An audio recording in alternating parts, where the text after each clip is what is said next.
we're here now. Hello! Welcome, welcome. Let me get all my screens lined up.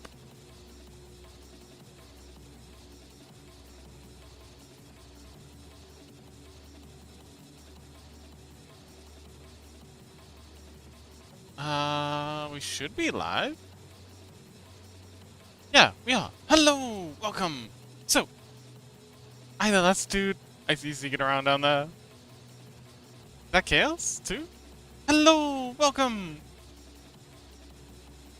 Oh. Chaos! Hi, hi. So, today, we're going to be working on our Biblical VTuber. We're going back to this piece, the promotional art, and we're going to go and quickly add in the changes that we've made. The main piece. Starting with last dude, hello! Oh, actually, yeah, I didn't even bother to try that. Let's give it a go. That's not it. Is that it?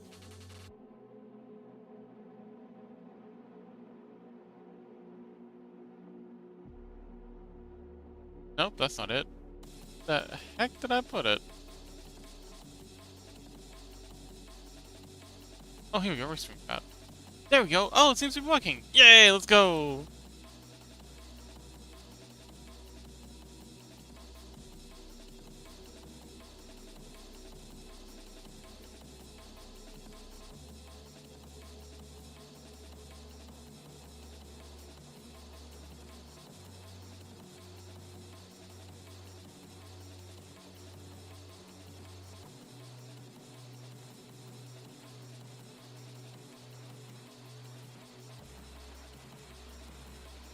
But yes, how you doing today, last dude?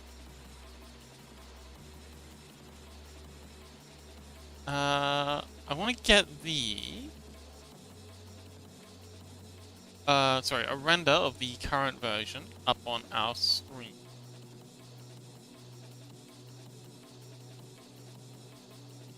Ah, this will do.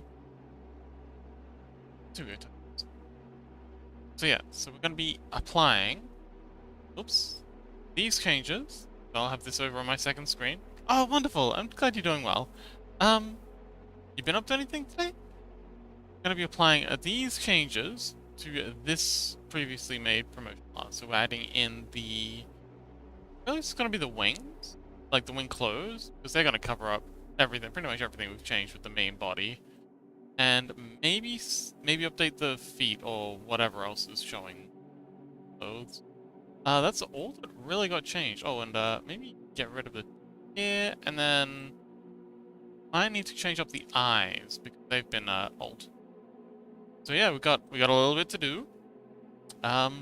Let's hop on to it. So, over to my second screen. Yeah. Okay. So first thing we're gonna need to do is move our wing down a little, because now they're coming from kind of like the lower back, because we have one set sort of shoulders, mostly IT training stuff. Oh, okay, and how's that going? Are you keeping on top of it? Making sense? Are you winning some?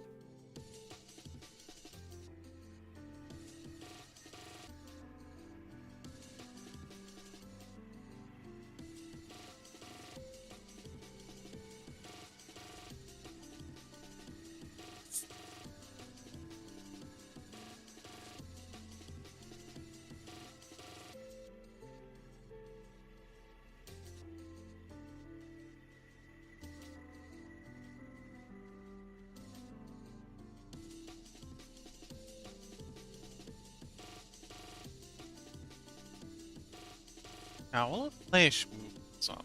They'll need to be on a layer in front of the back hair, but I think it'll need to be behind the hair. Actually, it might need to be, yeah, but also in front of the body.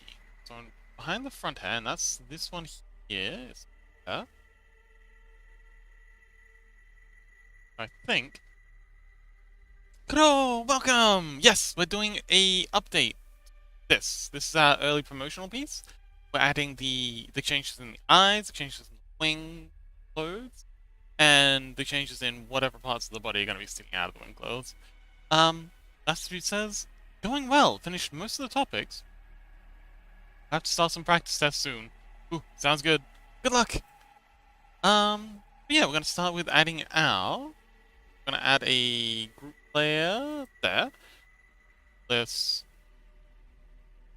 wing clothes, wing garb sounds about right.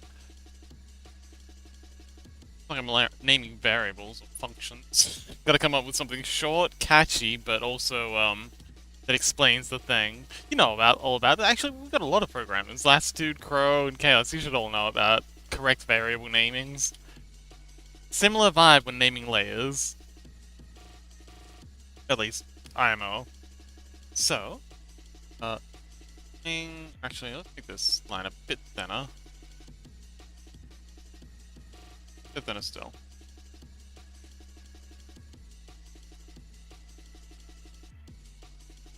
This. There we go. So, sort of hump thing here where the wing comes out.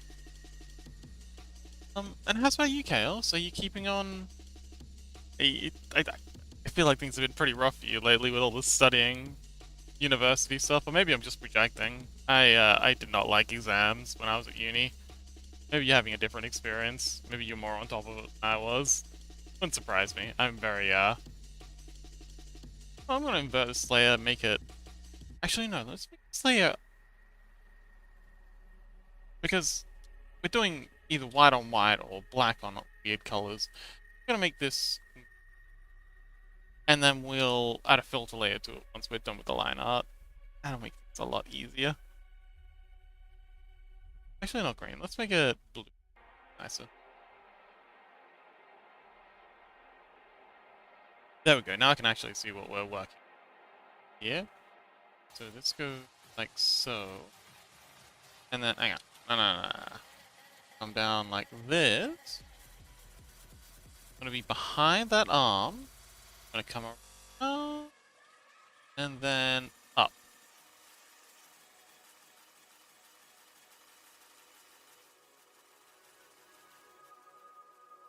Laying here. Then, I'm gonna have it separating. Going off a bit of the midriff. Down.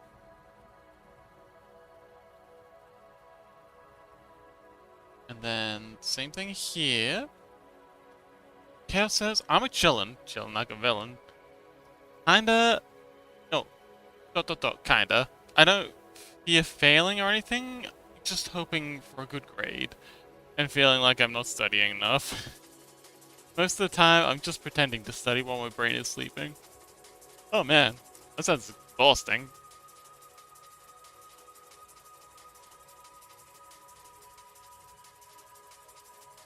But the system has a way of always making you feel like you're not doing enough. At least I hate that. Even when I was like, even in the subjects where I was like objectively top of my grade and way overqualified, they still found a way to make me feel like I wasn't doing enough.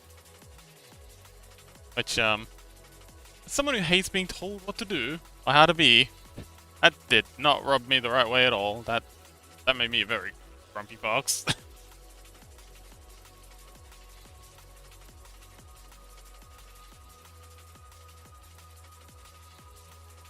This side, let's do it about here. Then swing out here.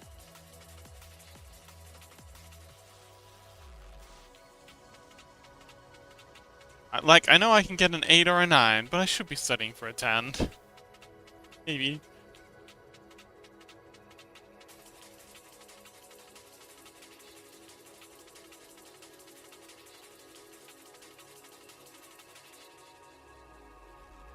If we brought this out a bit further. There we go. That feels better.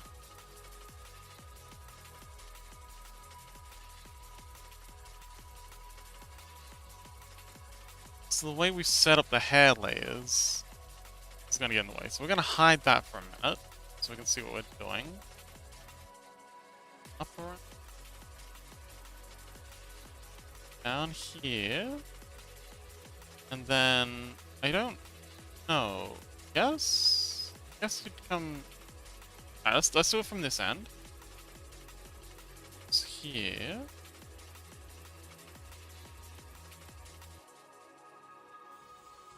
Like that, maybe? Oh, I don't know. Feels about right.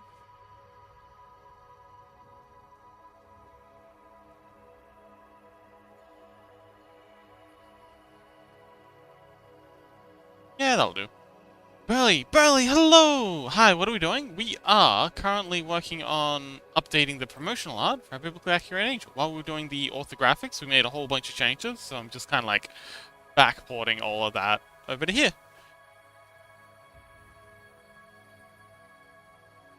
How's about you, buddy? How you doing?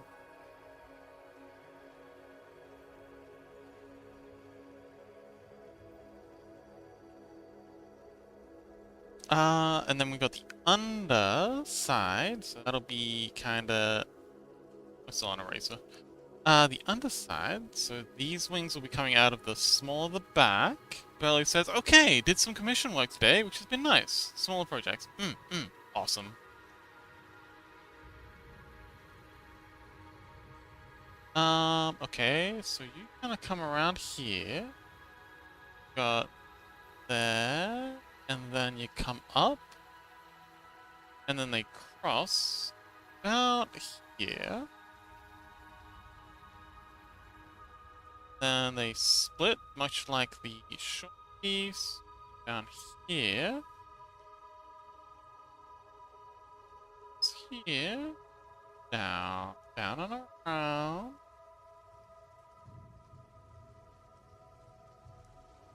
And there. Okay, this needs to be long. This needs to be much longer. What am I doing? What am I doing? Being so shy about the wing length. Being so shy about the wing length. I know I'm gonna have to paint it all later. Let's erase out that. Burley says, when will we start modeling this? Well, as soon as I've done this update, I think. I think we're...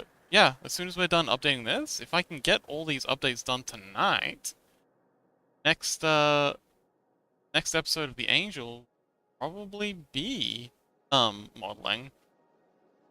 I've made some... Ooh, actually, Burley. I've made some updates to the rig I'm going to be using. Let's, close... Oh, it's gonna take a hot minute to save. But, if you've got a minute, Burley, I want to show you what I've been, working on in, Blender. So, I've been playing a lot of Death Stranding lately. I just recently got it on sale.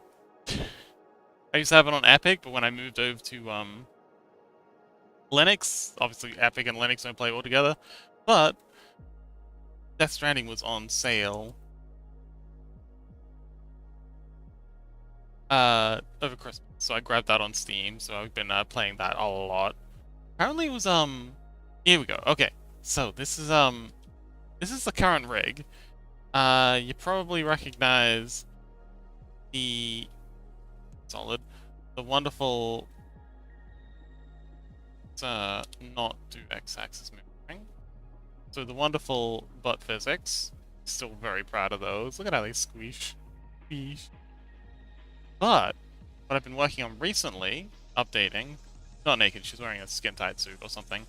So we've got the shoulder, the arm here, but then we've also got the clavicle here. And whenever you rotate one, you usually rotate both. And, watch this. Huh? How good is that? So yeah, we've got some constraints in the in the collarbone. So the collarbone rises up when the arm rises up, but also, most importantly, the booba also lifts using a damp track and a constraint here. So yeah.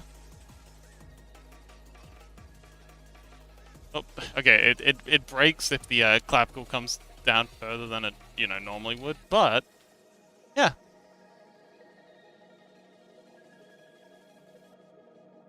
And it also works if you bring forward. Ah, that doesn't work. Yeah, if you forwards, back. Yeah, that's what I've been doing with the rig. It's getting even better. Anyway. So yeah, that's the rig we're gonna be using, I think, with the angel model. It's got a lot of jiggles, lot of constraints, and damp tracks, which apparently you can use in Unity or in a VR chat now, so that's good. Anyway, back to our biblically accurate view.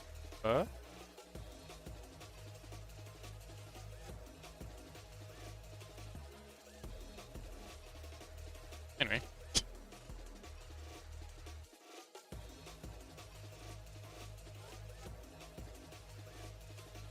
Very, very proud of how that's coming along. And then we've got out here, comes down, down.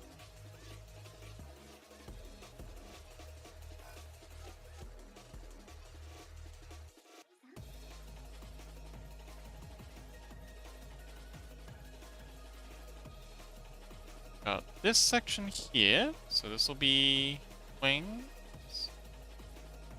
Out here.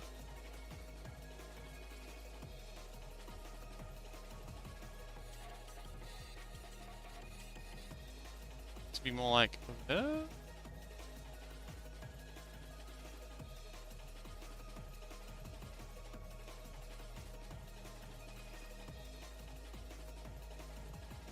Yeah, that feels about right. Ike! Hello, hello! I don't know if Burley's still here. Burley, you still here, buddy? Did you get all that? When I was doing the explainer thing? I hope you didn't... Oh. They probably disappeared and missed all of the rigging stuff. Sag. Ike, hello, hello! Welcome!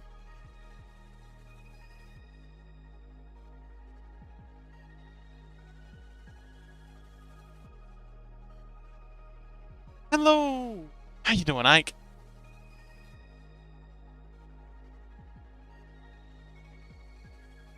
Camera broke? Oh no! Yeah, that's why I was late today. It was struggling when I started. Let's try restarting it. Maybe that'll help. That'll get a more professional setup. That though. Gotta hurry up and get these commissions done so I can afford camera. Okay. So, started that up. Let's rerun the script.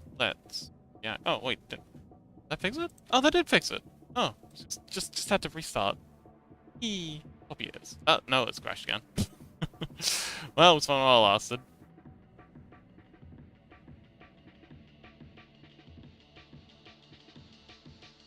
Oh, wait. Wait. I think we're good. We're good. Haha. Ike says, doing great! Wonderful! Burley says, I'm here, but also playing a competitive game. Ah, I see. Okay. Lies and slander.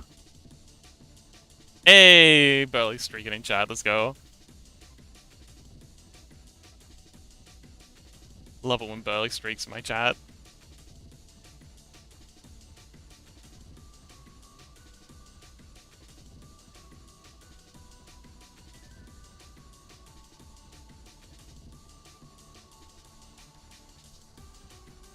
Okay, I think we need to go somewhere in between those two. So the first one was too short, second one we tried was too long. Hopefully the third one will be just right.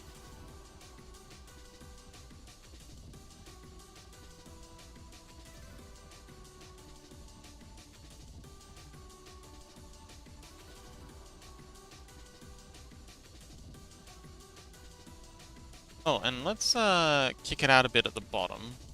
Well. Like that. Here, we'll do the same thing. Out there, and then up, and... No, that's not right. That's not right at all. Come up more aggressively here. And over here.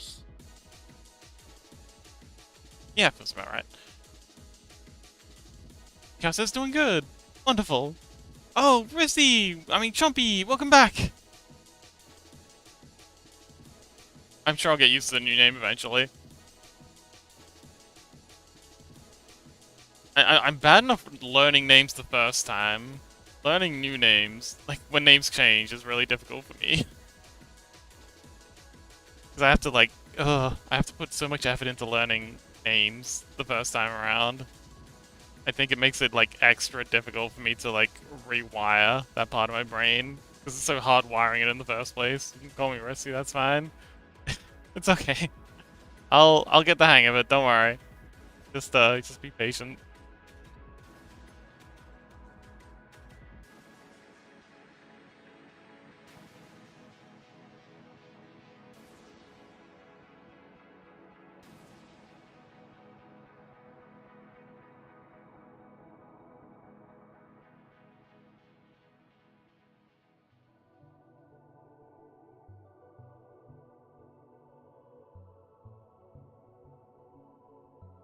Okay, this is looking pretty good. Let's try down here a bit more.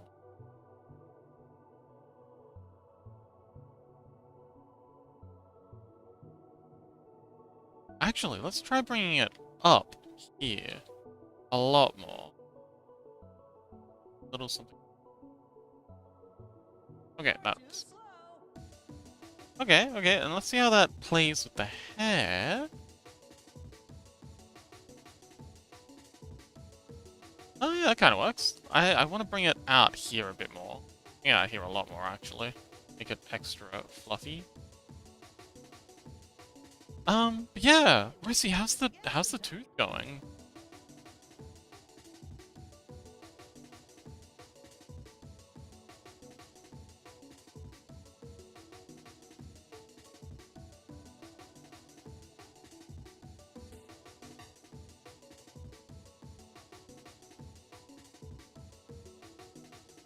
Okay, so we can erase this bit here. Not necessary anymore. This little bit here.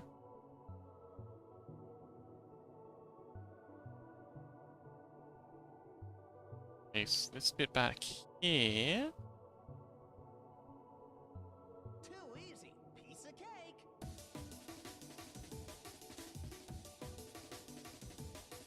And erase this bit here.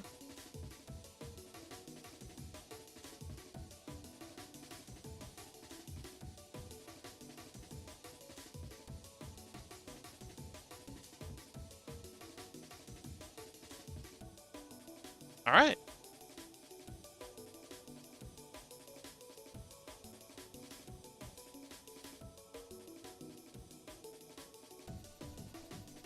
Alright, that works. Let's add in some of the pinions. Or some of the like feather texture.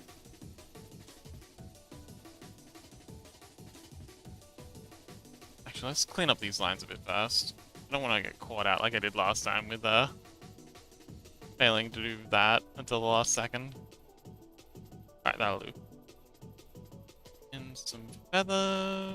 Actually, let's throw in the ends of it first. Something like this, something like that. That'll do. Same thing side.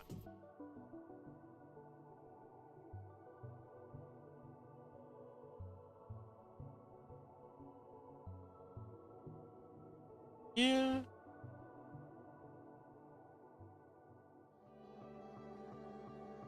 Okay, cool. Same thing for upper coat. Your opinion.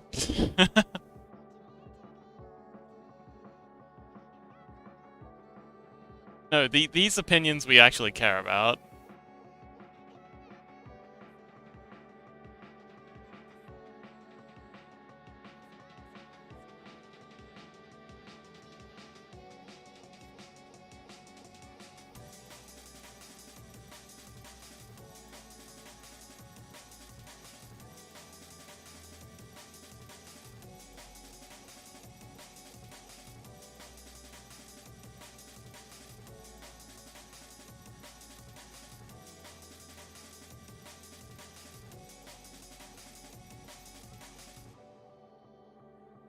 So, Burley, are you going to be going back to do the DLC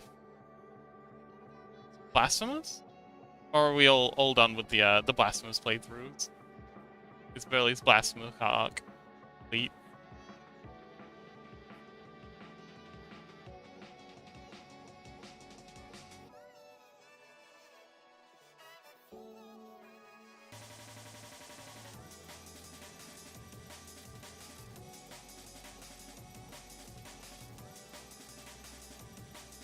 Okay, that looks pretty good. Let's draw in some feathers.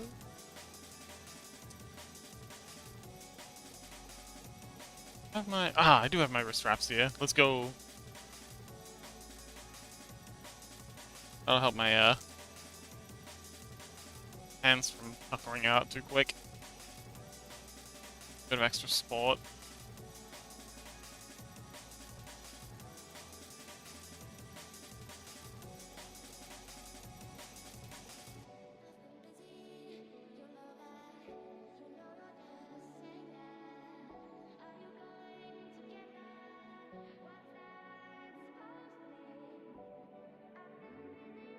Barely says DLC. I finished all the endings, including the DLC. Oh no. I mean the DLC for Blasphemous 1. Did you do the DLC for Blasphemous 1? Yeah, the first one.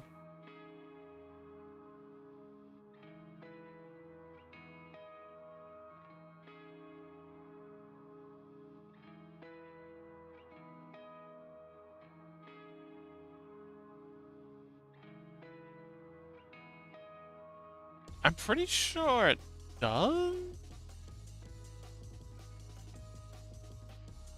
Or maybe I'm just misremembering that with Blasphemous 2 DLC endings.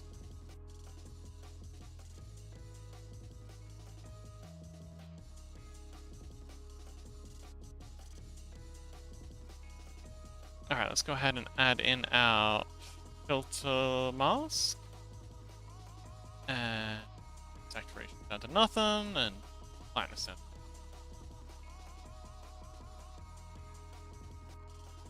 Okay. I'm gonna hide that, and we're gonna draw in our base color for this. Even though it's... Get in there. There we go. Oh, there we go, now it knows. Oh, there's different bosses for New Game Plus. Oh, okay. Interesting.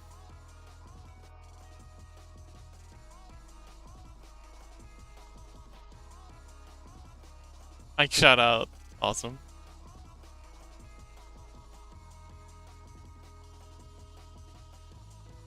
Interesting. The hair line art is unfortunately on top. That's annoying.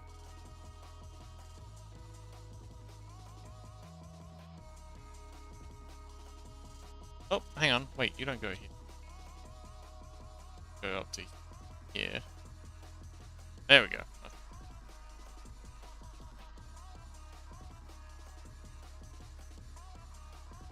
Flush that up later. Actually, oh. There we go.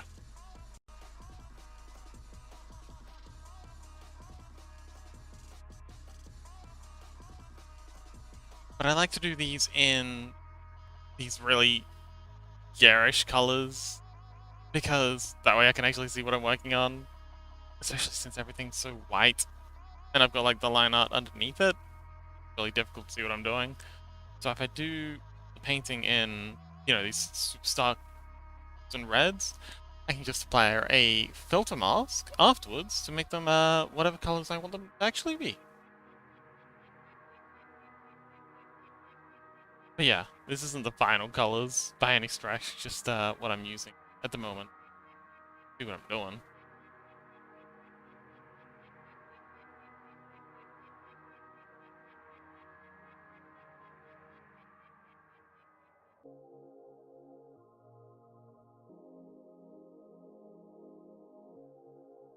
Let's hide our hair layer again. Better see where we're painting. But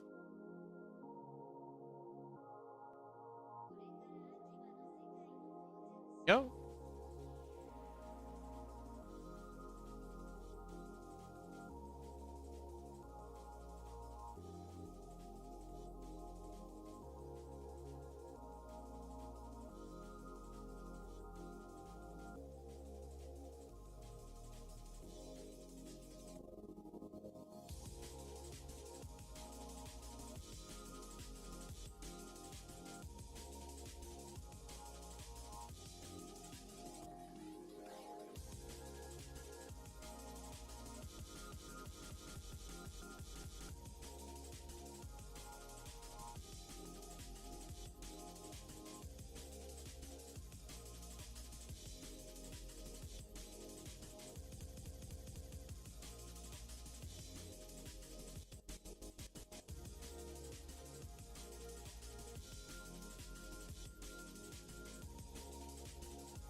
Oh, actually, let's play the Blasphemous soundtrack. I really really adore at least the Blasphemous soundtrack.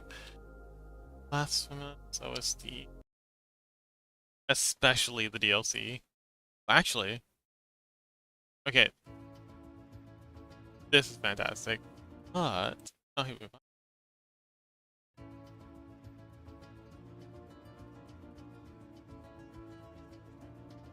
Where is it? Oh, this one's fantastic. Okay, we're gonna start with this because it's blur as heck. Man,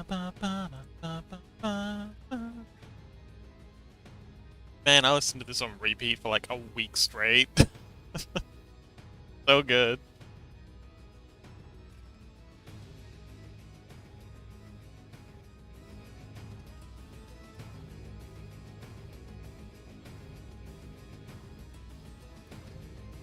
And very fitting for what we're doing here.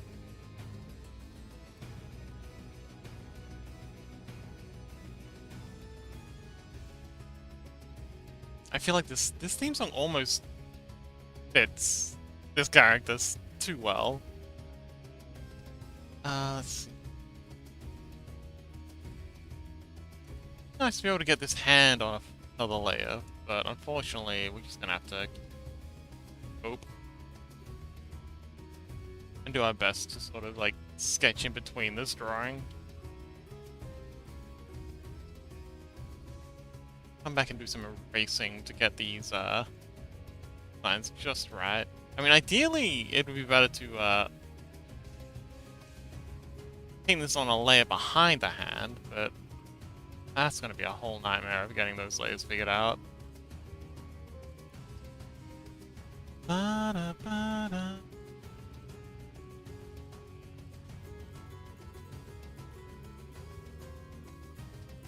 There we go. Good enough.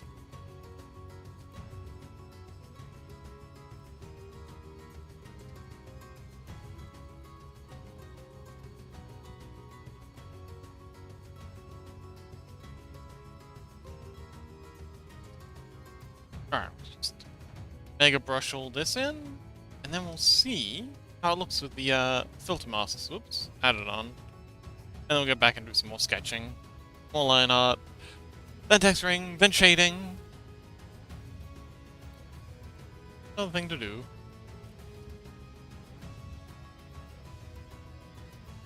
Boulder Ghost, welcome! We're working on our biblically accurate VTuber again.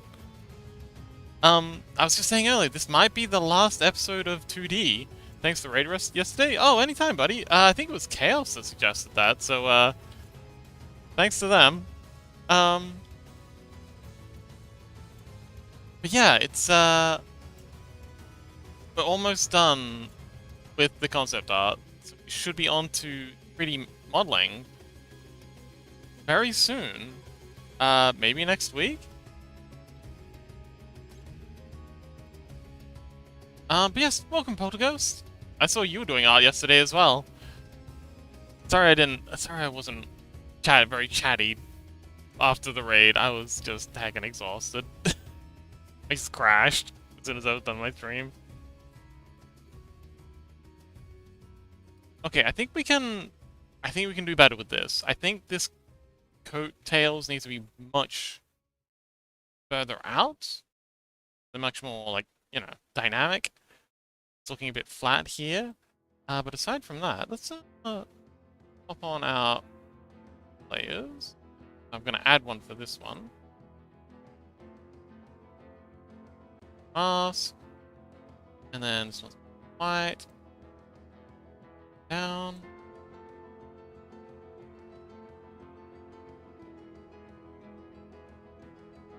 Yeah. These definitely need to be bigger. These lower ones. These upper ones are probably good how they are. The post streams crash. Yeah, it do be like that sometimes. Thanks for understanding.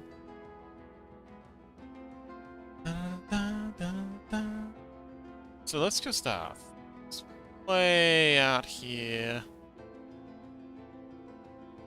Actually, let's flare it a bit. Flare you out, and then down, and then we'll end it much this. A little bit longer. By the way, love the wings. Oh, I'm glad you like it. They're a bit of work, but they're definitely worth it.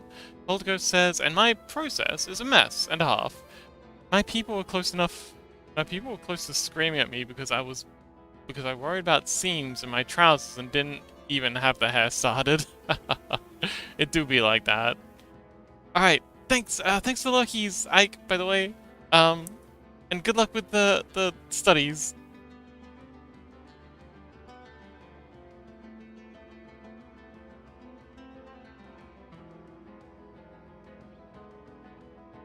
But yeah, today was supposed to be Collab Stardew, but I think everyone's like either ill or busy or studying or exhausted from studying. So yeah, this is still fun though. I'm always happy to do some more arts. It's what I started the channel for after all.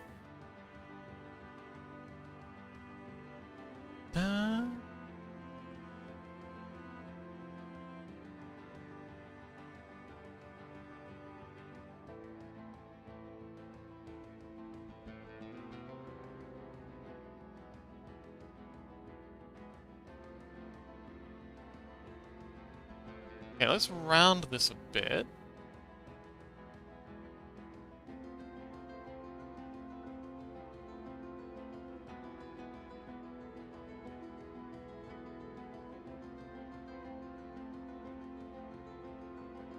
Let's round this one as well.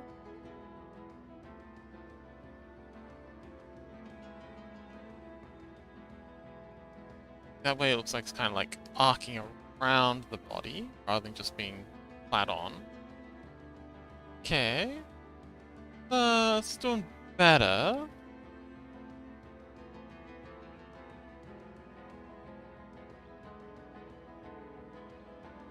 Fill them in, see if that changes anything.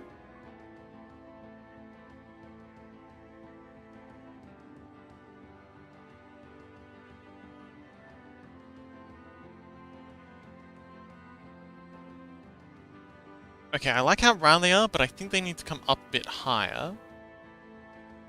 Yes, we're gonna have across here, and then there's gonna be a behind section that comes round and up. Okay. If that makes any sense. Erase out. Then, yeah, up here. And make sure it's still arcing. Then, come back around like so. And behind, like this.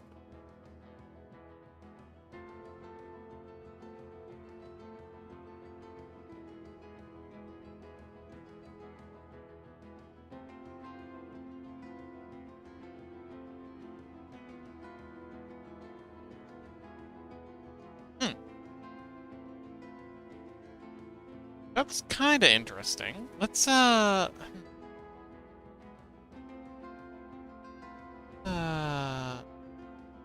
a little further.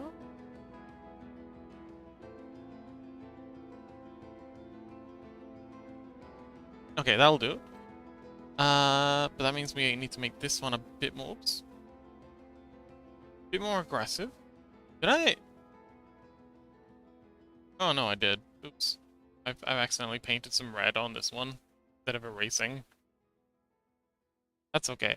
Easy fix. Eee. This is another excellent one. Ah, the soundtrack on this in general is amazing. I think we're on a mix though.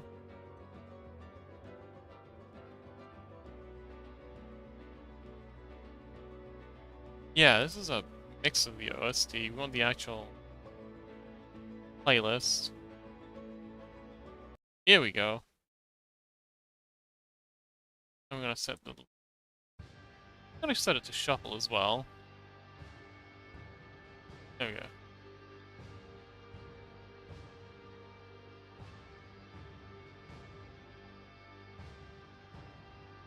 And I'm gonna start with this one because this one's my favorite. Such a good time.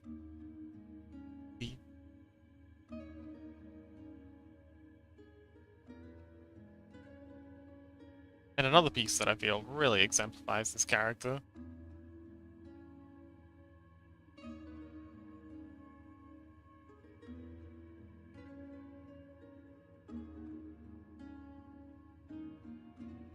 Okay. So, back out backing. Yeah?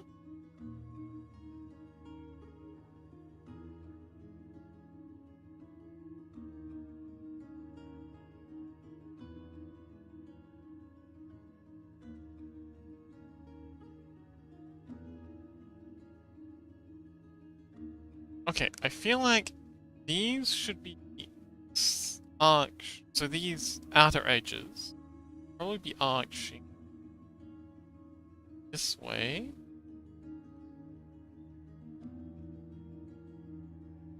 Be arching upwards, or is this inwards? I don't know. Just arching the other way, whichever direction that is.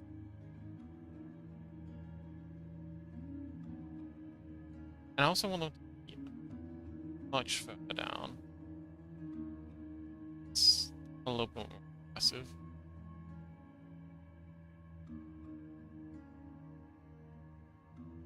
So, and so.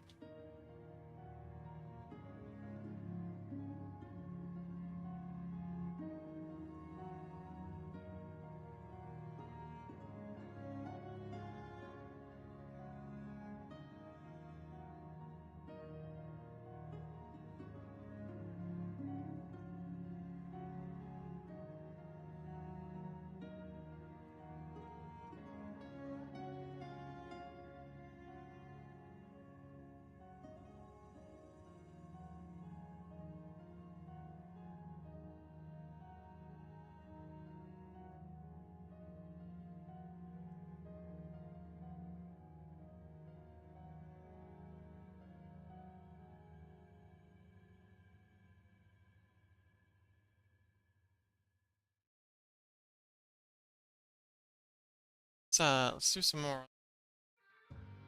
Sorry, let's update the backing. See how that's filling in. That works.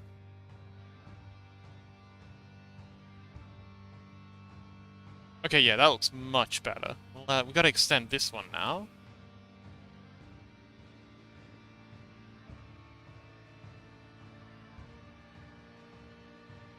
So let's go, here. Down all the way to here, and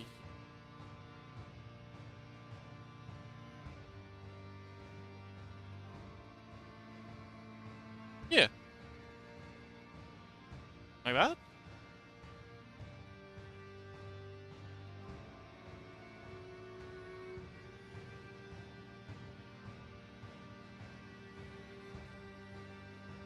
Actually, no, something like this would probably make more sense.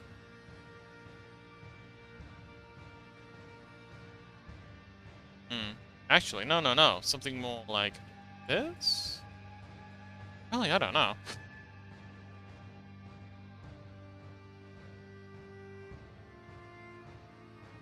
Oh, she's looking gorgeous. However we end up doing it. Ooh, okay, this needs to... I think this needs to come out.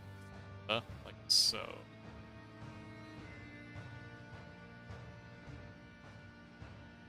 Yeah, that's better.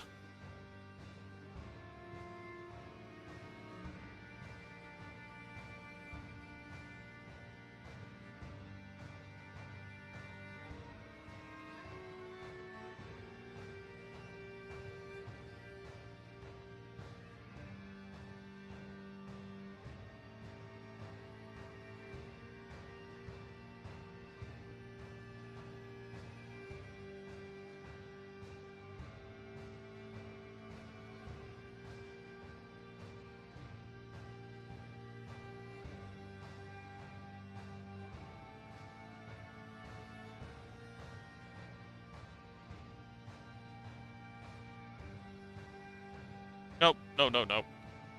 Something's wrong. I don't like this. Let's try altering this bit here. And bring this bit here about here.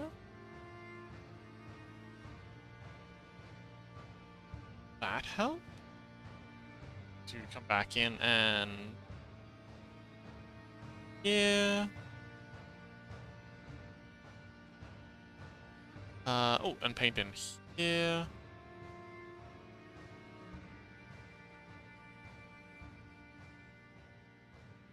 Okay, I feel like she needs to... Part here needs to be out. Yeah. Yeah, this part here needs to be brought out quite... So let's try that. Get it eventually.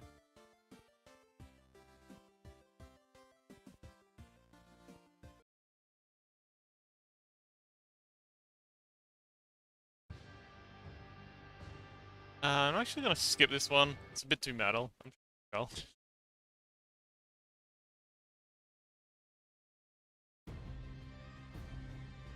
Okay, this one's also not chill, but I like it, so we're gonna stick with it.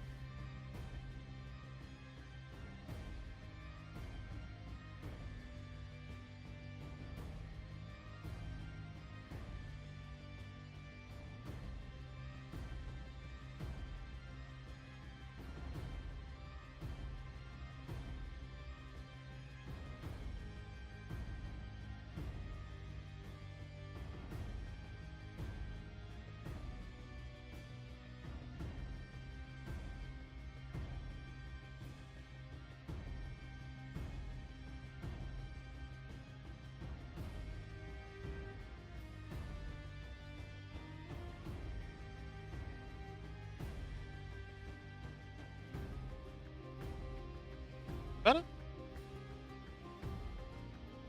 Bit better. Oh, you need to jump out here a lot more. Also, I don't know what's going on here.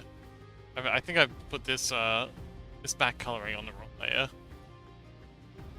It's hair top. Oh, you. Okay, yeah. Let's just go in and erase out. Nah. Oh, this one. Yeah. Yeah, you're not supposed to be on this layer. Get out of here.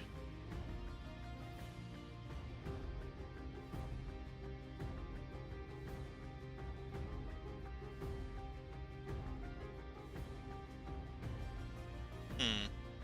Okay. So, it's, you trying to bring this out? I'll get there eventually. I don't know why I'm being so scared. I should just, like, bite the bullet. Go ham with it. Yeah, let's do that. Let's go down and then way out. Like this. That's gotta be too much. Let's settle down a bit. There we go. Don't want to overcompensate.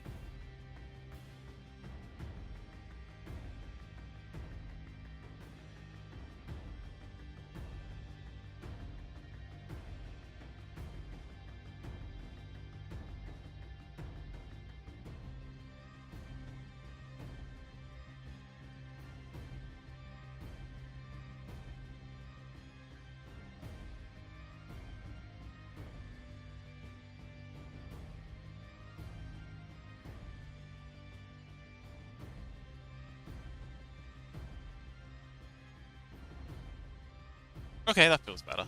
Yeah, yeah, yeah.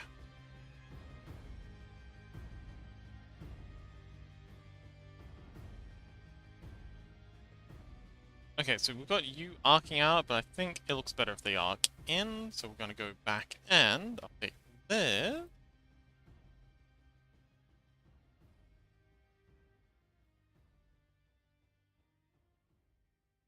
That.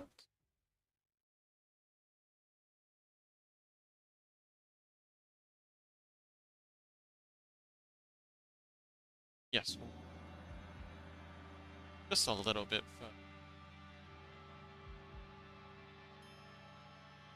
further. Okay, that's good.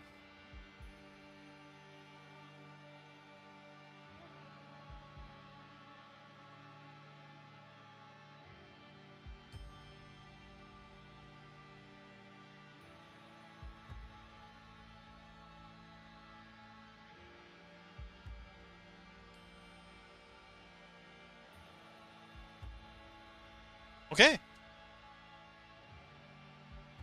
Oh, let's see how they look with the colors corrected.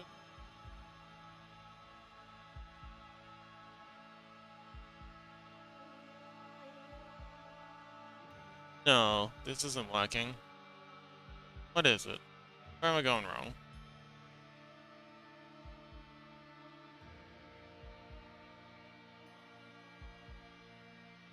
I think it's that this side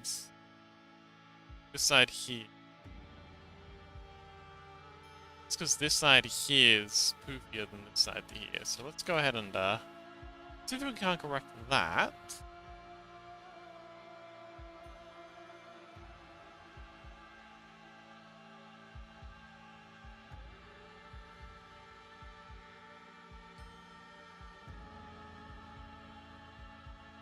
Bit of this and a little bit of that.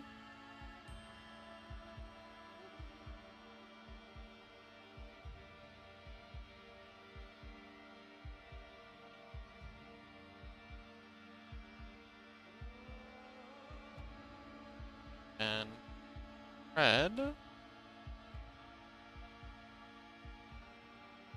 It's feeling better, I think.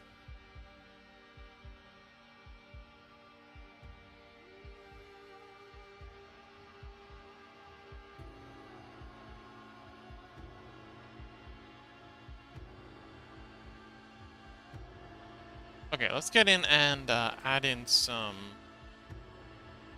more detail to these opinions.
Uh,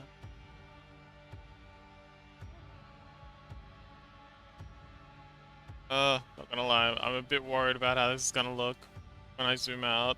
I'm not hopeful. Alright, deep breath, Fox. And maybe if we side out a little, so just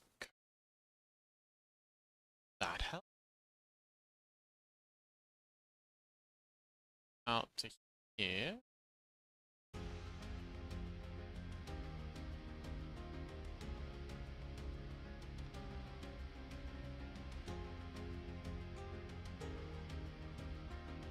Is that better?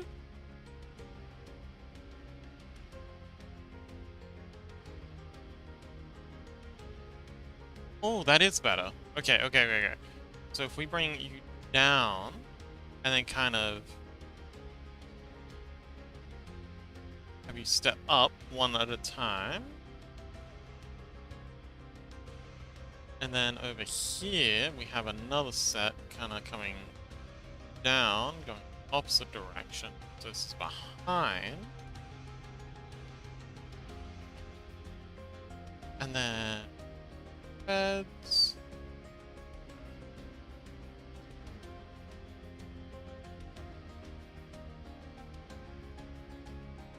So, and then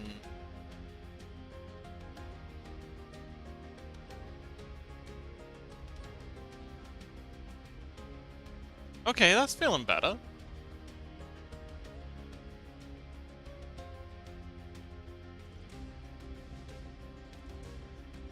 Oops. So,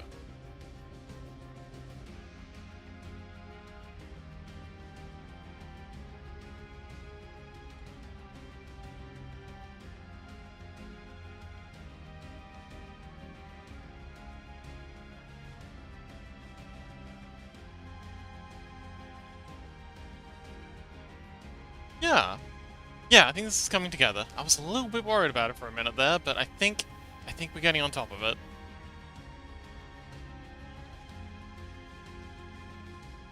Let's bring this side out even further.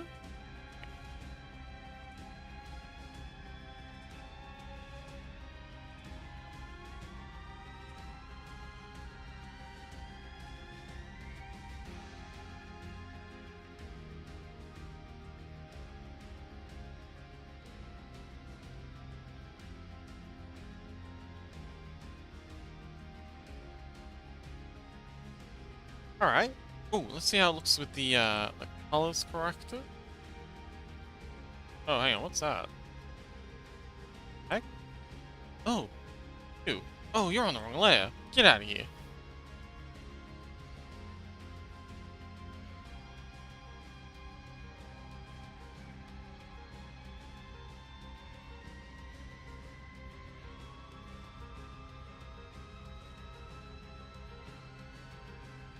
Get me shout out. Awesome.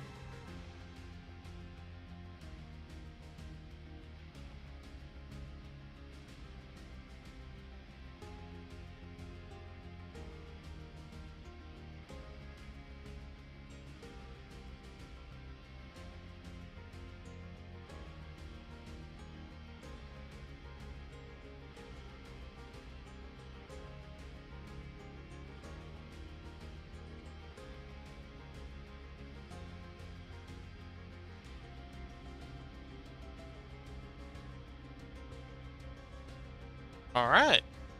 That's looking pretty good. One outside the... Oh, wait, no, that's the, it's back.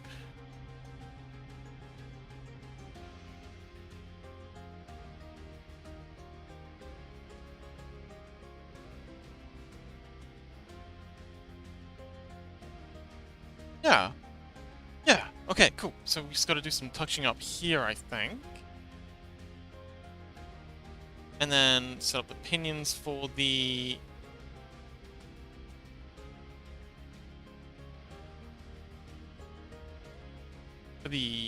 lower dress? I don't know what these are. The coat wings. Right. It's hilariously ironic that's what they're actually called, wings on a coat. I think they're called that. I should probably look that up. Would be good to know the terminology of what I'm working on.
Nice. Let's see if we can get this cream color in there. So I'm gonna do my best to like by eye, see if I can replicate this color here. Just by changing the sliders. Bring it closer to the orange spectrum. Okay, more saturation. Okay, let's get a lot more saturation. Okay, too much saturation. Okay, less saturation. Darkness? Oh, too much darkness.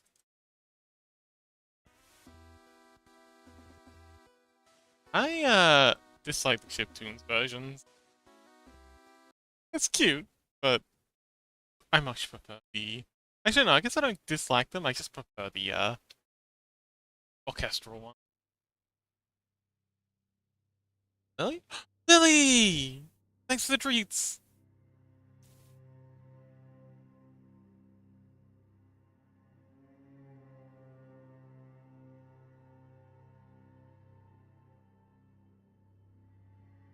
Okay, I do like that the wings are this warm color, or have this slight warm.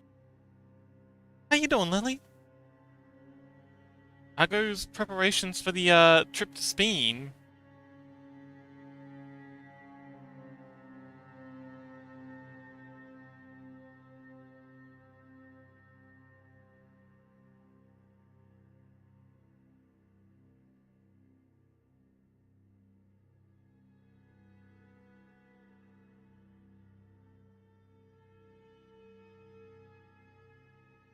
Oh, okay, bye Chaos! Enjoy your bath!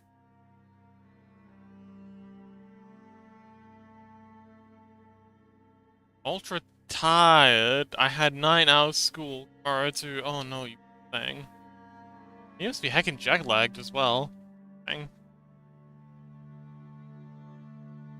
Lily-chan, fight.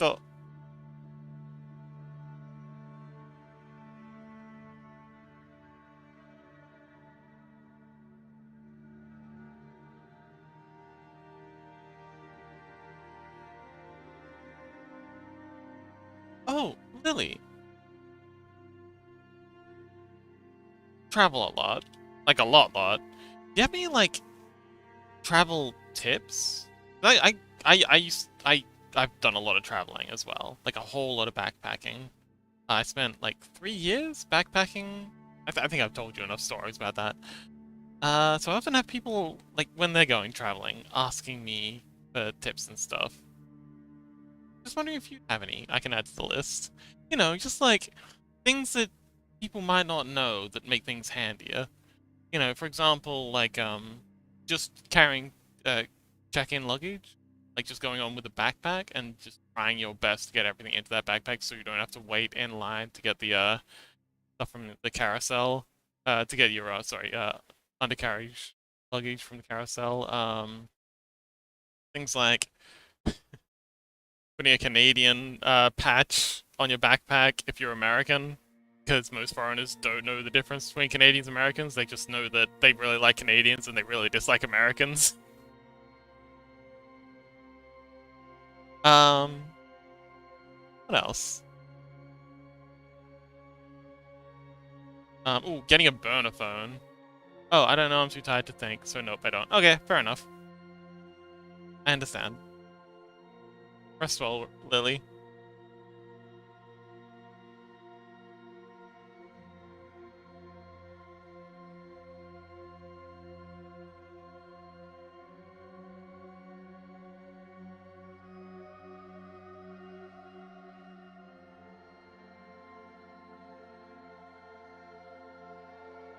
How does this work? Oh, frick. I didn't think this far ahead. Oh, hang on, I know. This goes like this. Okay. So I've done this wrong. All these gotta go. Get out of here. Oh, bye now. I go to sleep again. Rest well, Lily. Thanks for visiting.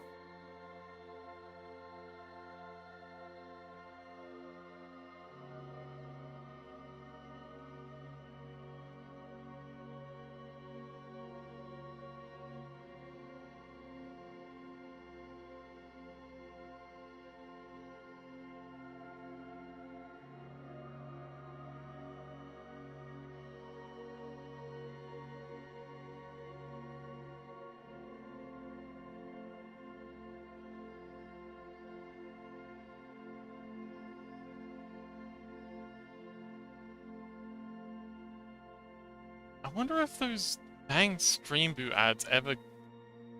But they must be getting a lot of clicks. Otherwise they wouldn't keep doing it, but... Damn, it's annoying. I mean, it's not that much work, honestly. To click and ban the bots, but still. Must be a lot of people buying those. You know, justify the amount of spamming they're doing.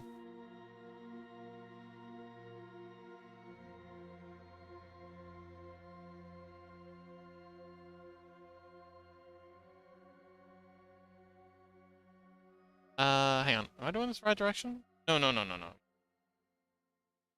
Overlapping this. Definitely. Yeah.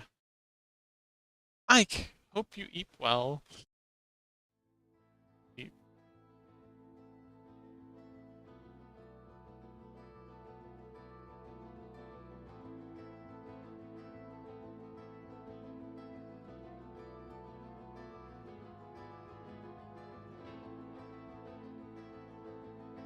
Okay, that works. We need some feather lions.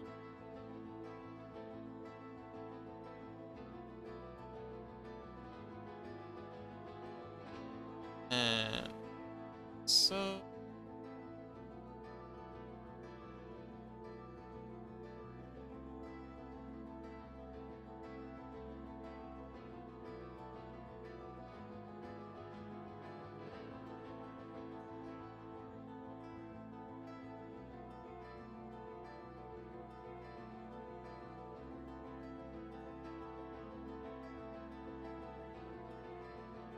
okay, that's good.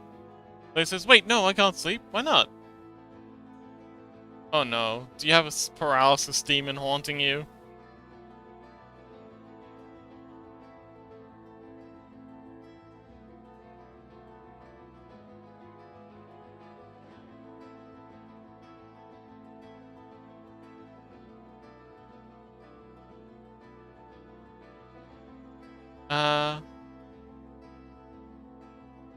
I will sleep, and then I'm tired in school, and sleep while in physics. Yeah, you don't want to sleep during physics classes. Your teacher might turn off gravity.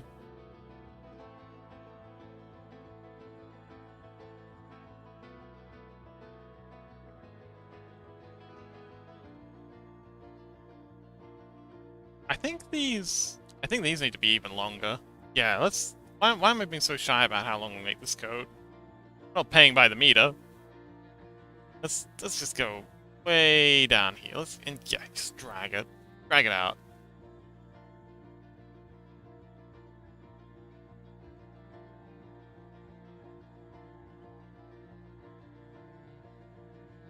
Right, it says Sleepy Lily. Aw, it is Sleepy Lily. Sleepy Lily is best daughter.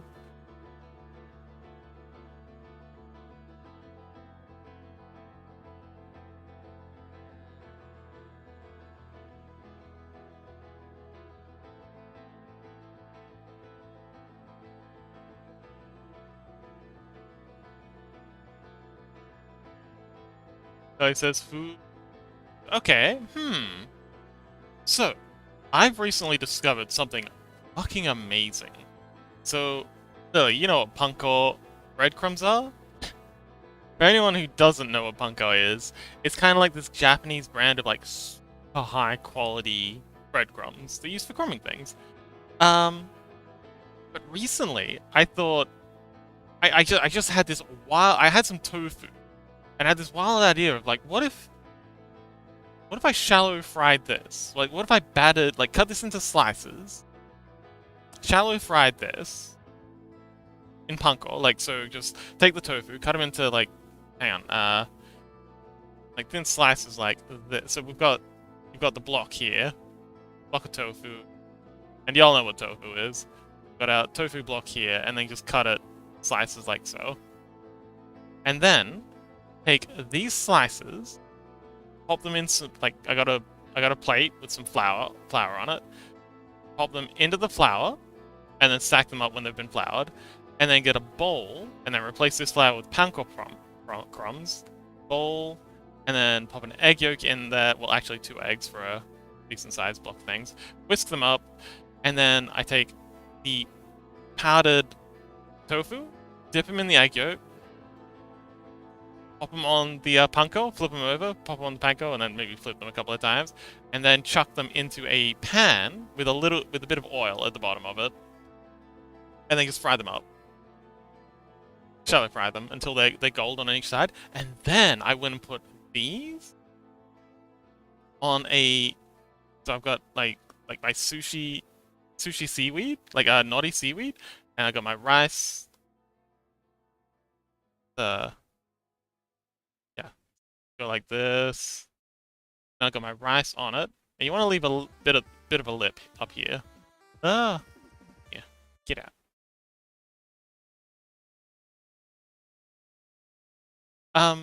You want to leave a bit of a lip here on your seaweed, so you got something to fold over.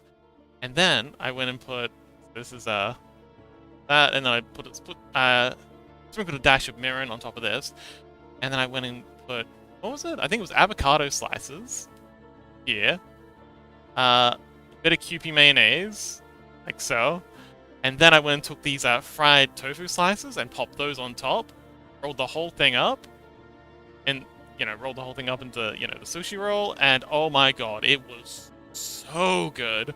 So good, because you got this like the creaminess of the Kewpie, the tangy creaminess of the avocado, and then the tofu, the crunchiness of the fried tofu. Yeah, oh man, it was so good. I don't know, it just really fucking worked. The whole thing together was just absolute win.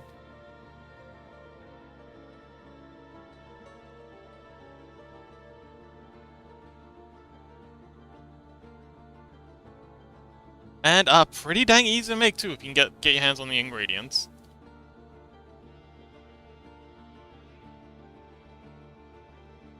Of course, I'd love to. I'd like to visit Europe sometime, so when I come through Germany, I'll stop by. I've already promised to make Gray some sushi, and I think I also promised to make Chaos some sushi too. Speaking of which, Lily, when you go to Japan, do you ever bring stuff back, like food stuff back with you? Like, I hear it can be very hard to get Kewpie in Germany. Kewpie, I suppose. I'd like to think. So, I'm kind of privileged here in Australia in that I can get, like, basically any Japanese ingredient I like because we're so close. So it's really easy to just import stuff.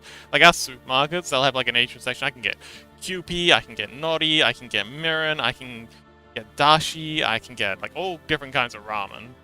That's fantastic. Oh, I can get good quality soy sauce. Oh, I can get really good quality rice here. It goes on sale every now and then too, so I can get like a huge 5 kilo bag of short grain rice for like $10. It's great. Yeah, do you ever like bring stuff back with you to Germany that you can't get in? Sorry, yeah, bring stuff back from Japan that you can't get in Germany?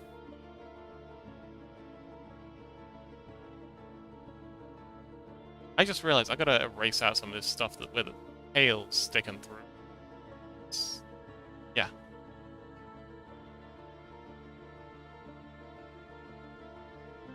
Ba ba da ba ba.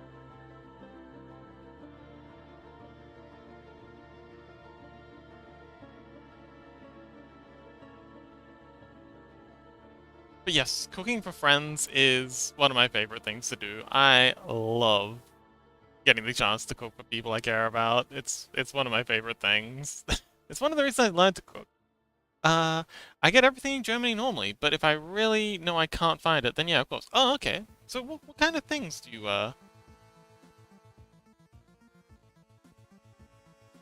bring back?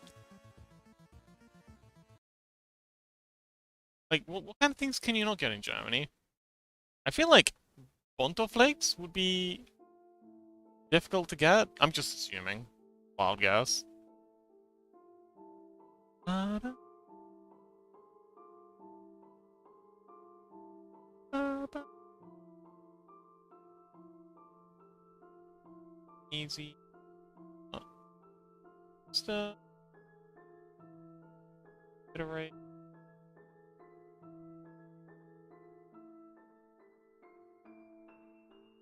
Okay.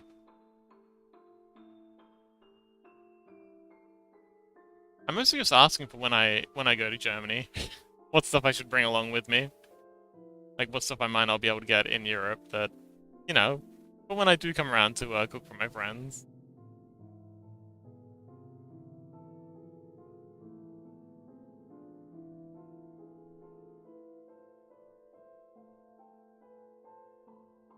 But yeah, so I actually have a funny story. I was when I was living in Canada, I was doing work for stay, which is kind of like a.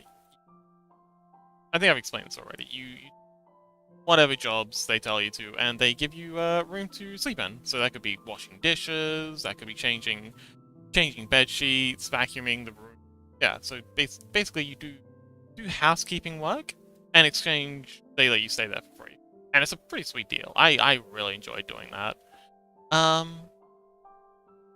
And they have a room set aside for the work for stay people, the quote unquote volunteers. But yeah, I got on really well with the other people, and I started cooking breakfast for everyone just as a fun thing to do. And after a couple of weeks of doing this, one of the other people I was working with came and started helping me, and they were just giving me all these random tips, like, oh, you hold the knife like this. I'm like, oh, cool, thanks. Like, oh, they'd be like, oh, it's actually better if you saute the garlic last. Like, chuck it in at the very, very last second. You want to cook it, and same with the spices. Oh, and throw it in with the spices. You want them to be hot enough to activate, but not so hot that they burn. Like, oh, okay, cool. And yeah, as it turns out, they were like a world-class. Billy says, Fox, if you go to Europe, where you really want to go? Scandinavia. I love Iceland. I spent so much time in Google Maps just running around Iceland with their Street View thing. Oh, it's so beautiful. But yes, Iceland, Scandinavia.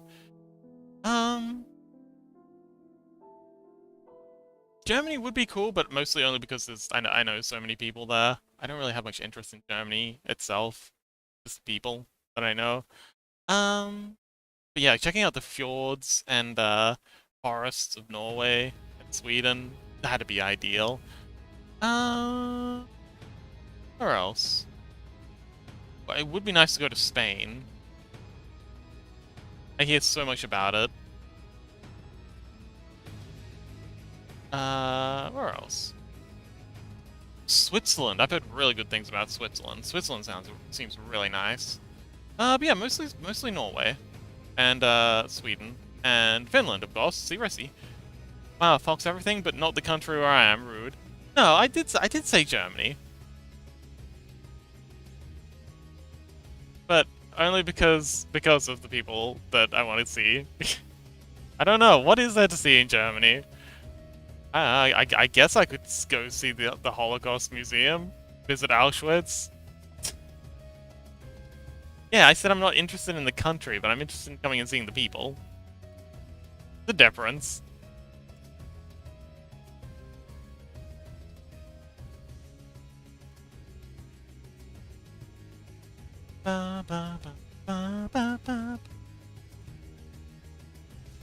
Well, okay, well, if you really want me to be interested, why don't you sell it to me? Like, what is there in Germany to see?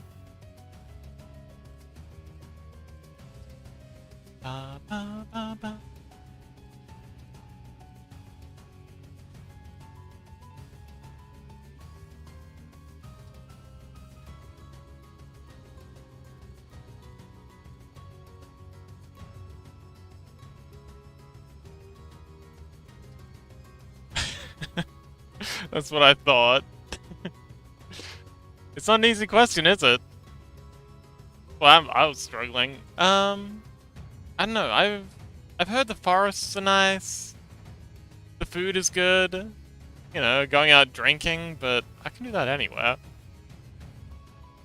And other parts of the world have cooler forests, let's be real. Like, the Black Forest sounds awesome, but That's bigger and better.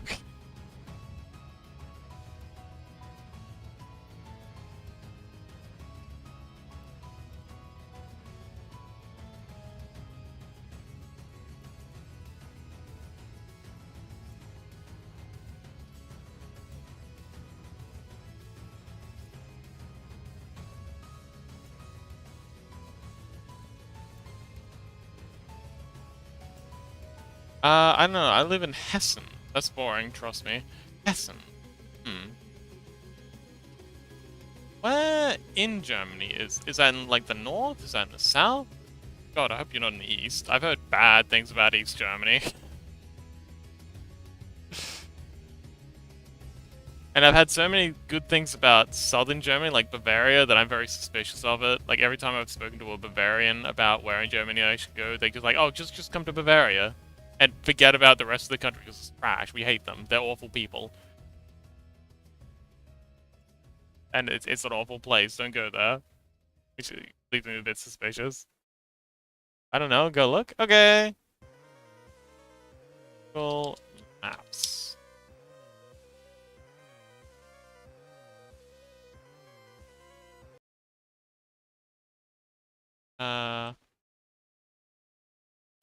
Hessen. Hessen, Germany. Oh, that was easy. Oh, it's close to Frankfurt? Marienburg. Oh, Hessen's a state? Oh, okay. Oh, it's got Frankfurt in it. Man, Germany's tiny. I keep forgetting how small Europe is. It's a tiny... Skip Europe, come to Austria. Okay, what's in Austria? I mean, sure. Why not? Man, Germany's so small. Hang on, let me show you a quick something. And I'll link this site in chat if y'all want to try this for yourselves. Oh man, that's an okay. No, we don't want to link that. That's it's a bit silly. I'll link this. Check this out. Australia.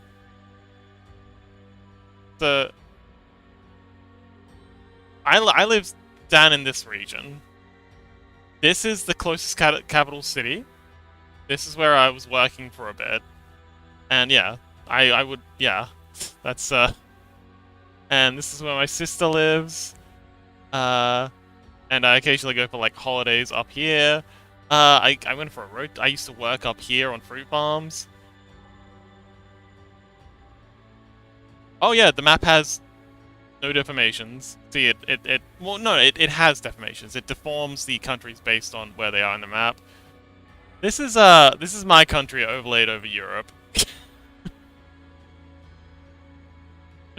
Like, the space between the capital city where I grew up and where my family lives. Sorry, where my family lives and where I was. Sorry, the space between where I studied for university and where I ended up working is nearly twice the distance that, twice the width of Germany. Australia is a continent? Yeah, it's the largest island. It's an island continent. But yeah, this is this is my country.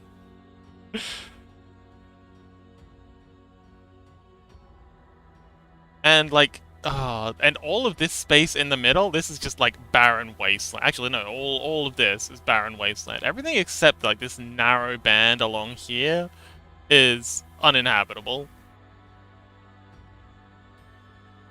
Let's put Japan. Actually, Japan's surprisingly large. Like, if you take Japan, people often forget how big Japan is too. So grab Japan and then scoot it over into Europe. It's not small.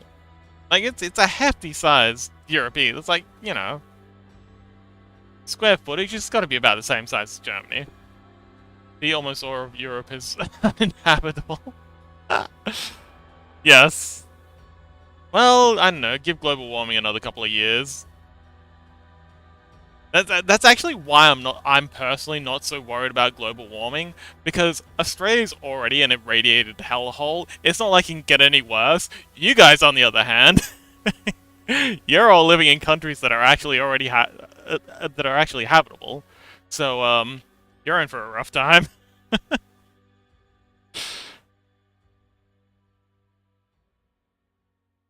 Yeah, Hessen. Well, Hessen's got Frankfurt in. I thought Frankfurt was nice.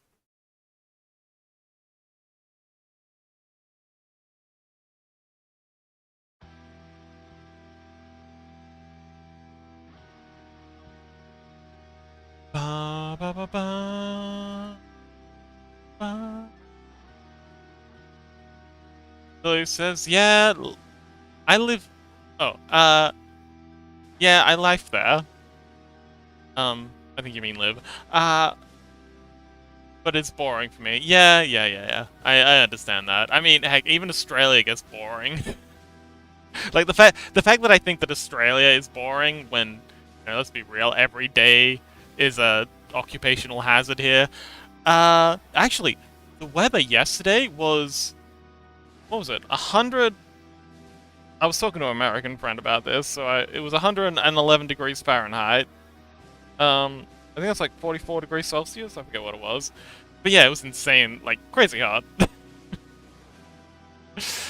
But yeah, the fact that I think that Australia's boring when we got shenanigans like that going on, and that's a chill summer day, and that's beach weather.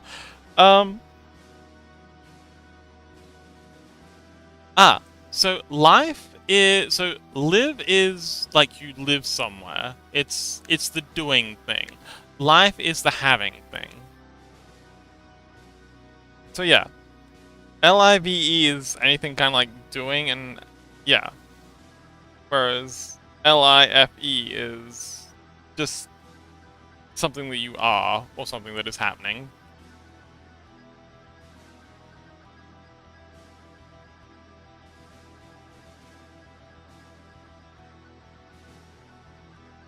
It's tricky. That's okay. It's no biggie. I'm not fussed at all. So long as we understand each other, that's the important thing. I don't get hung up on the rules.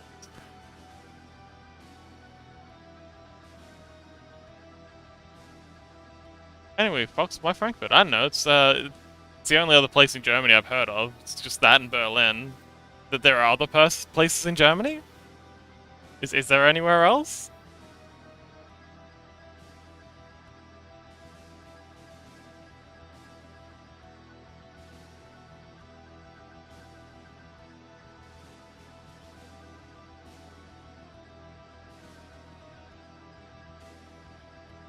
Is there anywhere else in Europe that you might recommend visiting?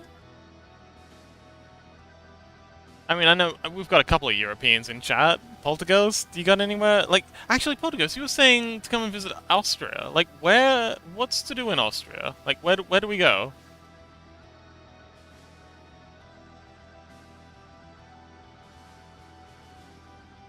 And is smoking marijuana legal in that country? Well, what do you want to see? I'm a big fan of nature. I like getting out of the nature. Forests, deserts, mountains. I want to see mountains again, Gandalf. Mountains! Okay, Lord of the Rings reference. Deep cut. 10 points for anyone who gets that.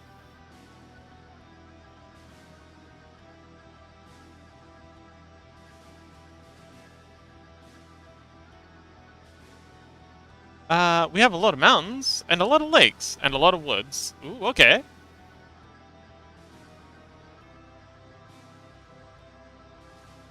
Billy says, "Oh yeah, Fox, I got something." Okay, what you got? Is it herpes?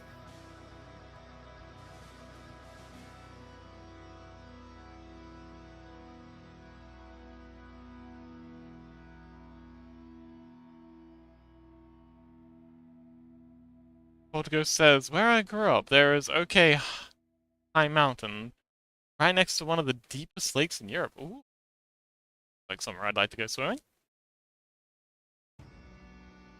We got some terrifying lakes near where I live. They're oh man, they're absurdly like they're called sinkholes. So basically what happens is you got the ground, you got, you know, your trees, houses, cars, cars? Cars. And of course you got rain. And what happens is, you like Elden Ring and Dark Souls and stuff? I love Elden Ring and Dark Souls and stuff. But so the rain will hit the soil and it'll draw acid from the soil down into the limestone layer. And this will kind of like erode out the limestone and create these big long caves as it goes along. And eventually, these kind of like eroded caves will sometimes come close to surface, and then, you know, the weight of the ground will overcome it, and then we wind up with a big old sinkhole. And there's stories of these just occurring just out of the blue. Just like all of a sudden, like you'll be driving along the road, and all of a sudden the road will start falling out from underneath you. It's like something from like an apocalypse film. So you wind up with these. But some of these are absurdly deep. Like, these things go down for kilometers. So they'll just be like the ground. Let's reuse this. It'll just be the ground, and then there'll be a hole, and it'll go down a wee ways, and of course it's all filled up with rain. Yeah, and it'll go down, and we'll have another tree here, and there'll be some water down the bottom, and this is like a good.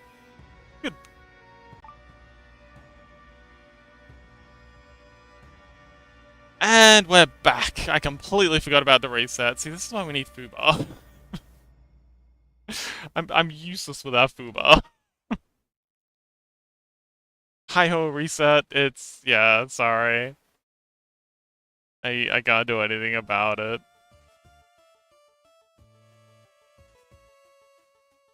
Oh, thanks, Steam.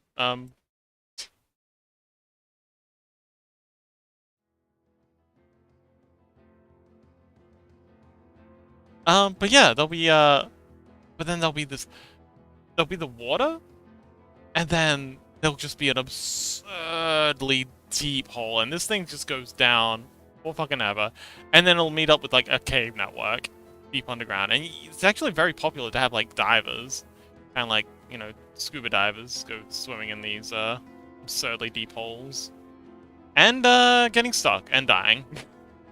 But yeah, these are all over the place, and they are hella spooky because this, like, standing at the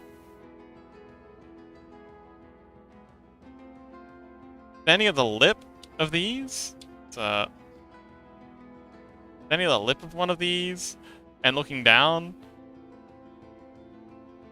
this water is like blue around the edges, like this beautiful aqua blue, but then the middle of it is just this absolute pitch black. Hang on, let me draw it real quick. The edges is this delightful turquoisey blue. Yeah, it's this delightful kind of like turquoisey, greeny blue, and then, you know, bring our opacity down.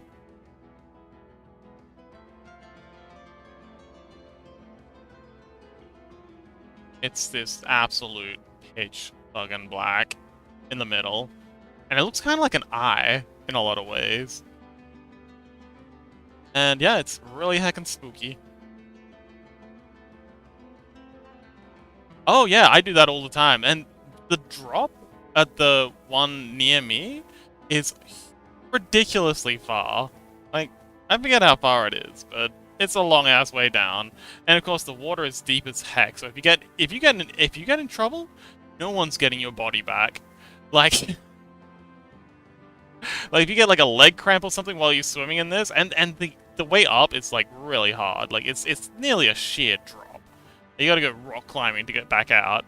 But if you get like a leg cramp or something, or like land wrong and like knock the breath out of you and you drown and you wind up going down into the deep depths, that's where you're staying. Like no one's bringing your body back up.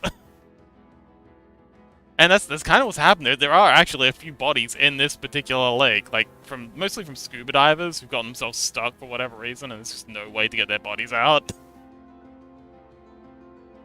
You know, that got really dark really quick. I'm sorry. I didn't mean for that to get so dark.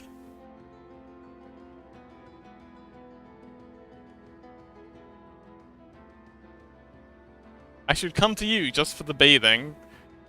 Actually, one thing I'd love to check out in Iceland is the hot spring. I love the hot springs in Japan. It's actually good time. Oh, Lily, you were trying to tell us about. I think you were trying to get at castles in Germany. Oh, hang on, wait. I missed the thing from Lily. Um, in Europe, I think Germany. I need to look again. I forgot. There was a building that actually looked like a big Elden Ring house. I don't know. Don't ask me. I mean, we didn't ask you, but thanks anyway. Never been to a hot spring? Oh, they are really nice. I really enjoyed the ones in Japan. I went to a onsen with some people I met at the local hostel, and it was just a really nice time.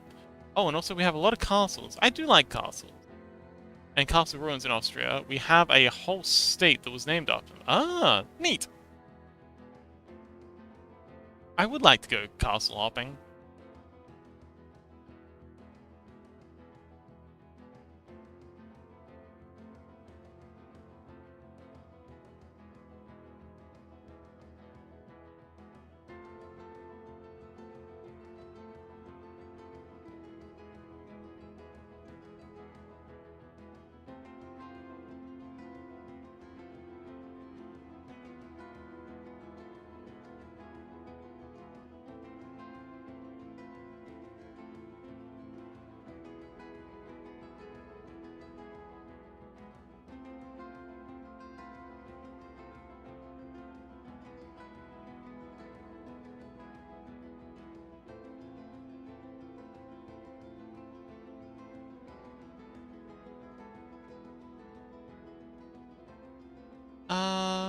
Oh, hang on, we gotta finish this side.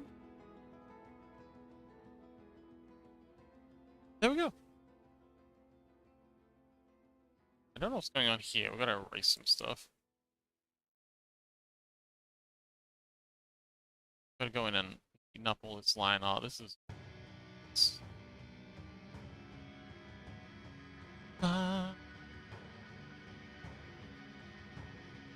Ba-da-da.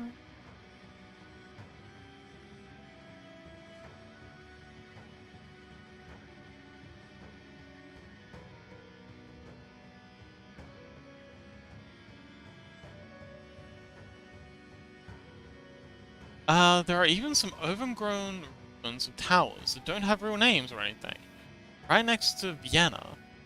That me and a friend found accidentally while tracking. Oh! Oh, cool! Yeah, I suppose there must be a lot of castles there.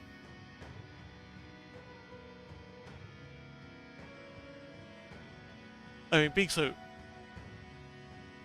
so gosh darn ancient.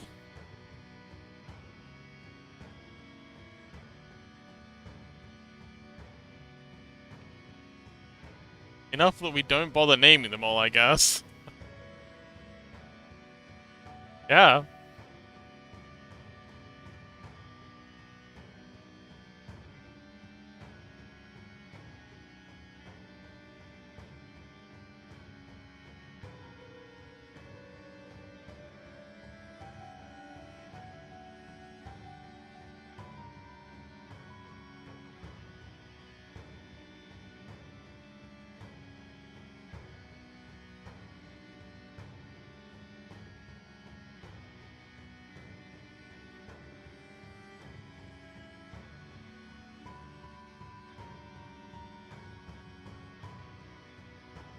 Okay, that looks pretty good.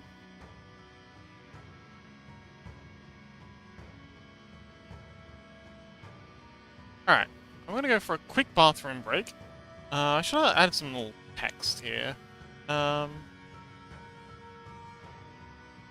add ourselves a vector layer.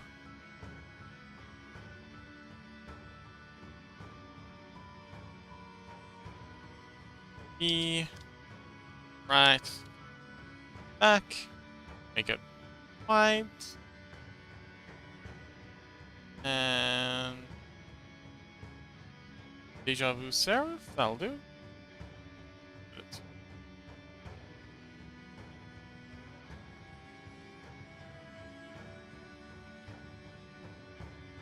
And then I want to copy and paste this and add it in Angelic. Angelic alphabet.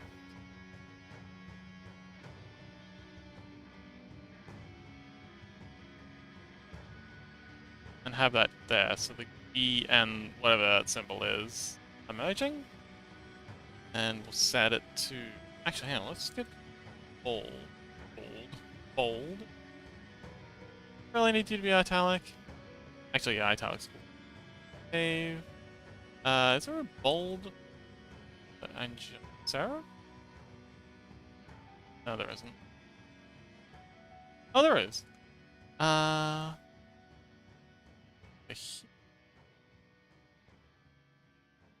And then I want to give outline. That outline. Wait, no, that's wrong. There we go.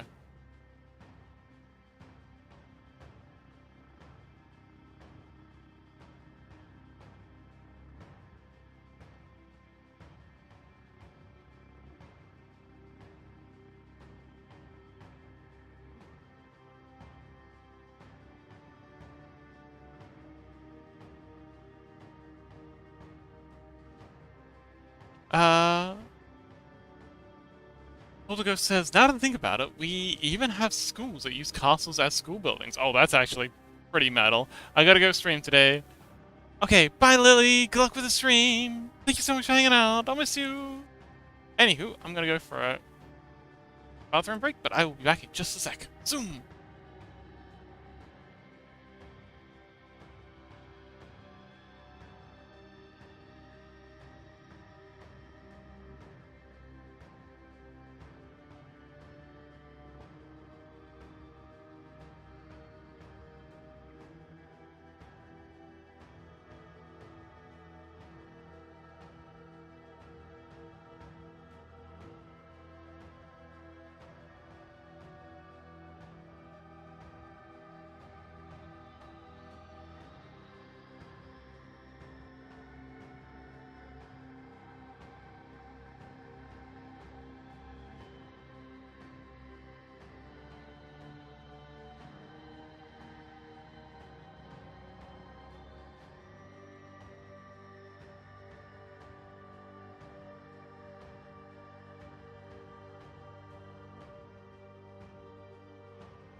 have returned.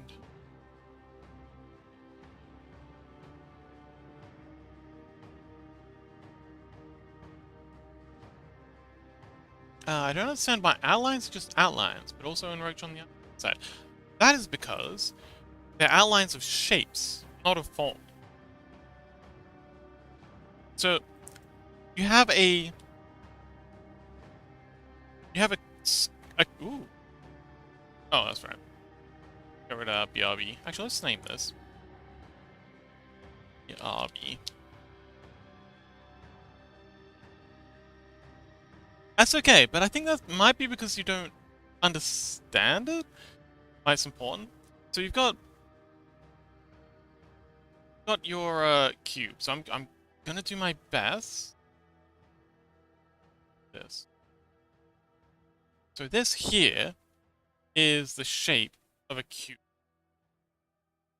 Oh, you do understand? Oh, okay. Fair enough. What is it you don't like about it? It's an interesting pet peeve to have.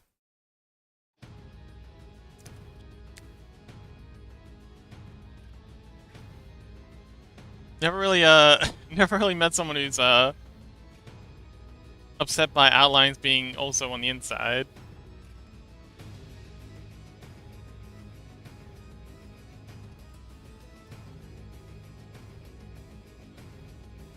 Oh! Wait, you mean for text? Not just for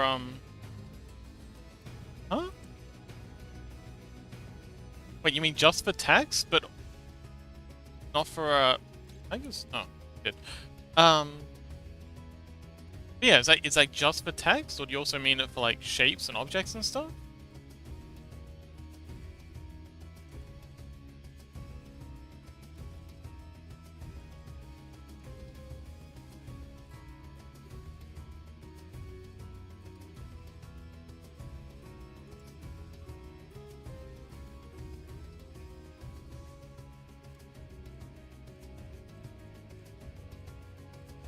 Still curious as to what you mean by outline, or the context that you're talking about.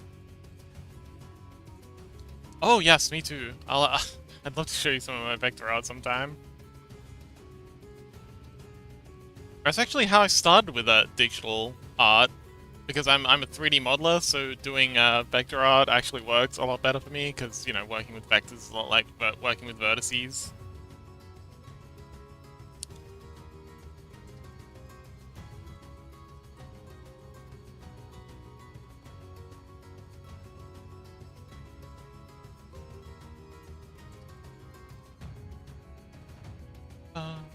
Ba, ba, ba, ba, ba.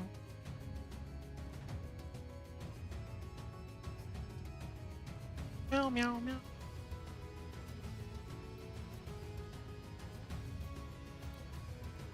Meow, meow, meow, meow. Meow, meow, meow, meow. Meow, meow, meow. Meow, meow, meow, meow, meow, meow, meow, meow.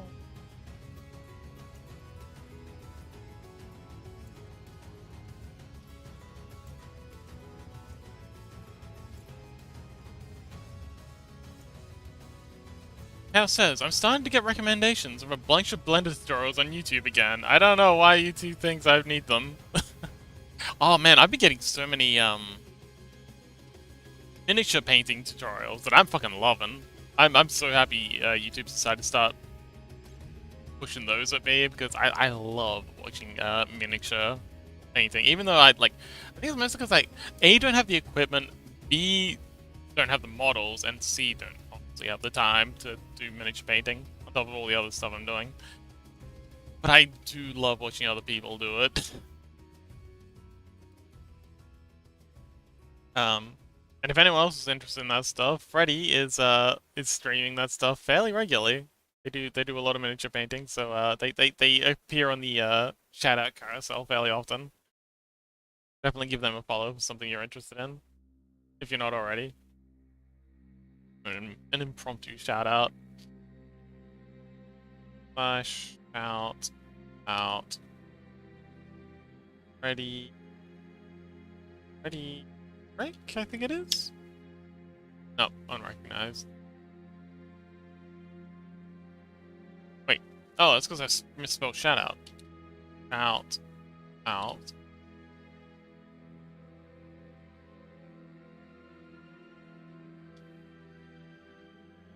Nope, that's the wrong Freddy. Oh well. Almost all my emotes are vector-based. Oh, interesting.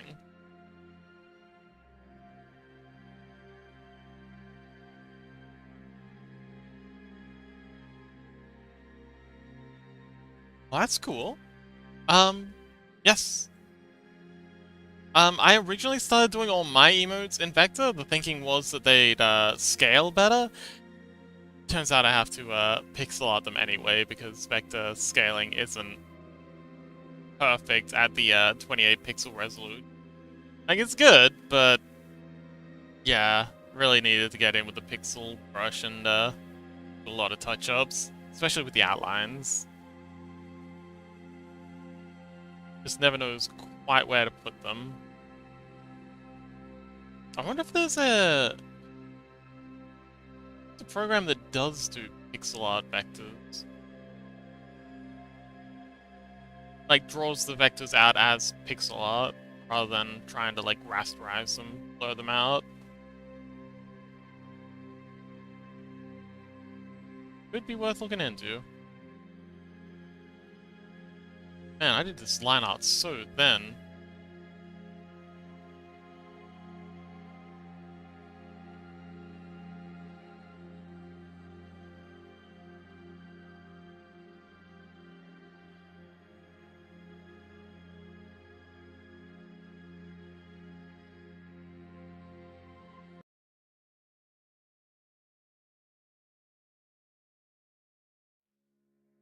I mean, that's probably not possible mathematically. Are you sure? I mean, I remember the old Paint programs used to be really, like MS Paint, it'd be really good at, like, drawing, like, when you draw shapes. It'd do excellent pixel art, especially, like, circles and stuff. No, it is possible. I've seen it.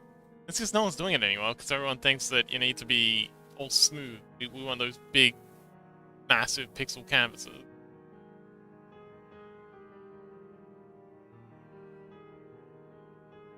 Oh, thanks, Chaos! Well done, Freddy Rick. Oh, Freddy Rick Zero! Ah!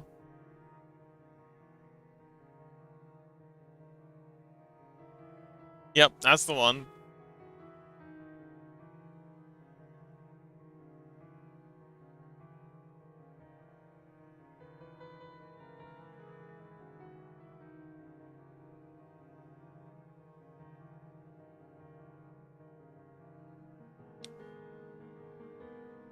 Oh, rasterizing basically is the math to transform curves into pixels.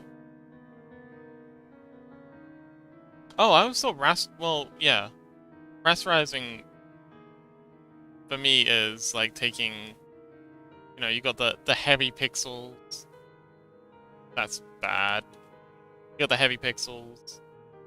And then it'll kind of like try and blur between them. It'll just be like, okay, this pixel, pixel. And does that blurring thing that, you know, you might want, probably don't. No, it's not fade. But yeah, okay, cool, you understand. Yeah, when you just want them to be like sharp pixels, but a lot of the time when you're using vectors, it'll try and make them blurred when it renders them out. But I want them to be flat pixels like in, say, you know, in Paint. You ever use the, you know, the old Microsoft Paint tool and you draw a circle? I used to do that all the time for, Minecraft. If I wanted to make a, circle of something, I would, do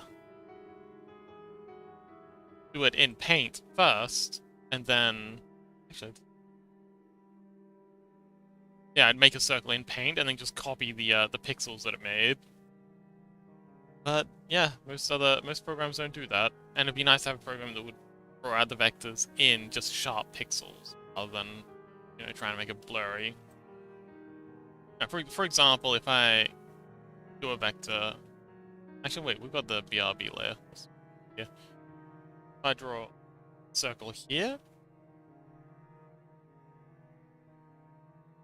No, not like that. Circle like this.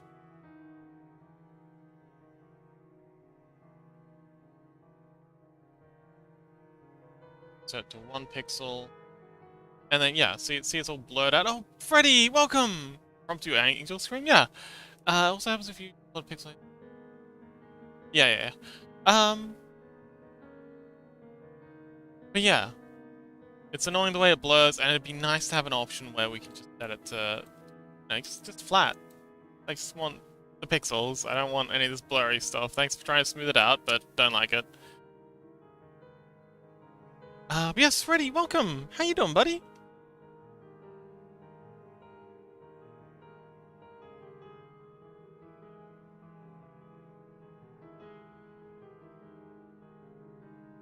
Oh, wow, perfect timing. Freddy shoutout, let's go!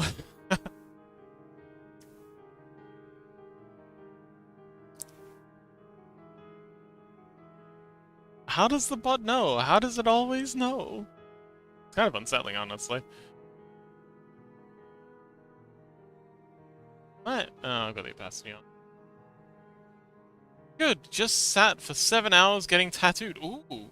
Oh, I remember you talking about getting a new tattoo on your last stream. What's the tattoo of? Oh, Chili Chompers! Hey, Chili! Welcome! But yes, we're doing an impromptu... We're supposed to be doing Stardew Valley. None of the, I am friends with the machines. Yes. Praise the Omnisire. Yes, we were supposed to have a Stardew Valley stream today, but none of the farmhands were free. Actually, only one of our farmhands was free to... Oh, ad starts performing? Snooze that for a minute. Yeah, none of our farmhands were free, unfortunately. Well, one of our farmhands. Only one of our farmhands was free. Oh, tattoo tags. Good idea. Yes, I would also love to see if it's healed up enough. Hopefully it's not all, raw and meaty. But... Oh, I sent the picture? Oh, awesome. But yes, so we're doing, Angel thing. I'm updating the previous promotional art to have all the changes that we made with the orthographic. So this is the orthographic that we've been doing the past couple of streams, and then made quite a few changes to her. So I'm just updating these changes, this version. And yeah, that's today's stream. Yeah, let's check out this tattoo pic. Oh, that's huge! Oh my goodness. Yeah, I see what you mean by 7 hours. Do you mind if we show it on stream? The angel looks so good. She is beautiful. The regulars are here. Yes, love them. Okay. I just wanted to ask just in case. But yes, this is I'm guessing this is the before, and here's the after. Oh boy. Oh, and I see it's still not done. That's gonna be a lot of jabbing. Are you okay with the pain? Like, oh no, you got it going across your nipple too, you poor thing.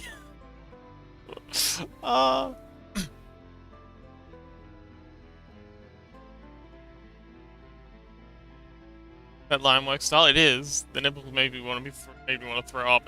Yeah. I don't even want to think about it. Good grief.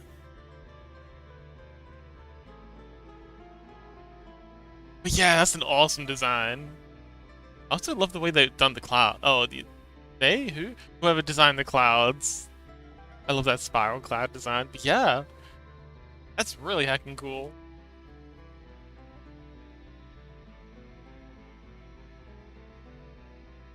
But yeah, how are you with the pain? Like, are you one of those lucky folks who's just not phased by it, or are you like me, just cowering in agony?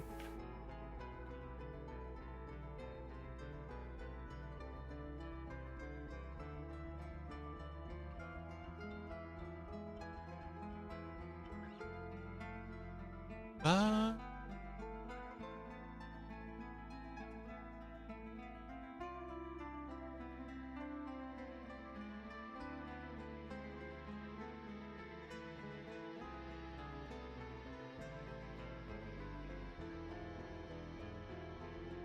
Okay, let's grab this chunk. Freddy says, yeah, I'm very happy with it. Not, no, it fucking sucked. I'm not great with pain. Some bits are fine, some bits are agony. Oh no. Bite the pillow, buddy. It'll be over soon. Well, that's... You're a braver man than I am getting a tattoo that size. My goodness. But worth it in the end? Absolutely. It looks incredible.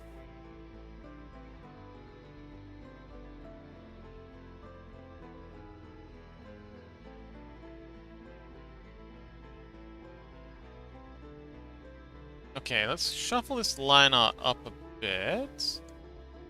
Not perfectly happy with its positioning. I think here might be a better spot for it.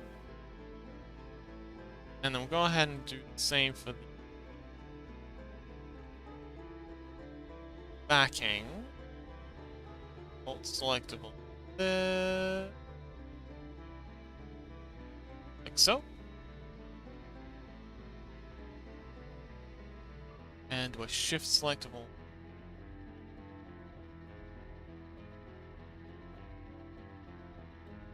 But it really matters.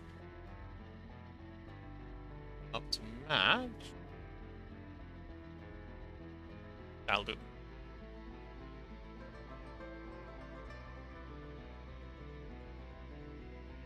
Think about here.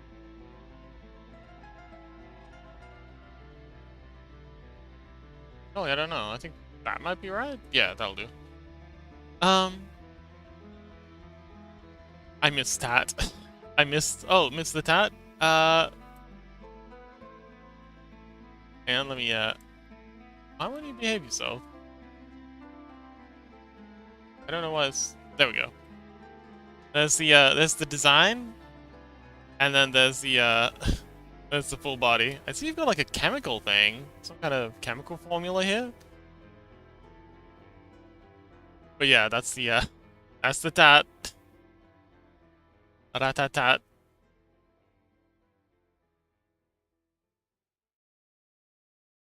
Pull back. Chest. Oh, I heard the sternum is a fickle thing. Spine is fine though. Sternum, nips, and collarbone. Oh yeah, collarbones. I've heard horrors or yeah. That and feet. Apparently ankles are absolute agony. Bye, Chaos. Good luck. Oh. Molecule of DNA from back in university. Ah, neat. Oh, by the by, Freddy, there's actually something I've been wanting to ask you. So you're very switched on with all the global warming science, from what I've heard.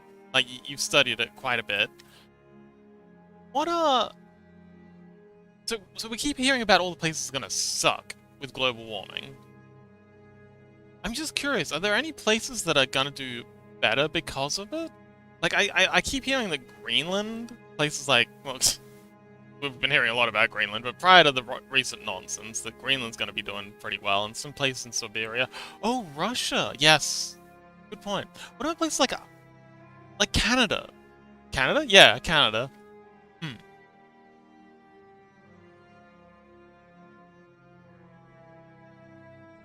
I was thinking like Alaska would probably do well too. Oh, Norway. The Scandinavian countries might wind up being superpowers if things go well.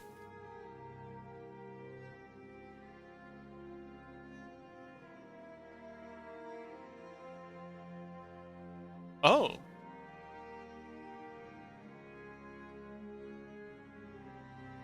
Oh, yeah. I've heard that, yeah, it becomes incredibly unstable when it melts and causes, yeah, anything that's built on it falls apart. And also, the soil, just because it's warm enough to grow stuff there, doesn't mean the soil's any good. Like, I know we have a huge problem here in Australia with soil quality, because until recently, Australia used to be part of the Arctic and Antarctic. Yeah, Australia used to be attached to Antarctica, and geological scales. It only just recently broke off, so it has really, really poor soil quality because it just hasn't been around for very long. There hasn't been conditions for soil to develop for as long as other places. Yeah, I can imagine places like in the Arctic Circle wouldn't have very good soil quality for the same reason. Poltergeist says, most pain I had tattooing was the back of the calf, funny enough. Huh. Even the shoulder blades weren't that bad. Hmm. Freddy says, yep, permafrost soil is usually neutrally depleted. It also holds some fun spores and microbes from back in the day. I've heard of that too. I don't know. Like, Look, most of the time I've heard about horror stories of permafrost releasing various microbes. It's always been from like pop science magazines that aren't always the most reliable. Never really made much sense to me because like microbes and fungi, they're usually very, very specifically not engineered, but developed for a particular sort of environment, and that environment being another organism. Like a disease that infects humans isn't going to be much of a bother to chickens, except in certain circumstances where they've been in close proximity to each other for a long period of time, and there's some sort of immunodeficiency scenario thing happening. Like very specific circumstances allows the jump to happen. So I don't get how ancient microbes that have developed for like entirely different creatures could be really any threat to us. Then I'm not a biologist. I'm just a fox doing stuff on the internet.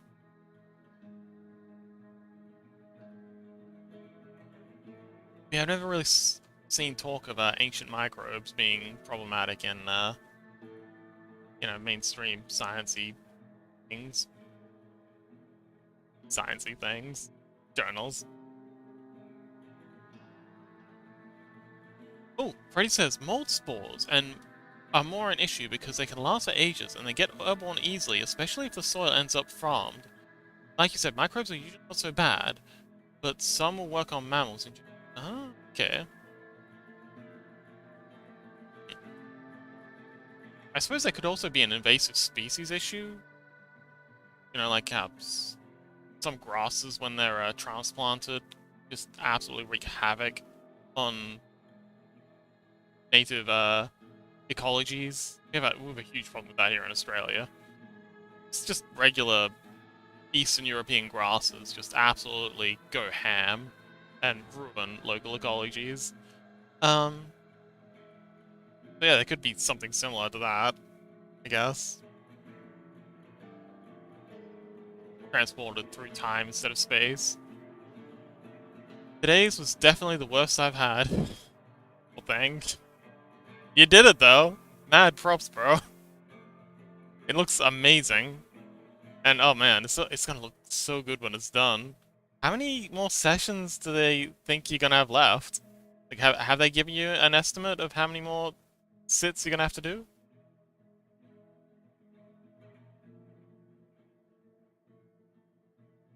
More full days. Oh, okay. Good luck. You got this, fam. Today was. Oh, yes. Poltergeist brings up a good point. Today was only line art. Have fun with the rest. Have you got many tattoos, Poltergeist? You sound like you're a bit experienced as well in the tattooing arts.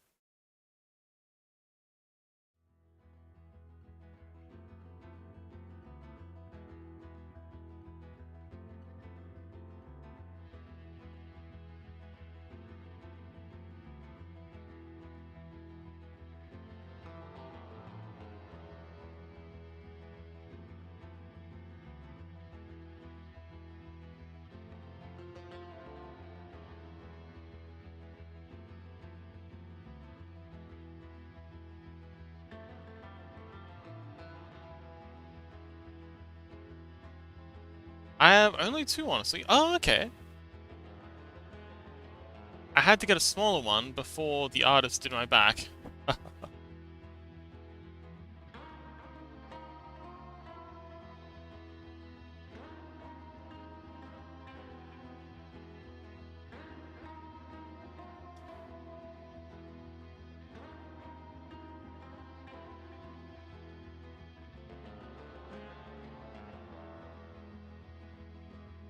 There are some plans for other ones. Well, what's this one on your back you keep talking about? Like, what is it of? I mean, is it like a battle axe wielding Viking riding a flaming serpent, for Thunderstorm? Just a wild guess.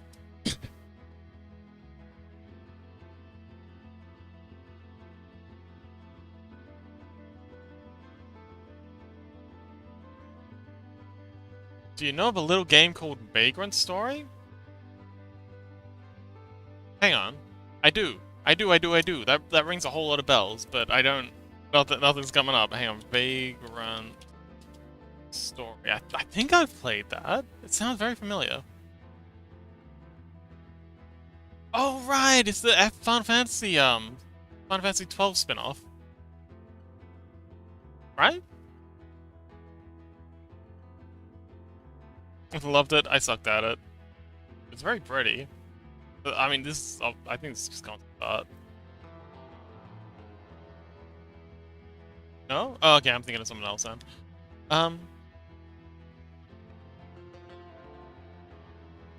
I love this art style, though.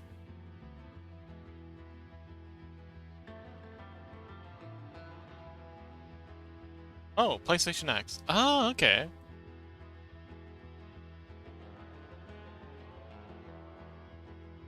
Oh man, I love this old PlayStation era style graphics. Such a sucker for this art style.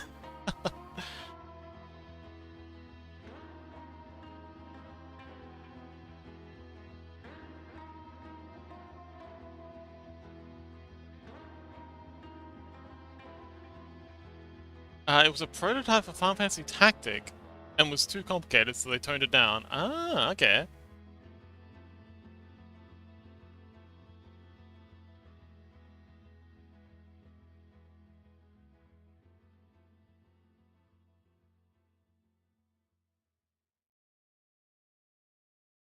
But isn't it set in the same universe as Final Fantasy 12?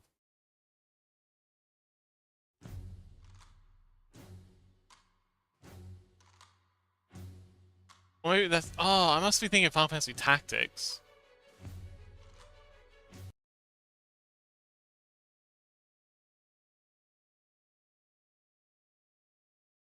Blood Sin is what I have. Oh, the Blood Sin. Okay. Now, let me, diff around a little.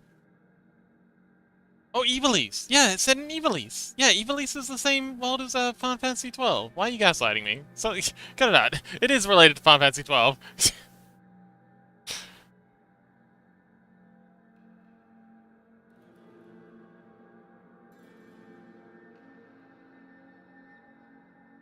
Yeah, but it's set in the same world. Ivalice is the world of, FF Tactics. Oh, wait, hang on. Maybe I'm losing my mind. Right, Ivalice? Here we go. The setting has been used in multiple Tactics sequels and the mainline entry of Final Fantasy 12. Yeah, so that they are set in the same world. Yeah. Yeah. I don't know why I'm getting so... anyway, you were saying the Blood Sin.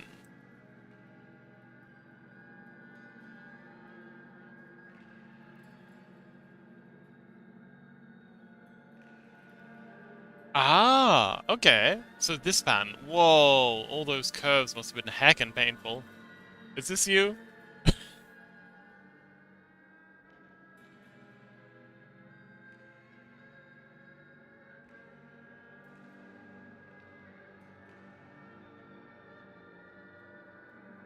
Man, that is wild. Those, like, sharp corners. Not me, but this is what I have as well. Ah, yes, it is. Very, very ornate.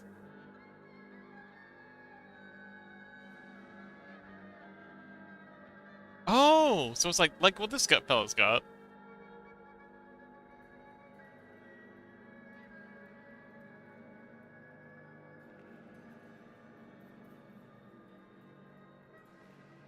Very cool.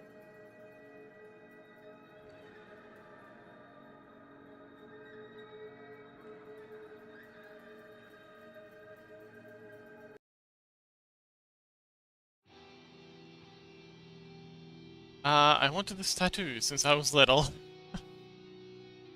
Well, well done. You went out and made it happen. And that's very cool. Don't let your memes... Sorry, but don't let your dreams be memes.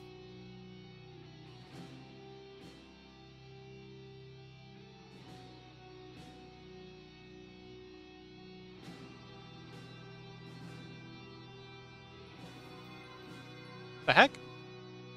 Oh, Mr. Marge Simpson. Thanks for the follow? Interesting name.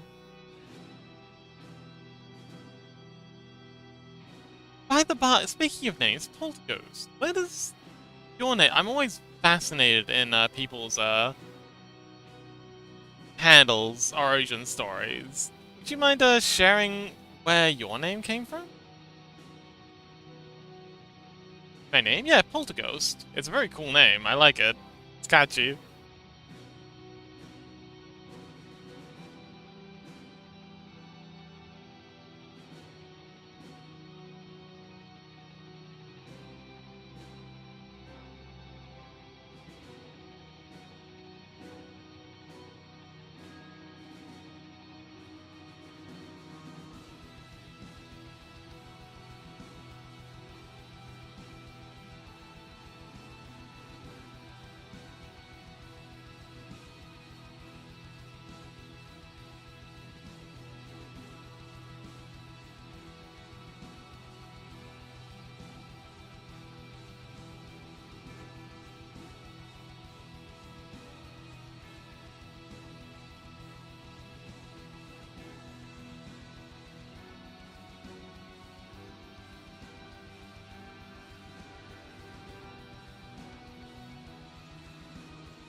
Have you drawn biblically accurate demons? Well, not yet, but...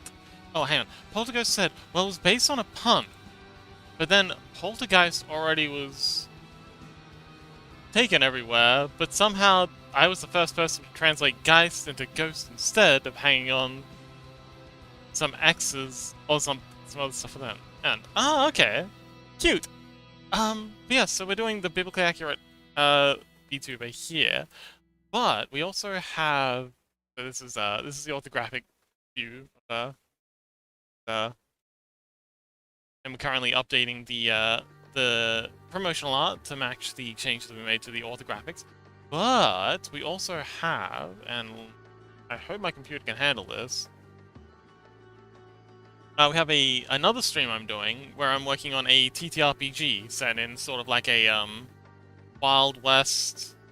Like a dark fantasy Wild West, where all the animals are American cryptids. So we got the not deer here that people have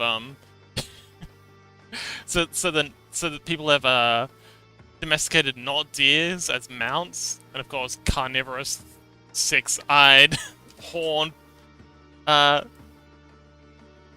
Yes, like a tabletop RPG, like a board game, like a Dungeons and Dragons kind of thing. Jackalopes and thunderbirds, which have been domesticated into Argentavises. So they've clipped their wings, they've shorn its beak down, or clipped its beak. And because it's been kept inside so long, they've kind of they've been kept in squalid, cramped conditions, so they're not growing into the full thunderbirds. They almost look like completely different animals. These are farmed, and we have ideas of doing the Buggle Gum? Wait, hang on, I've got a saying here somewhere. Yeah, the Gumbaroo, which is kind of like a giant pig thing. We're gonna use chupacabras as kind of like a domesticated hunting / tracking dog. And they'll also, wild chupacabras will function like wolves in most of the RPGs. Like every RPG has their wild dogs or wolves or something. What else? Gumbaroo, Gubbers, of course Wendigos will be making an appearance. We love some Wendigo action. And yeah. Poltergeist says, those look really nice. Yes, I'm glad you like them. But there's also going to be demons in this world. And I've been Depending on how I want demonic packs to work, I struggle finding those mythic creatures. So did I, but as soon as you like crack the surface layer, like as soon as like started finding like a few, how would you look for those? Honestly, just so what happened with me is I just started finding the ones that I like that I knew of, like Wendigos, Jackalopes, that sort of thing. And the beautiful thing about the internet and hyperlinking is there's always links to other things. So you'll be reading through an article and there'll be either like another article links or another article on the same page that references something else. That's how I found out about the Gumbaru. I think I was looking at the Thunderbird. No, okay, so I found out about the Thunderbird from an image Yemi sent me that has like a list of a bunch of things. And then from the Thunderbird I found out the Gumbaru, and from the Gumbaru I found out about the Timber Doodle, which is another one I've got to add in. And yeah, it's just as it's one of those things where once you start digging, as soon as you get like past like, you know, crack through the surface layer, it's just everything opens up. So yeah, just start looking. Great, there's so much stuff. Surprising amount of stuff. But demon packs. I thoroughly dislike the way demonic packs work in, say, Dungeons and Dragons. Like, they've always felt very disappointing. So I've been doing some research on what people's IRL experiences with demon packs are, and of course, they're all largely related to mental illness and very, very disgusting behavior on part of the church, exorcists, gaslighting people into thinking that there's some demonic presence when they're just mentally ill. It's absolutely abominable. But all that aside, the way the way demonic pacts work in like D&D and most fiction is the demon will give you powers in exchange for your soul when you die, and then it'll just bugger off. Like, and he'll call in occasionally to like check up on his quote-unquote investment, but it's largely like it's just a business arrangement, which I found endlessly dissatisfying. But the way it seems to work in like IRL, most commonly, is my character has some contracts with devils. So the way it seems to work is, and this is something that kept on getting repeated over and over and over, you have to allow the devil into you. So it's not so much a contract in that you sign a piece of paper and there's just an exchange. It's more of like an ongoing relationship, and it becomes a sort of parasitic organism inside you. So I'm thinking maybe a better analogy for the demonic contracts isn't so much signing a deal with like a landlord or something, or like a corporate overlord, which is what the mythology seems to be mostly hinting at. Like, it seems to be an analogy for capitalism, corporatism, especially in D&D. But I'm thinking, more, in this case, making it more of an analogy for something like drug addiction. So, you know, you take your first hit of, Ghost says, I had one where my sense of taste was turned around, salt was sweet and sweet. That's, yeah. But I want to go, like, really dark. Like, that's fun, but I want to go dark. Like, and fucked up, horrible shit is kind of my jam. And if we're going for something like demonic packs, like that's gonna be the peak, the pinnacle of fucked up shit in this universe. So I'm thinking maybe more of an analogy of like fentanyl, like modern day drug addiction. Because I've also been watching a lot of documentaries, videos, things about drug addiction and the recent fentanyl epidemic. I was thinking it could be more like that. It's like you get your first hit, and then it gives you like cocaine. It'll hype you up. You'll be much more energetic. You just really want to get ahead in life. You want to get better. And a lot of actors will do this. They'll get, they'll be dissatisfied with their progress, and in order to get ahead and like actually break into an industry, they'll start doing performance-enhancing drugs like cocaine, and of course they'll get hooked, and it'll completely ruin their lives. I kind of want the demonic contract to be like that. Currently I have one that pulls me further and further into depravity, But yeah, it's kind of like you get that first hit of quote-unquote demonic power, and then you've always got that monkey on your back, and it's like a sentient, like the analogy of having the monkey on your back, drug addiction. Um, except in this case, it is it's a self-aware sentient monkey that's on your back, and it's constantly trying to get you to use powers, do this thing, and it's always there, always with you, always around, just waiting for you to slip up.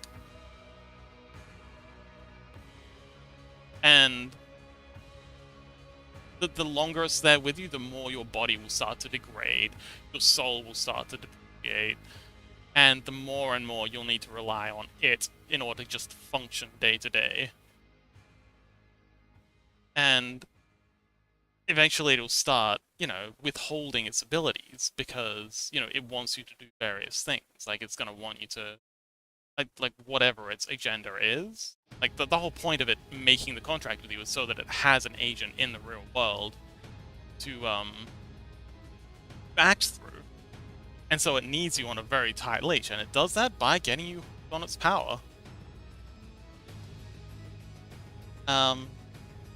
And yeah, again, always with you. Not like in D&D and most other things where it's, just kind of like a background element until it's brought up for a specific story beat. Sounds awful? Yeah, I want it to be as awful. Basically, I can't fall to 0 HP right now, otherwise it gets dangerous. Which, as a wizard, fair enough. But yeah, the darker the better.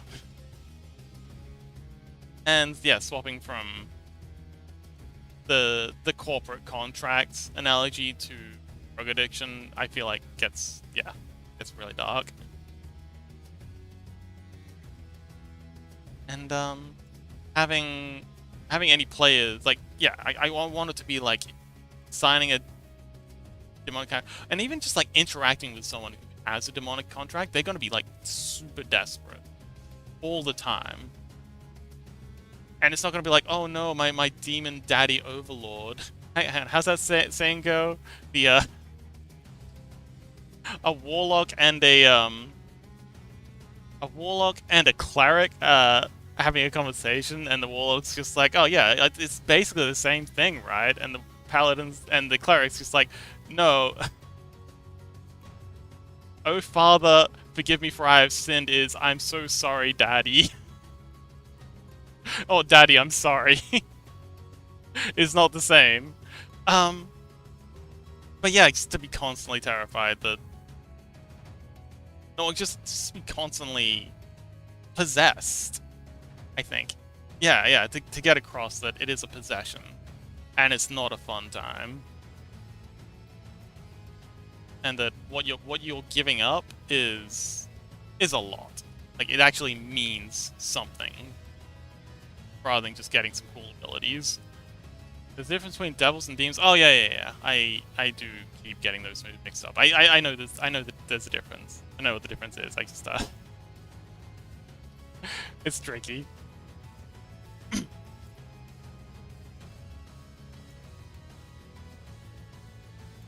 Canonically, devils are the ones that have written contracts, and devils are more spoken prophets, I think. Oh yeah.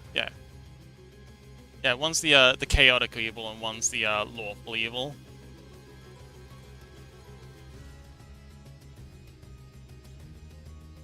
And warlocks are a whole other thing again. What? Aren't warlocks just people who've made a contract with the devil?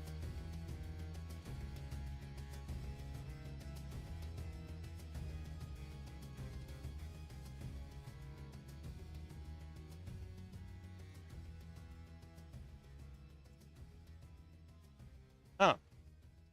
Well, a devil or an old one, or, that sort of thing. Dozy Jinzo says, any concept for a rehab for this sort of thing? Ah, so actually, yeah. Well, while doing my research on IRL demonic contracts, I did come across, some exorcism techniques. And again, I do not endorse what exorcists do. I think it's most, like 99% of the time, it's just gaslighting and abusing people with serious mental health issues. But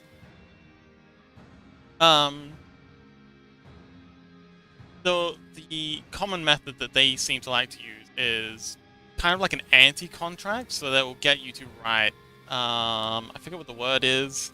It's the prayer thing saying, you know, that they're all about Jesus and that they want to go to heaven when they die, and they they devote their life to God and reject the devil, and then they'll sign that in blood, and that's very often, yeah.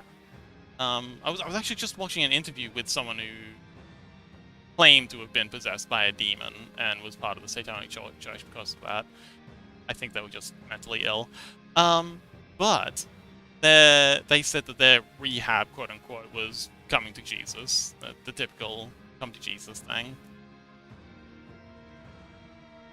But yeah, I think something similar. Like, I would like to have a church analogy in this world. That's a whole nother story, and that's going to be also very kind of like what is it?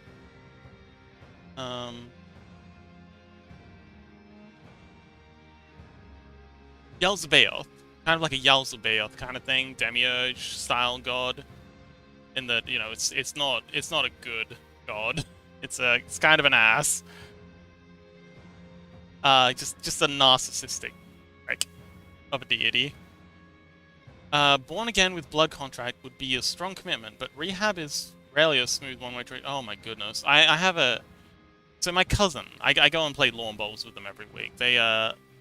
She works as a nurse in chronic drug and alcohol rehab, and she is regularly telling me stories of just nightmare scenarios and how insanely difficult it can be to get off that stuff. A lot of people... Oh, Lily, hello! A lot of people don't know this, but... And I was shocked when she told me about this.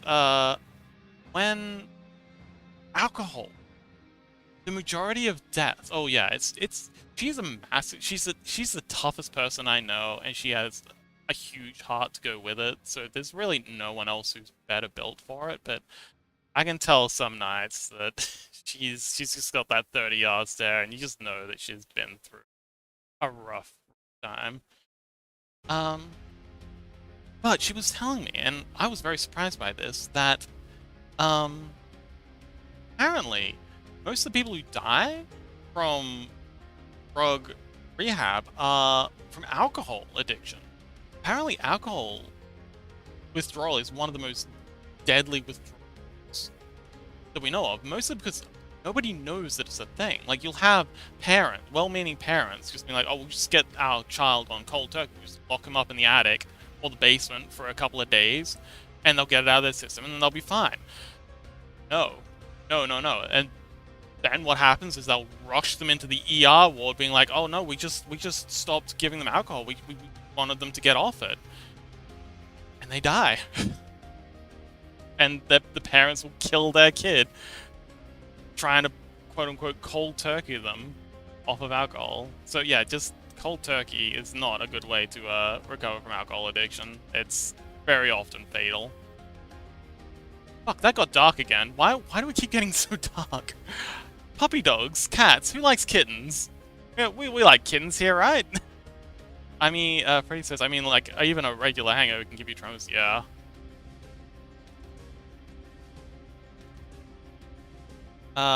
Alcohol is the most that kills the most by yeah.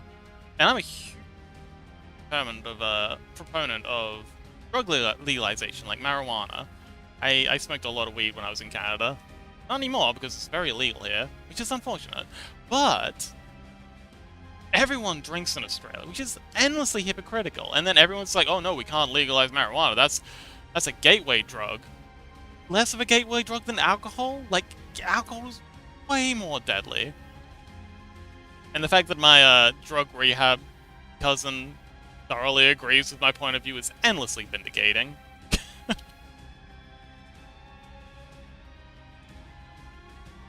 But yeah, if we're gonna have the double, like, if we're gonna have the standard that cannabis should be illegal, we really need to outlaw drinking and tobacco smoking as well. But we won't, because it's a multi-billion-dollar industry.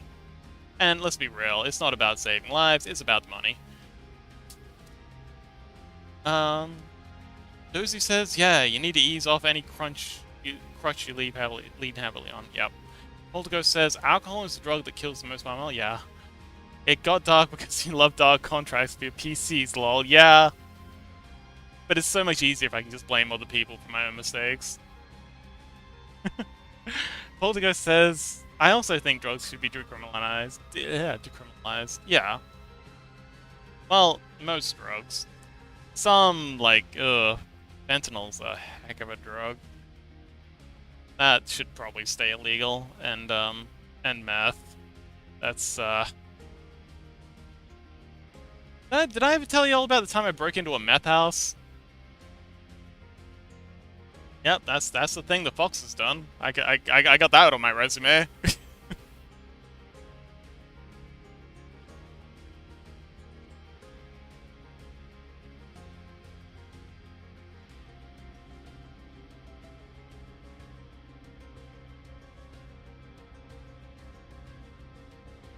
Okay, we've thinned out this line art nicely. Oh, we've got a spots we gotta fix up though. Ba, ba, ba.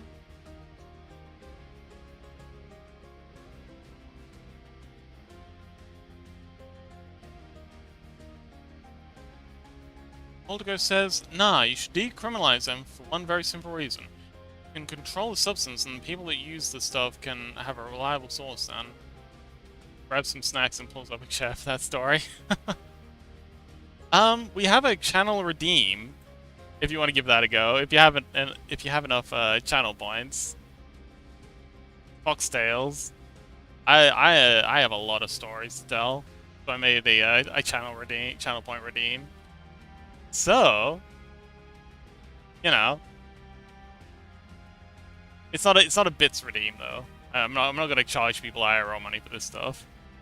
Although, if I want to live out my dream of being an IRL bard, maybe I should start.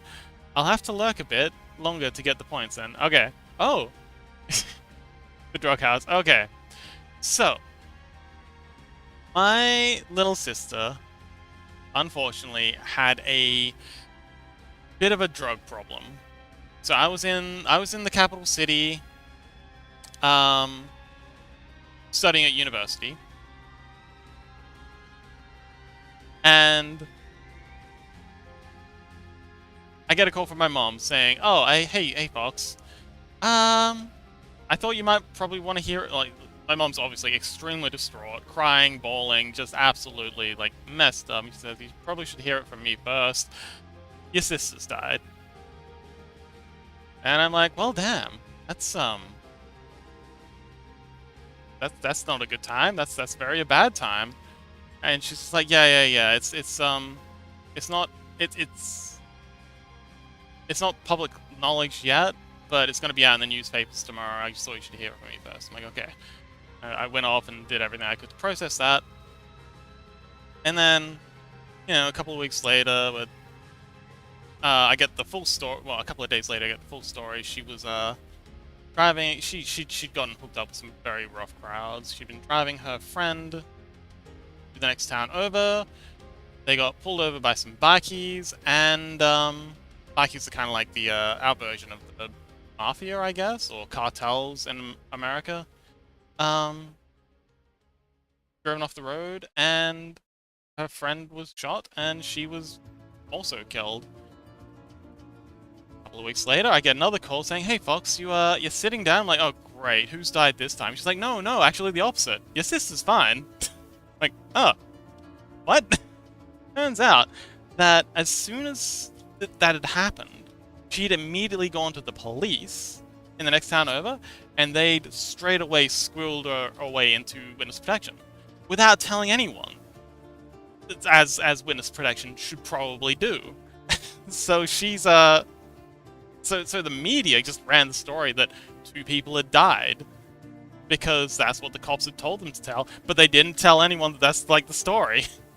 So, anyway, fast forward, I've gone back to like the town that we grew up in, the town that my mom's still in, and the town that my little sister was living in at the time. And yeah, I'm just there, like, to help out. And my mom's like, okay, so we need to go to your sister's old house. I'm like, okay. And she's just like, okay, so we're gonna bring your uncle. Your uncle's coming along. Okay, so he's gonna be the muscle. He's this farmhand fellow. Well, two of my uncles, and these are farmer folks, so they are built. No one's messing with these guys. And yeah, so just in case any of her old friends come along and try and give us hassle, we go to our old place, and as we're oh yeah, and then she says, okay, and the cops will be there as well. So they'll be there. Anyway, as we pull up, and well, we see the cops ahead of us driving towards the place, and then as we pull up, we see this car kind of peel away out of the driveway and just leave. It just goes in the opposite direction as where we're coming from. In a bit of a hurry, not speeding, like not enough to be like, you know, criminal race, but definitely in a hurry. So we figure these are probably the folks that she was living with. And yeah, the cops get out of their car and they just kind of like standing around, like they just kind of like looking around, like they just kind of like look in the opposite way of the house. And so I go up and I'm like, okay, so should we get in? And they're just like, oh no, we can't see anything. Like we're just watching over here. Whatever happens behind us, yeah, story time. Whatever happens behind us isn't our problem. And it's like, ah, I see. Okay. And he's like, yeah, we're gonna be looking this way for the next couple of hours, and yeah, whatever happens, it's not our problem. So we check the door, front door, it's locked. All right, well, not getting in that way. Go and check the back door, also locked. All right, well that sucks. And then I noticed on top of some like wheelie bins. Just above some wheelie bins, it's like a fairly high window. It's kind of like ajar slightly. And I was like, oh, alright, cool. Well, I could probably like jump up there, shimmy the window open, slide in, and then open the door from the back. Open the back door from the inside. And my uncle's like, yeah, that sounds like a good idea. Up you go, you little spider monkey. Like, okay, off I go. So I jump up on the wheelie bin, squirm my way into. And fun fact: any hole that you can fit your head through, you can generally get your whole body through with a bit of effort, provided you're a slim person like me. So I just kind of like worm my way up through this gap, like a fucking snake, and then kind of like worm my way over and then down, and then flip my legs around and then crunch. And I've never been so glad to be wearing boots in my life. Because, so I land in the kitchen, and this place is just encrusted with filth. There is just a good 10-20 centimeters. No, hang on, wait, no, that's wrong. 5 to 10 centimeters of just encrusted trash. So, heroin needles, old newspapers, feces, food scraps, food wrappings, just absolutely vile. So I crunch my way across the kitchen, into the laundry, and then open up the back door. And the smell wasn't actually that bad. It's this weird thing, like the smell hits you, and then your senses just go into shock, and then you can't smell it. But the sight was appalling. Like, the idea that people can live like this. Horrific. So I unlock the door, open it, and I was like, okay, y'all can come in. And then I go, turn around, and I go back the laundry, through to the kitchen, to the door that's leading to the next room. And I go to open it, and it doesn't like open, which I think's weird. And this kind of like starts falling towards me, so I catch it. And then I realize the door's not even like attached to the wall. So I just pick up the door and like move it to the side. And that's how they were getting through. And then the living room was just all like you could not see the carpet. There was just old electronics that had been disassembled. There was again needles, baggies. It was an absolute state. Horrific. And yeah, we spent the next couple of hours just kind of like searching through the place for my sister's documents, like birth certificate, that sort of thing. And yeah, that was the time I broke into a crack house.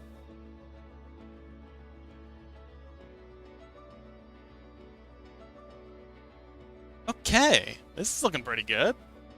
I think we've got the line art pared down well enough. I think we can maybe, I don't like how this is looking. But I think we can maybe get started on the eyes.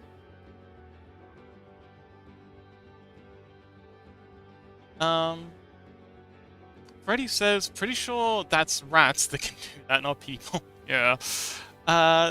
Dozy says, yeah, those places are often vile. It's easy to burn them down and clean them up. Yeah. I think they do have professionals that can do this stuff, but yeah, it's the sort of thing that you need professionals to. Dozy says, it's lucky they didn't leave anyone behind for you to stumble into. Yeah, I think they all got out when they saw the cops coming. Addicts can move surprisingly fast when when they want to.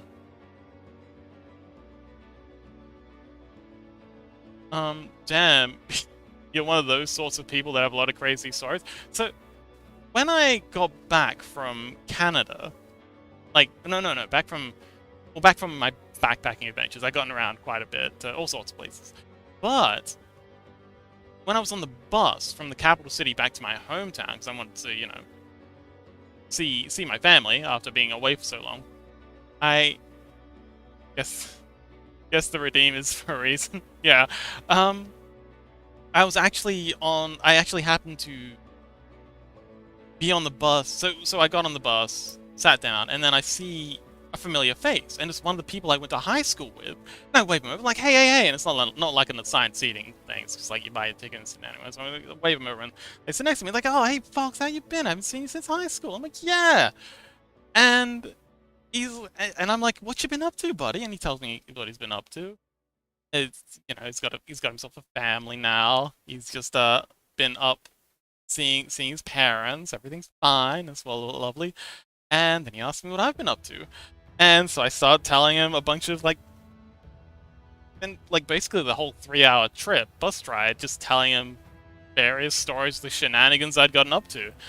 And the time absolutely flies. I completely lost track of time. He's like staring at me the whole time. And then we get home, like, oh shit, I'm gonna have to like cut the story short, but by here I'm gonna have to like head off and, you know, see my parents and stuff. And he's like, my dude, what the fuck? Like I haven't. This was the first time I've left our hometown, and you've been up to all these shenanigans. I was like, oh, it actually like put into perspective that I have actually gotten up to quite a bit, and that was nice because when you're actually out adventuring, it doesn't feel like adventuring. It's the thing, like a lot of the stories and games don't get across. Red Dead Redemption gets this across pretty well. Like it's just life when you're doing it, but it's not until you like sit down and tell the story that it actually becomes an adventure. Up until that point, it's just life. But yes, I do have a few. And I do like telling them because again, they're not adventures until they're told.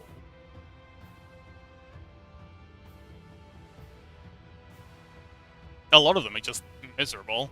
Like breaking into a crack house is not a fun time. Would not recommend it. But it makes a heck of a story.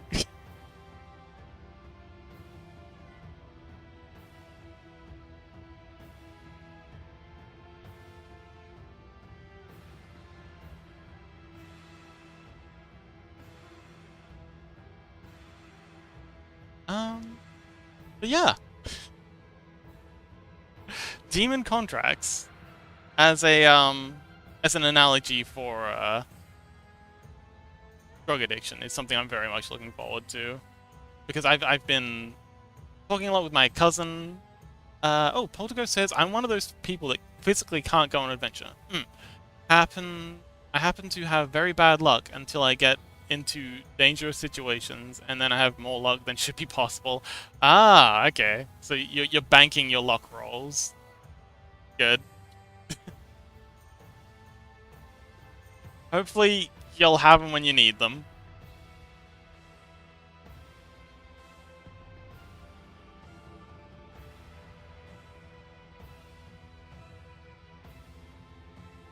Alright, that'll do. Let's get on to the eyes.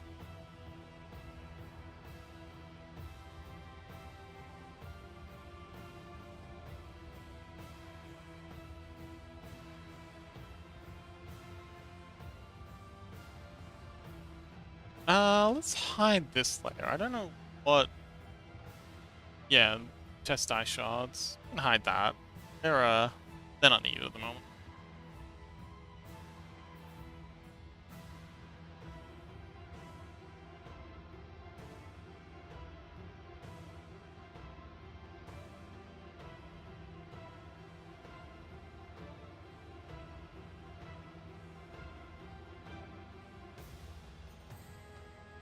I do like streaming for that fact though, because like I fairly regularly have new people to tell my wild stories to.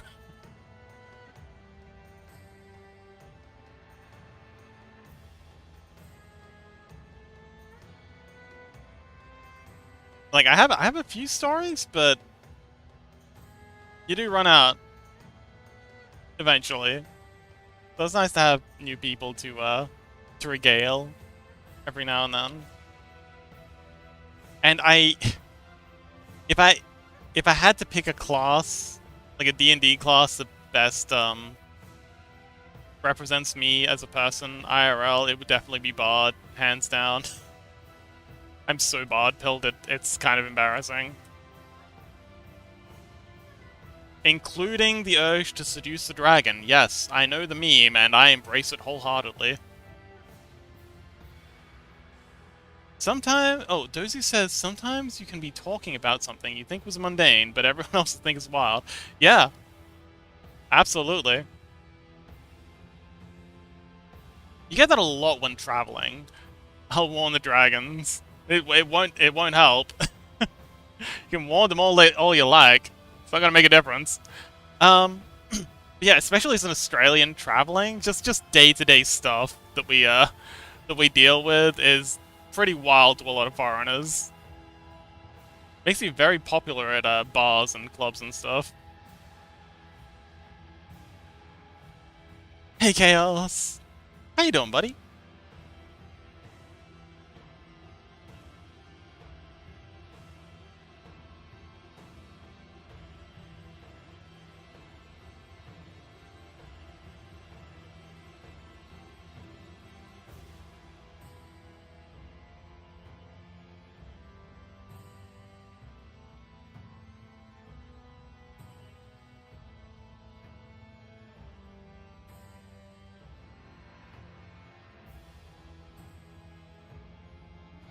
Cal says, doing good. Bit tired, so just chilling the stream. Oh, well, did you like the story? I think you've already heard that one before.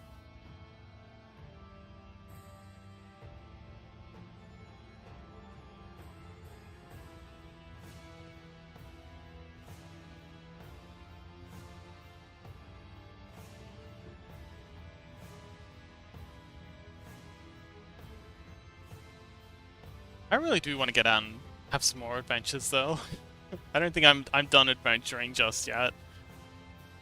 Be nice to, again, get to Europe. I've been through all Southeast Asia, Australia, the Americas, well, the Americas, America and Canada. North America, I guess. But Europe, not yet. And apparently that's where all the dragons are. Chaos says, if I heard, then I forgot it. I have a bad memory. Oh, wonderful. Good for me. I can keep retelling my stories.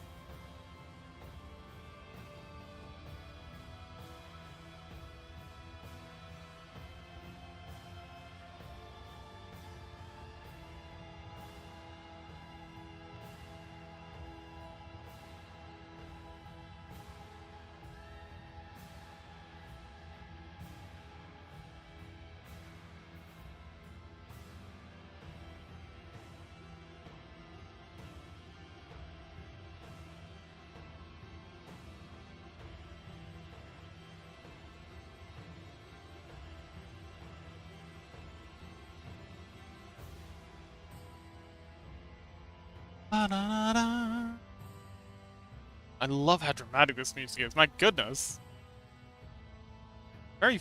Again, very fitting for our subject.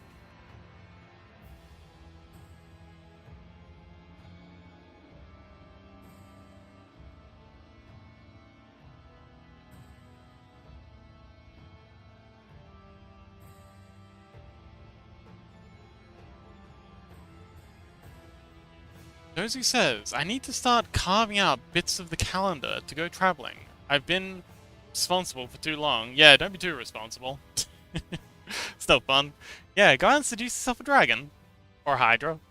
You know. Or I don't know, a demiurge, demon, whatever takes your fancy. Get out there and get dangerous.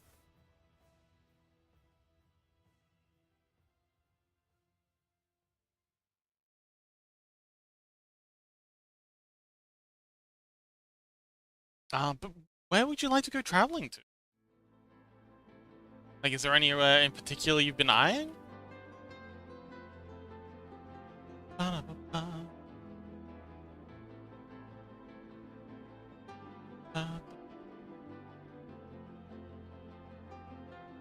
Okay, I think I want to get rid of this eyeball here and move this one beside it down.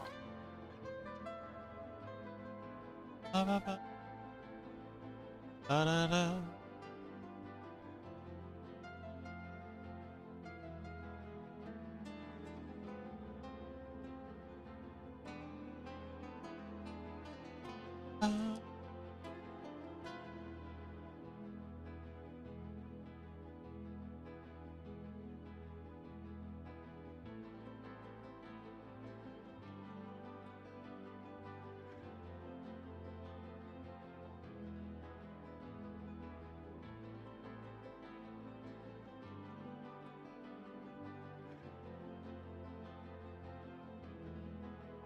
Dozy says, the list of places to see is very long.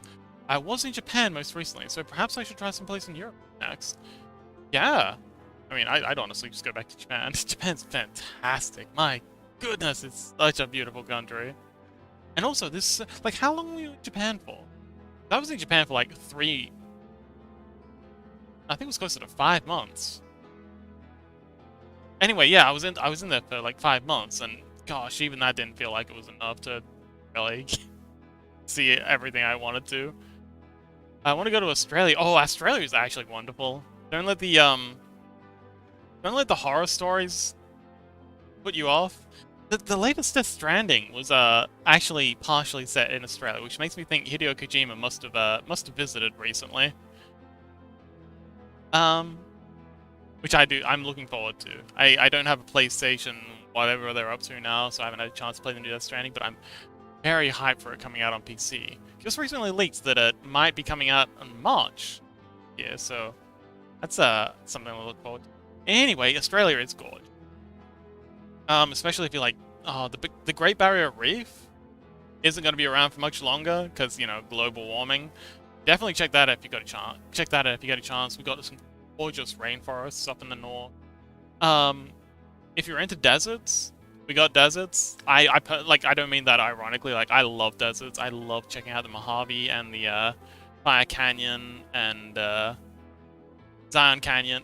Zion Canyon in Fire Valley, and Zion in America. But yeah, we've got lots of wonderful badlands. The horror stories of Australia scare me, but they don't stop me from wanting to explore. They just mean I'll prepare better. Yes, absolutely. You want to definitely always prepare. Brady says, I really want to do some exploring in America, national parks and stuff. Oh yes, America's got just some of the best national parks in the world. Also Canada, really easy to and I think as a Brit, you're in the Commonwealth, so Canada might actually be a good deal easier for you. Like, depends on what kind of if you want like the Northern American national parks, just go to Canada. They have very much the same stuff, and you know you'll have a much easy time getting a visa, and Canada's beautiful. Canada's beautiful, and the Canadian people are gorgeous. It's a really good time. But if you want more of the southern experience, like the Mojave, Grand Canyon sort of thing, yeah, you're gonna need a visa for that. In America for that, there's no substitute for that unless you come to Australia.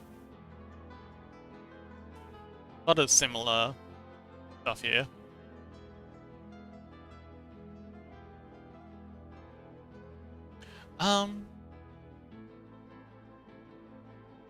But yeah, do be mindful. Oh, my Japan trip was a couple Septembers ago. I had a fortnight in Honshu between Greater Tokyo and Hiroshima and Kyoto. I had a fortnight on Honshu. Oh, I lived in Okinawa for a few years.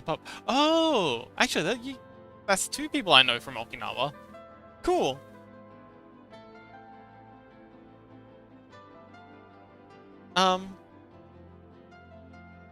Yeah, awesome.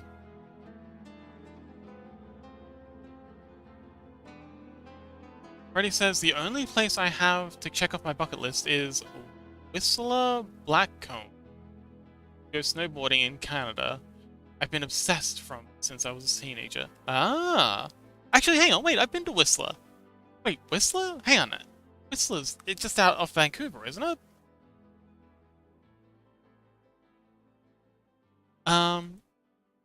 Josie says there's so much in North America to see. I've seen a fair bit, but I've still seen so little of it. There's so much of the world to see. I don't understand, like... I think it was Neil deGrasse Tyson said I wouldn't... No. I don't remember who it was. Someone said I wouldn't want to live for... Like, immortality would suck because you just get bored. Like, you'd run out of things to do. But I think that's just a lack of imagination, because there's so much stuff to see just on this planet. Never mind, like, getting out and seeing the universe. Like, there's so much to see and do.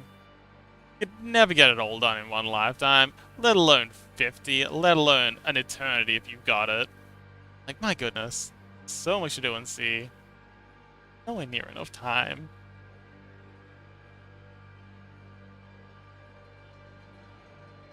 You're cool. No, you.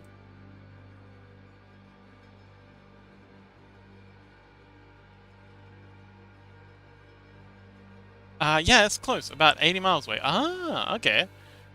Yes, I need a millennium to experience everything. Yep. Or just one very action-packed life.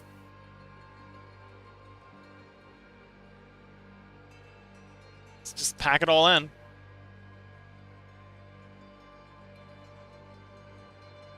Poltergeist says, immortality would suck because it doesn't matter how many friends you make, you'll witness all of their deaths. You know, honestly, you get used to it. Like, I've had a few people die on me. And it sounds psychopathic, but once you learn how to grieve, losing people actually does become easier. It's one thing that no one ever teaches you, how to properly grieve someone's passing, and, you know, just be sad, sit with it, and process the loss. But I feel like if you're immortal, like if you're going to be immortal, you're gonna need to pick up that skill. Once you have it, it does get easier. And yeah, it does suck, but the joy that they bring to your life far outweighs the loss. Again, once you learn how to properly process it. If you're not able to process it, then the loss is so much worse. But I don't know. I've lost a few people who I was really close with, and again, it sucks. But compared to like the joy of having them in my life in the first place, it's just not. It's just not like like there's just no comparing the two.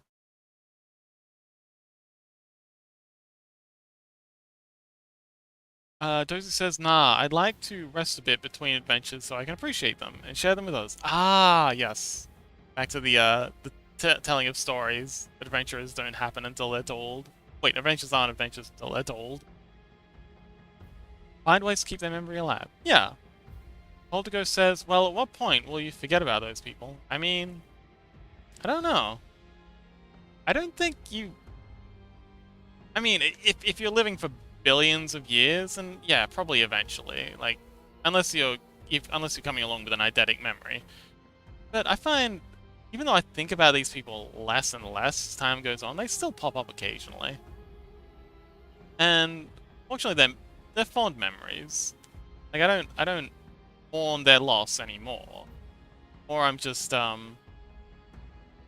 glad to have the memories of them.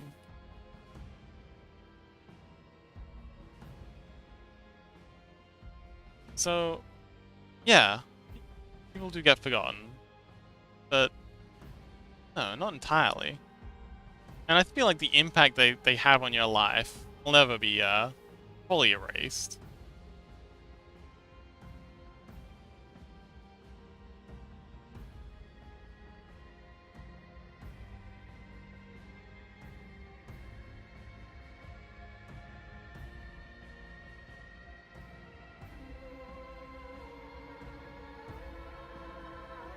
Poltergeist says, you will forget about the people after a century, probably. Brain isn't built to store endless amount of memories. I don't know, I feel like a century might be a bit soon. Like, if there's someone who's had a proper impact on you. Like, really close friends.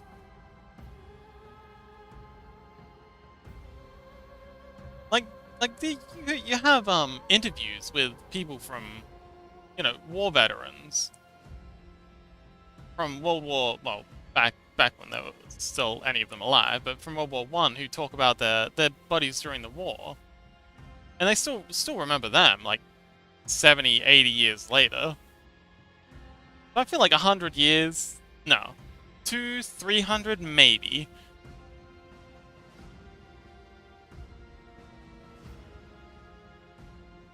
Oh. Oh yeah, very few. Oh, sorry, Poltergeist says, yeah, but how many people will have a proper impact on you? Very, very few. But it's the few that are important. They're the ones that make the difference. Of course, you're probably not going to remember the person who bagged groceries for you. That person's probably gone by the time you walk out of the shopping mall. Let's be real. Because ideologically, you might want to be about the importance of every person. Yeah, you're right. There's only so much room you have. But and the longer you live, the harder it will be for those people to have an impact on you. I don't know about that either. I think again, that's coming back to the not having enough experience. I think the variety of people in this world means that you are gonna find new people to have an impact on you. We're gonna think differently, act differently, just being their awesome, unique selves. Nah. I think humanity is much more dynamic and variable and interesting than you give them credit for. I have no qualms about humanity keeping me enthralled.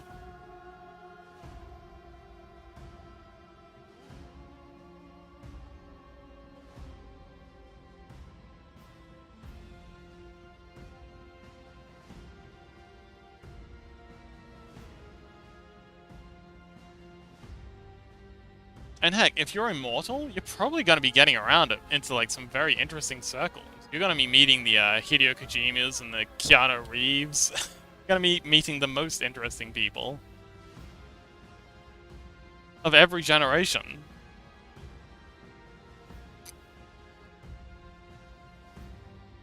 And it's not just the good, it's also the bad and the ugly. Like, Donald Trump would be a very interesting person to meet. And they've obviously already had a heck of an impact on the world, but better or more likely worse.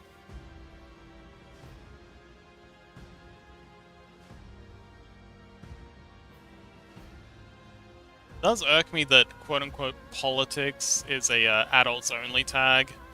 You're also gonna be the richest person, probably. I don't think I would be. Like, I mean, I guess on some level, like if I just bought some gold now, like what with inflation being a thing, or you know some basic investment portfolio, maybe.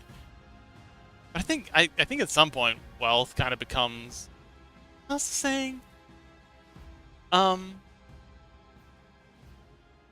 compounding interest would work in your favor. Lol. Yeah, I guess on some level, but um, how's the saying go? Poor people don't have money. Middle class people do have money. Rich people have assets.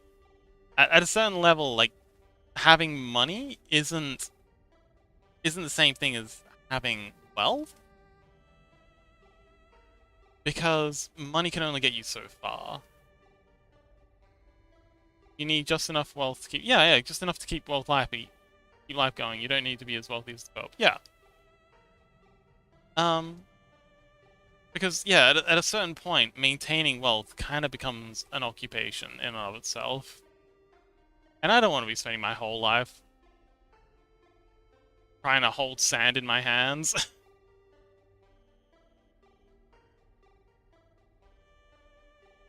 It's yeah, just having, honestly, I'd probably be happy if I was immortal, just washing dishes, just doing whatever odd jobs to keep myself going. And again, if you're immortal, you probably don't need, like, the first thing that would have to go would have to be your ego.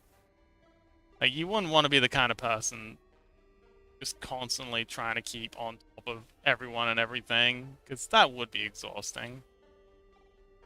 Just being okay with being a vagabond would be ideal, I think. You remind me of a character in Sandman. I haven't seen that. Or read that. Wait, are you talking about the comic book? Or the TV series? It also depends on, oh sorry, Dozy says, it also depends on how you want to be in the world. If everyone knows you're immortal, a lot of people will take advantage of that. Yeah, well, I think that's why being off-grid is probably also a good idea. Just keep traveling. Keep getting around.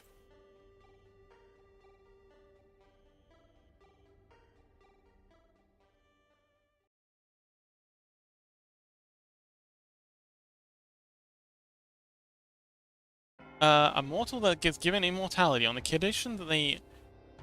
Oh, to meet Dream every 100 years and tell them about their lives and whether they want to die or not. Oh, yes, I've seen clips of that on YouTube. I know the one. I guess. Yeah, something like that.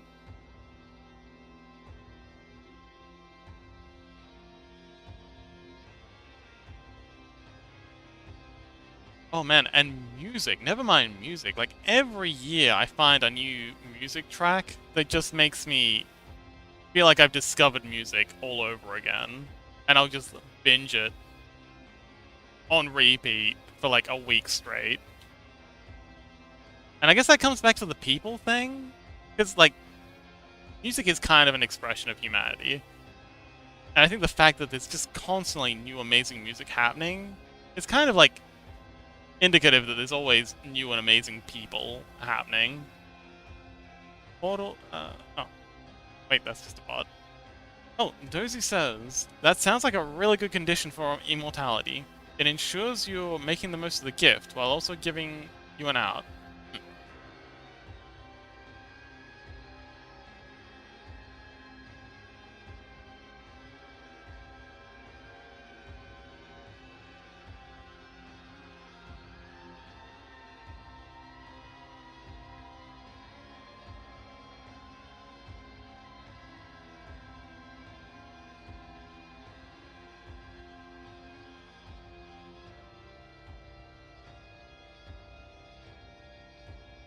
Freddy says, has anyone heard of the trouble with a Lincoln?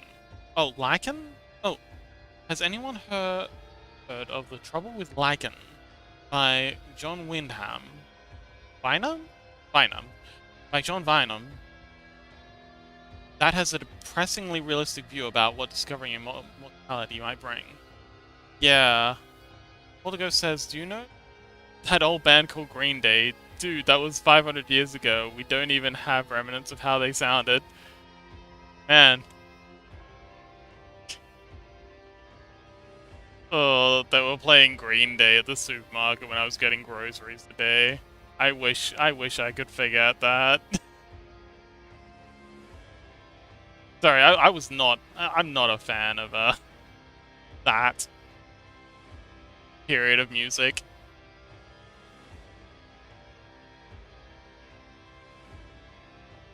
Like no qualms if that's your thing. Like good for you, but just speak to random man. Okay. All good. I'm not gonna judge you.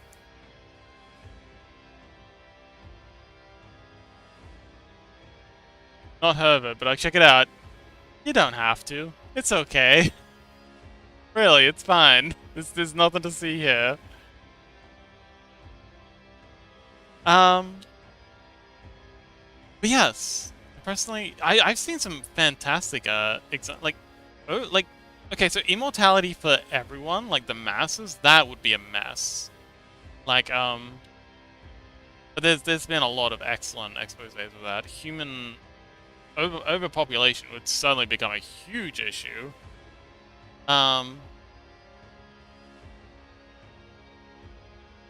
You know Taylor Swift? No, but I know her great great great great great great great kid. Or grandkid. Yeah.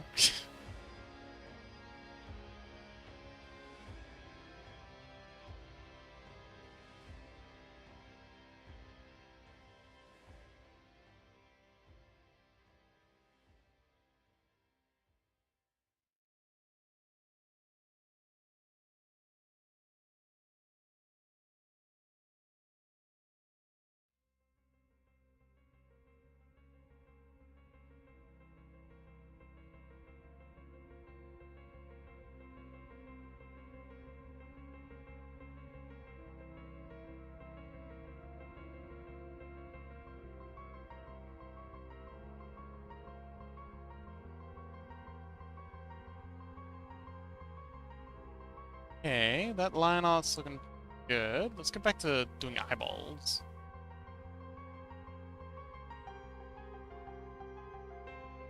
But I love the bass in this track.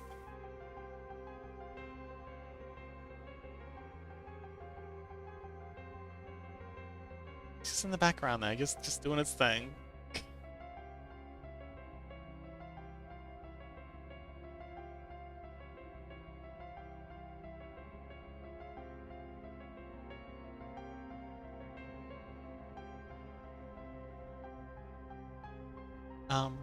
It says, in an alternate universe, I remember when Mountain of Mount Rushmore ran out of space for new presidents. You know, I've heard a horrifying theory about that. Apparently,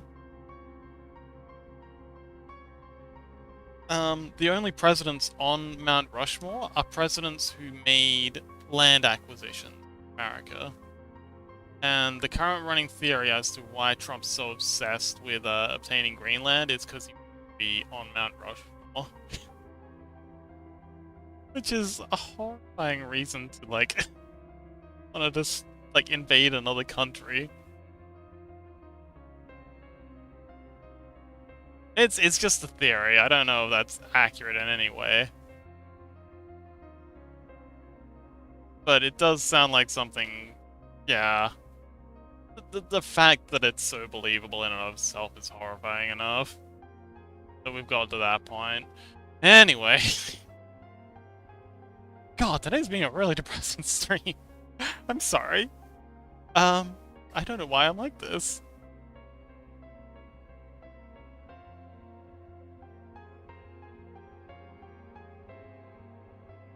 Does sound like an interesting origin story for Zoom. I feel like that's where we're at in history.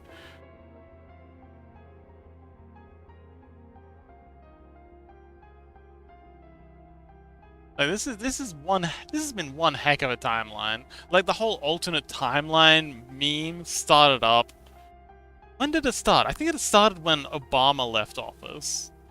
And it's just been escalating since then. Like, shit's just gotten wilder and fucking wilder. Thanks, Obama.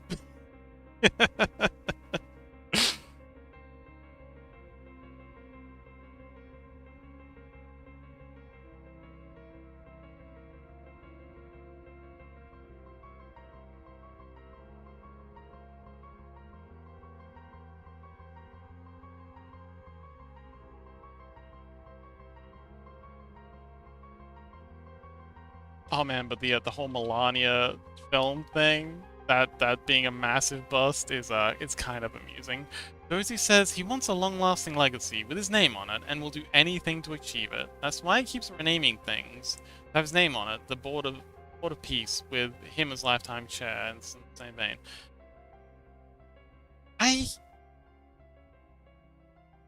I've heard differing theories on that. So there's the one theory that yes, it's about legacy, but then the other theory is not quite in the way that we think of it. I think music puts us in this mood. It's bad. You know what? I'm having fun. It's all good. I'm just teasing. So he's clearly a malignant narcissist on some level. And the thing about narcissists is they can't fathom their own death. Like, it's just not something that's psychically equipped to deal with. It's crazy. Yeah, and sorry, Freddy says, which is crazy because it doesn't transfer to the next president, which should be illegal. He's not actually allowed to do that. But again, he's just doing it anyway. But in terms of the legacy thing, he doesn't care about like leaving a legacy to other people. He's trying to build his own legend as he lives. He doesn't care about how he's remembered when he dies because that's not something he's able to process. It's just not something he's able to consider. So really, it is just about the gratification in here and now. He wants to see his head. He wants to see his head up on Mount Rushmore. He wants to see himself being lauded as the person who acquired Greenland. It's not about legacy. It's about in-the-moment gratification. And I think that's an important distinction. Because people who are after legacies, they can do horrible things. But generally speaking, they're fairly well checked by the fact that they're concerned about how they're going to be remembered. He clearly has no qualms about that. He just wants the shiny toy, and he wants it now.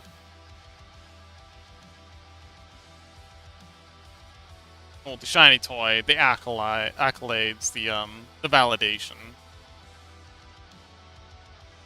And if it sounds like I'm describing a petulant child, I kinda am.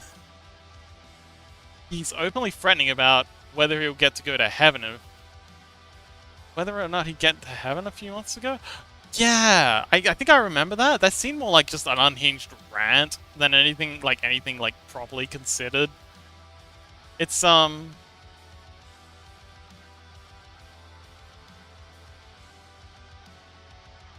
yeah, it's wild times we live in. Really, really insane. The fact that America, like, who could have predicted? Even last year, like this. Holy shit! This is only January. We're still in January, and what's happened so far? There's been the whole ICE shenanigans, like executions by government officials in the streets of America. America's threatened to invade a European country. America's threatened to invade its neighbor, Canada. America's invaded and abducted a president of a neighboring country. And it's only fucking January!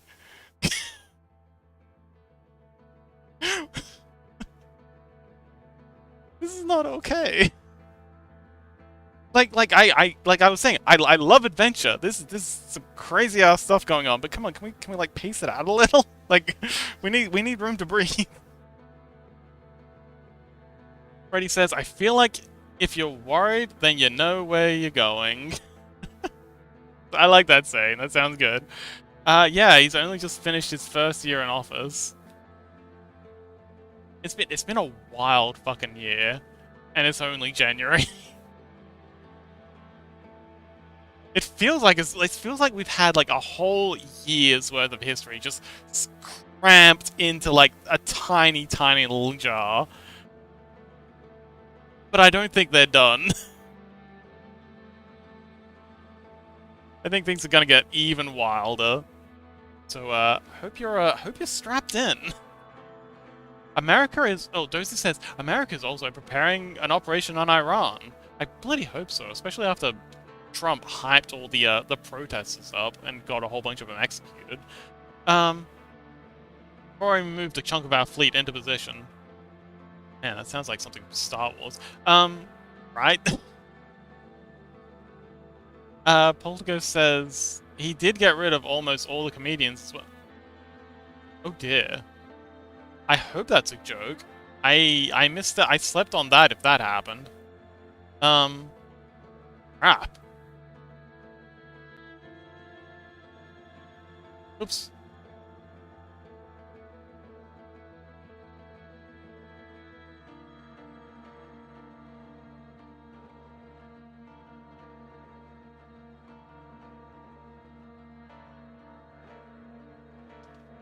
No, I think everything will totally be fine. Yeah, I think everything will be fine too.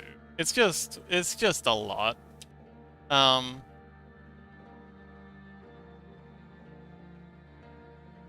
Like humans are incredibly resilient creatures. Society's a lot more resilient than the apocalyptic scenario, like doomsday movies will have you believe.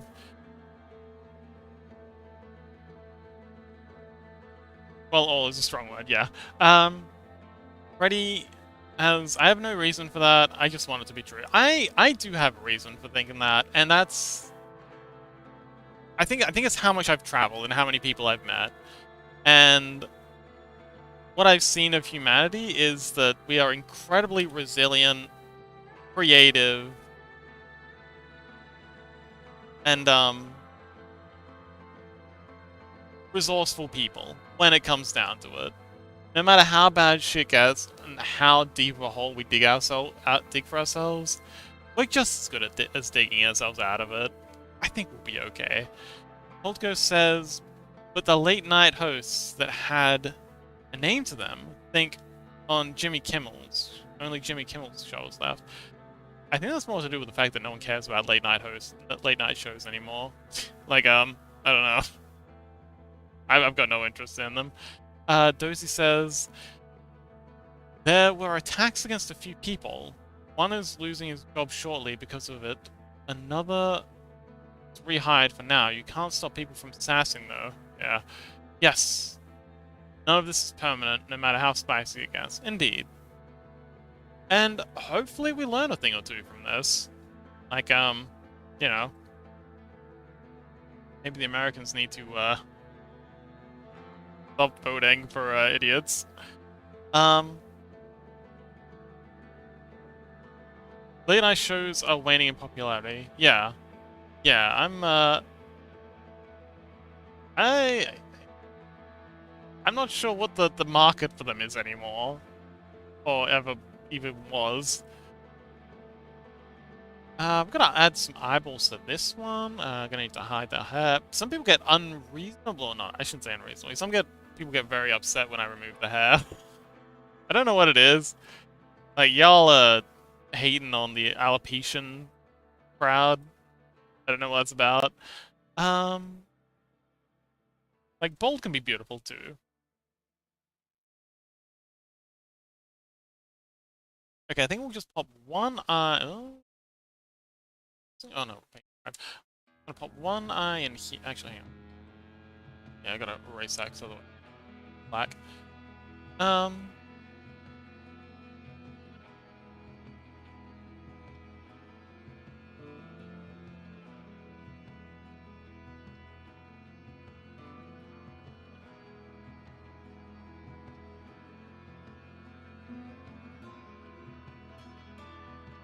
But yeah, I was never a fan of the late night shows. I guess I'm just not their target audience. They always felt kind of hollow. I'm a massive fan of a lot of the YouTubers that we've got nowadays. Like, you can find someone who knows something about anything.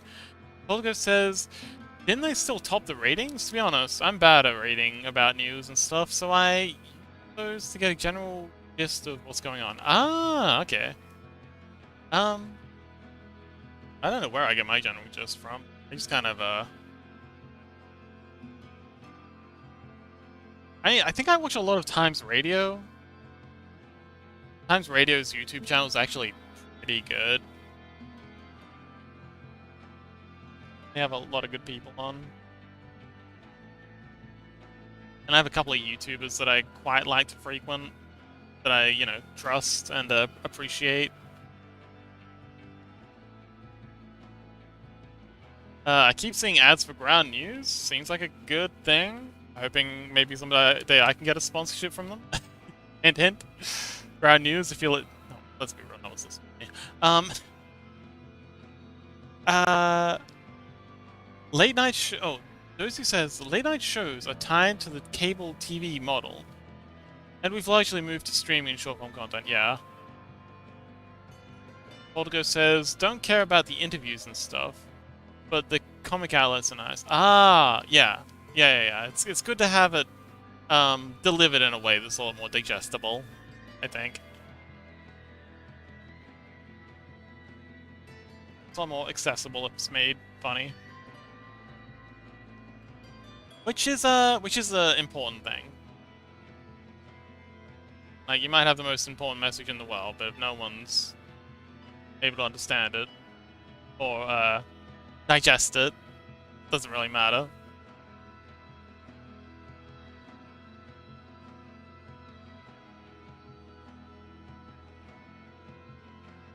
Okay, 2 more eyeballs. Are they gonna be hidden by the hair? They're probably just gonna be hidden by the hair. Oh no, that still one of them's still showing up.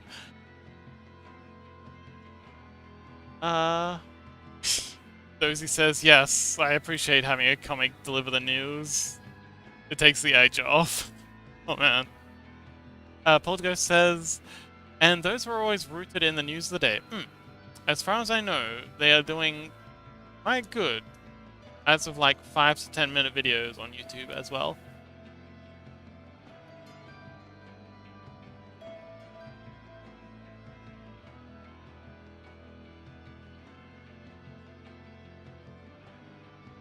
Alright, let's get in and do some reading.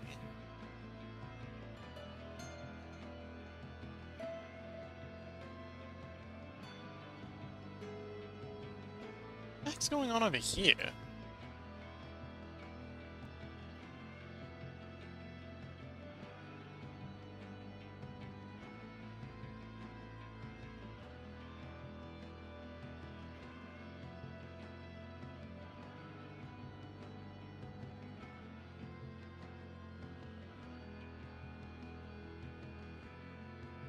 Oh, I just haven't put in the shading for this section? Oh, okay. I guess we'll get in and do that. Chrissy, Chompy, welcome back!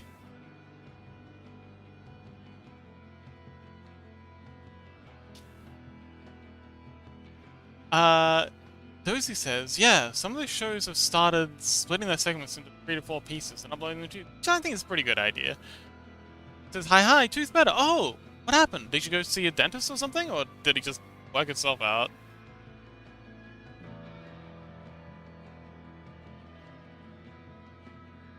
Ba-ba.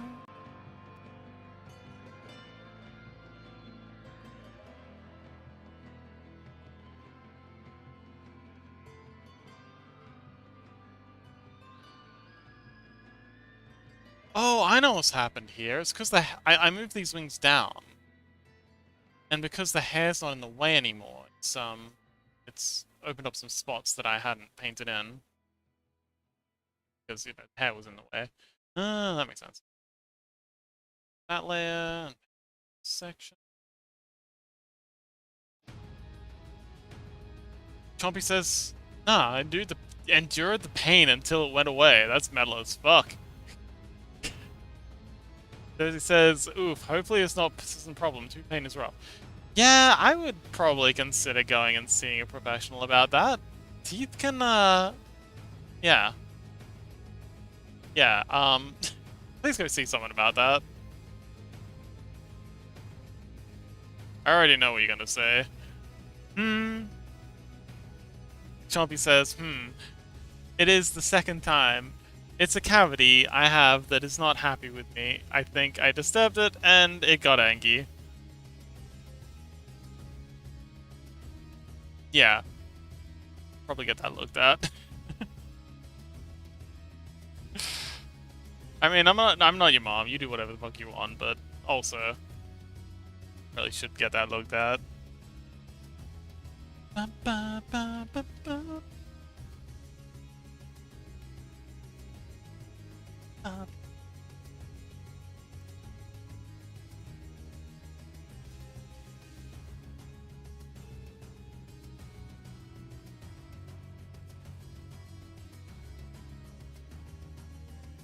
Goal is to get it removed this year. Okay, good idea. Chompy says, don't worry, was meant to have it removed in 2023, but...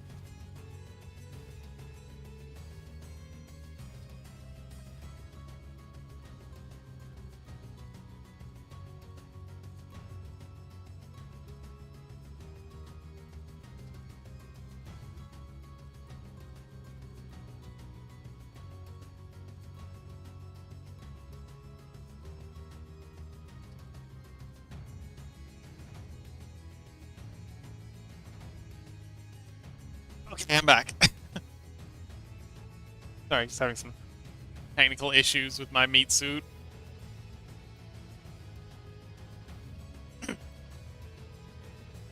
Dorsey says, getting that cavity cleaned and filled, if it gets to the root, it'll kill the tooth and potentially allow an infection into your bloodstream. Oh yes. Going septic from that would be, way to go. Poltergeist says, did you move just to avoid the dentist? Nah, I moved to go with family. Oh, okay.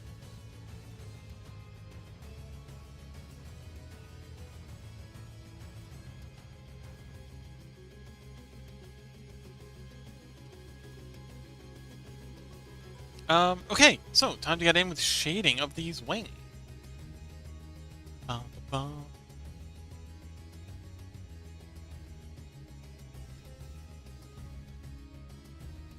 Okay, so we gotta try and match this color here. Actually, hang on, wait. Gonna match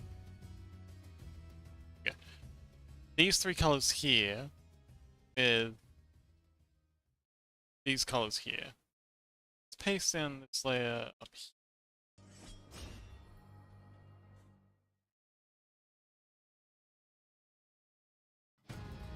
The heck?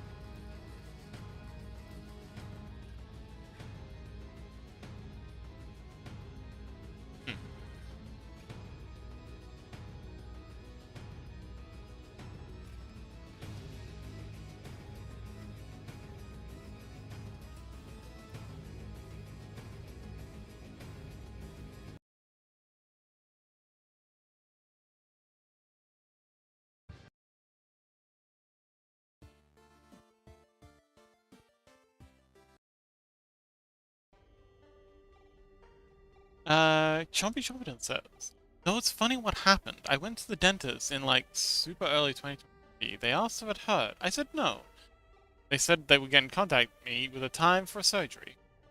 Never got it, so I moved, and then they call in like September, same year, and then being like, hey, so, where are you?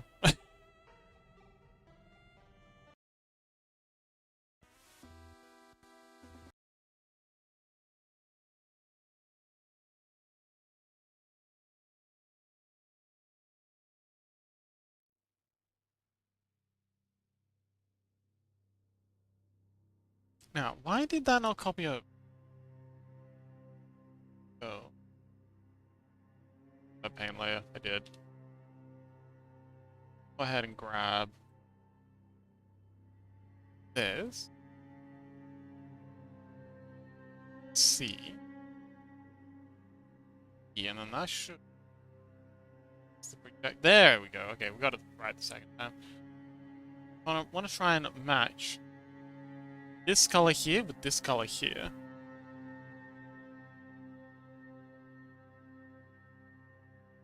Don't worry, music's back.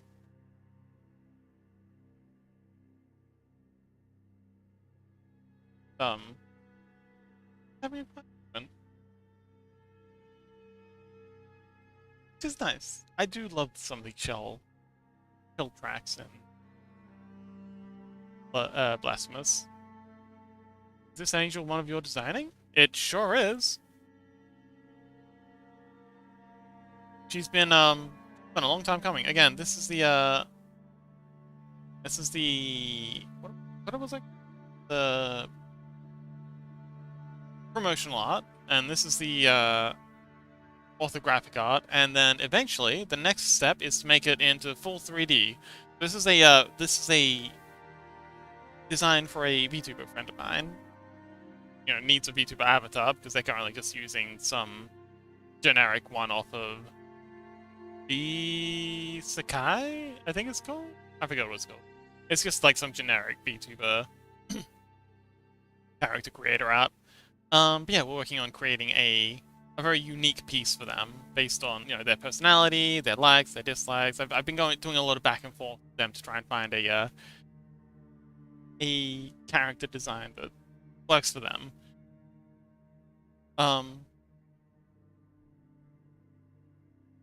But yeah, so the next step is going to be to 3D model it, and then rig it up, and then export it out.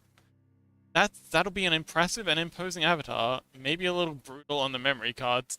Well, you'd think so, but I'm pretty good at this. I've been doing like 3D modeling for like 10 plus years now. It's and I'm pretty good at optimizing, so I think it'll be fine.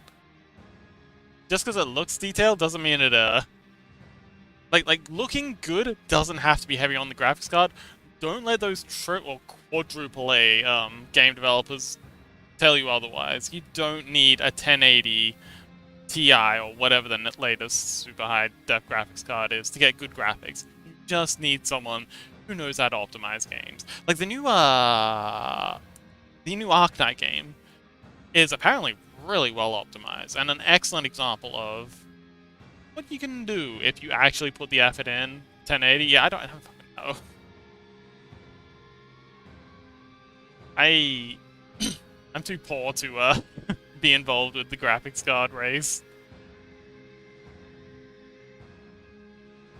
That's a game for people who work a 9 to 5. That's not my wheelhouse. Oh, that's kind of... Wait, hang on. Is my blue light filter on? It was on, a little. You're 4 generations back. Oh shit, did I just date myself? Is that how I dox myself? Oh, that's... No, it's a little bit too... Yes, I think that's blended.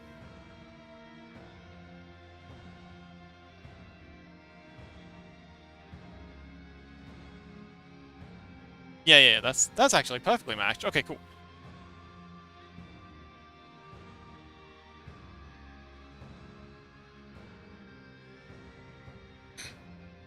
Chompy Chompington says, I think the newest series is the 50. Oh.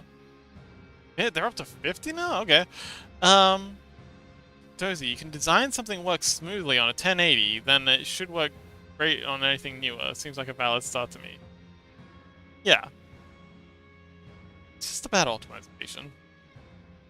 Yeah, 1080 Ti released in 2017. Oh, okay. I did just date myself.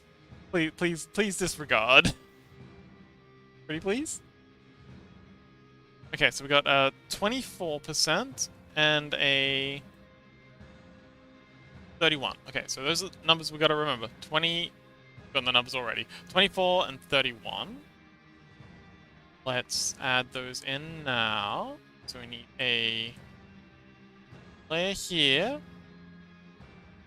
24. You know what, that'll do. And 31. So deep shadow. Wait, no, deep shade.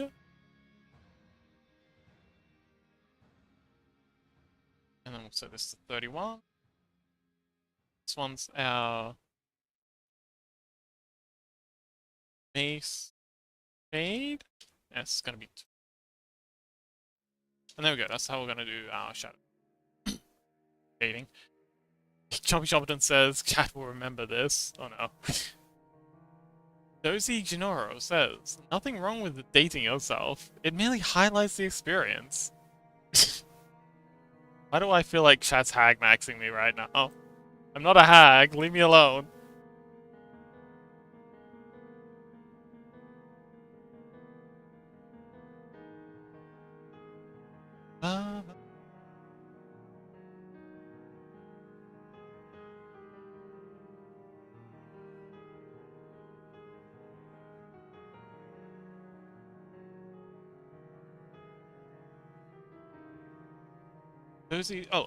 Portugal says, to be honest, a 1080 would probably has problems running Minecraft nowadays. Just shows how ridiculous power consumption has gotten. Yeah. But can I use it to train my AI? Dozy says, I've never heard hag maxing before. You haven't? Oh, well, let me tell you, it's the new meta. Oh, it was the new meta. Maybe I'm dating myself again. And trends move so fast these days, who the fuck knows? Yeah, the idea is that, you know, dating older women is the new meta. Because, you know, they're... And it doesn't even necessarily mean, like, older. Like, I'm talking, like, late 20s to 30s. Not old? Is it?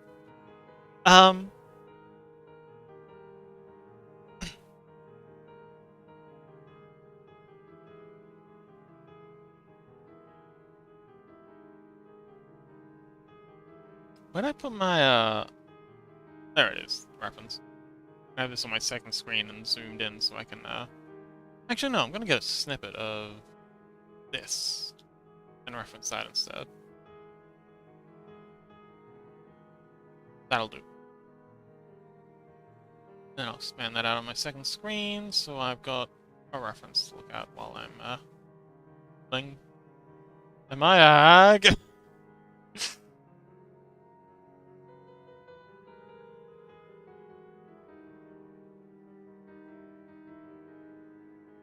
Look, if I'm a hag, you can max me all you like.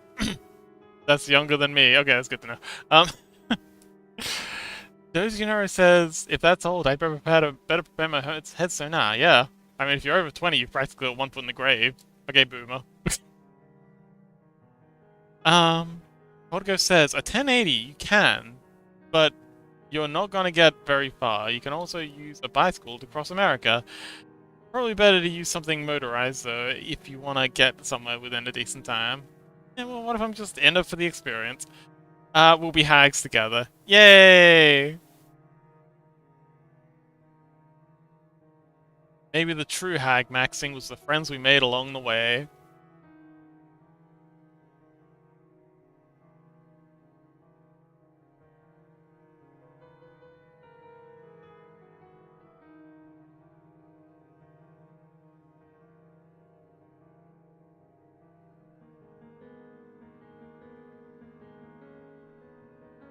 Da-da-da. This is how witches form ovens. Yay! You know, I've always wanted to start a cult. Let's do it. For legal reasons, that's a joke. I am not actually here to start a cult. Please don't message me about joining my cult. We do not have Kool-Aid.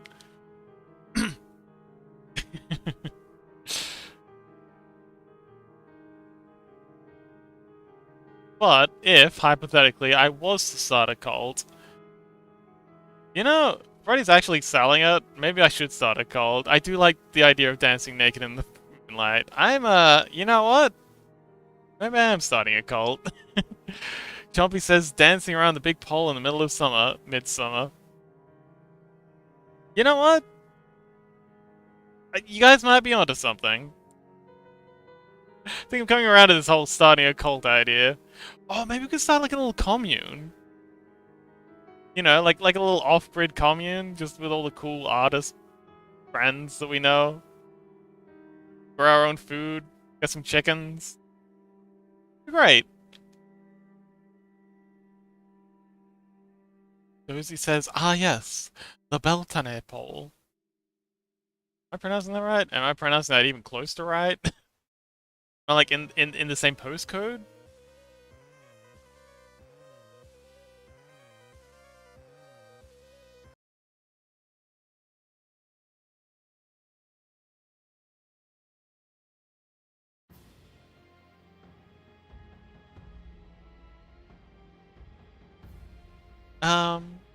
It works if we understand it. Fair enough. Shelby says, we just call it Midsommerstang. Stang? Midsommerstang.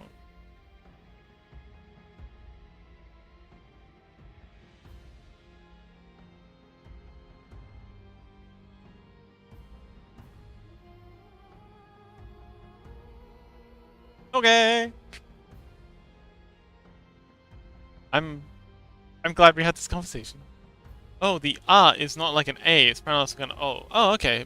Midsommerstang.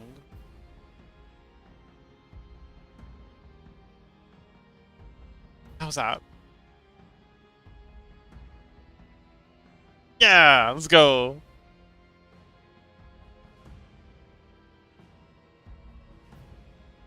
Dozy says, I think the British Isles in Western Europe is also called the Maypole. Ah.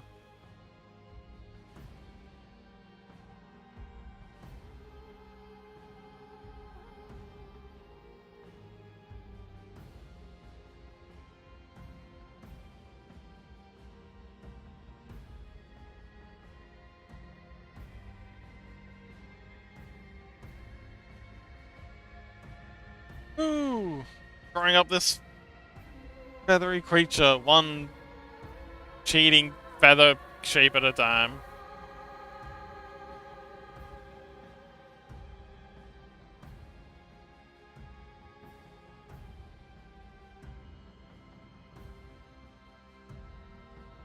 You know what? I don't think we're gonna get this done this session. Might be might have been a bit ambitious saying that I might be able to start modeling next vtuber session. Might have a few more episodes of this to go.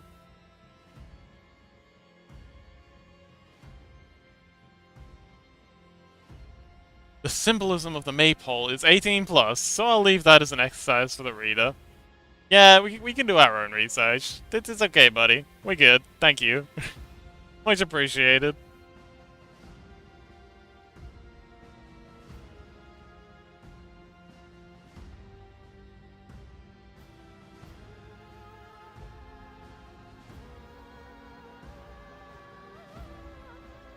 But no, I'm too lazy to read.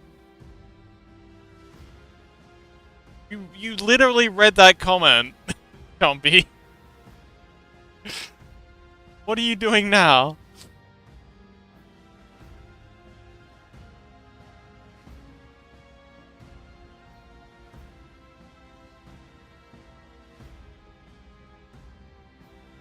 Text to speech. Fair enough. Yeah, I saw that coming.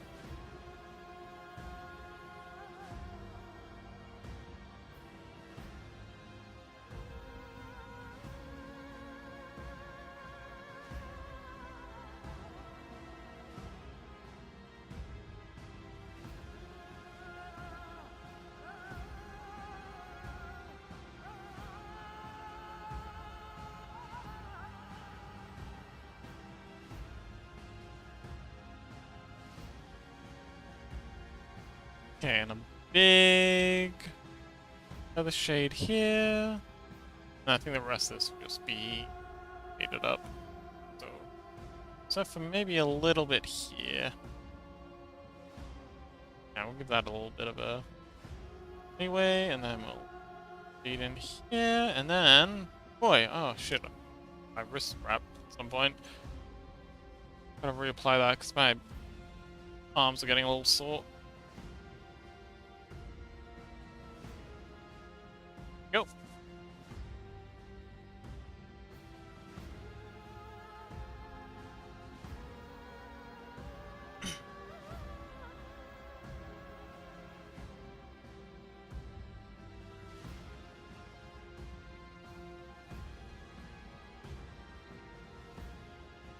Oh, Freddy.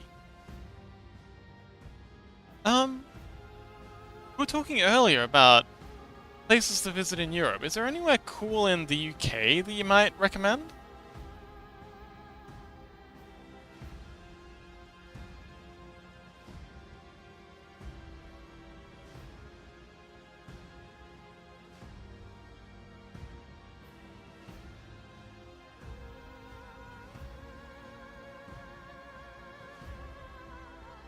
Barely shout out. Go. Freddy says that's a big question. Well then, I expect a big answer. You're a big fellow.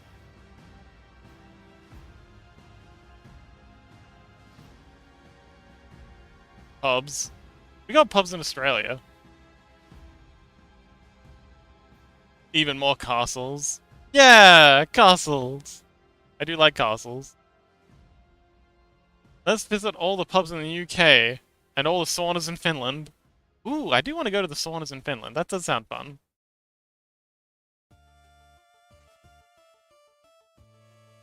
Also, you drank? I didn't know you drank, Chompy.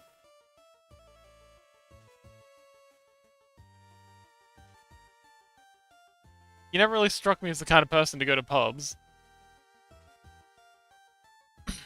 I can drink. Yeah, no, everyone can drink. I just didn't think you were a drinker.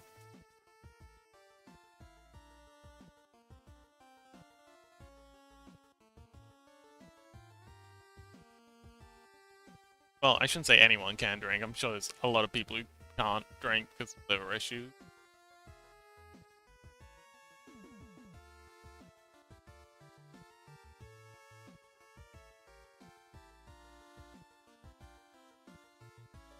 Maybe not all of them.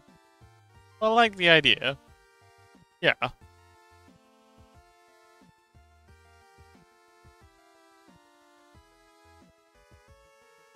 Chompy says, as a matter of fact, my dad can't drink, alcohol allergy. Oh, interesting. Freddy says, some of the big cities are cool. London, Birmingham, Manchester, Bristol is a really beautiful city in the southwest. For wilderness, Wales is great. Swansea in particular. Okay, I do like wilderness. Cornwall is lovely in the summer, and Dartmoor and Devon are great for walk. Oh, okay. Freddy says there's lots of old historic places. It depends on what you like. Oh, okay. That all sounds pretty dang good to me.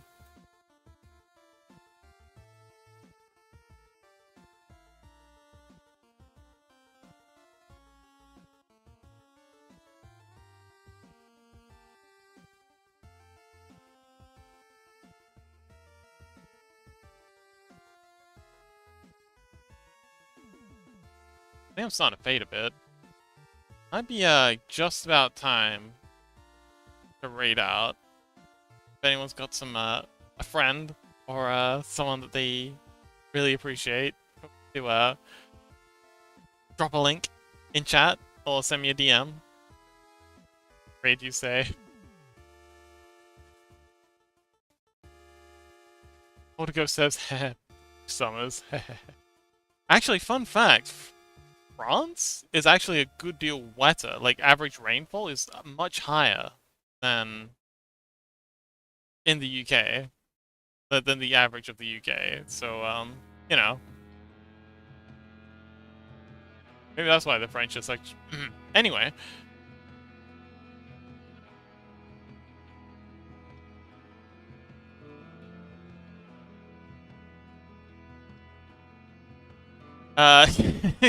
Poltergo says, well, because the French cried so much.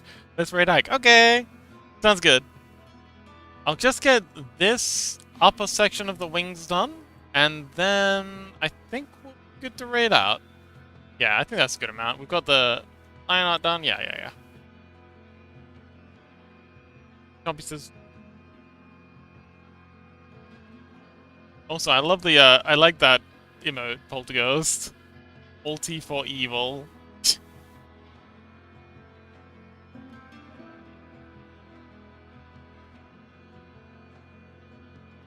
Very cute. Josie says, most of the old battles I heard about around France prominently feature mud, so it's believable. Yeah. Pros or draws? or Regent Lodge are going as well if you'd like to check them out. Okay. We could put a poll.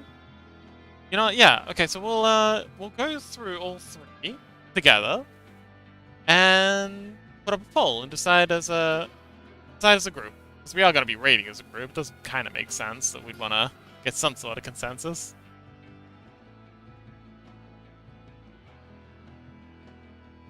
Da, da.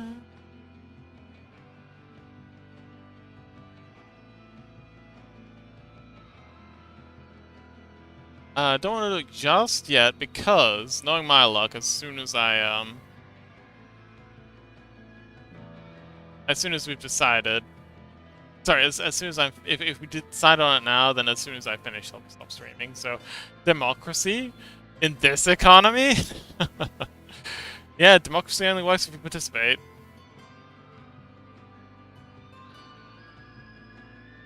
And by participate, I mean, like, actually consider what you're doing, not just vote for whoever your parents tell you to. Or the TV tells you to, or the stand down the pub.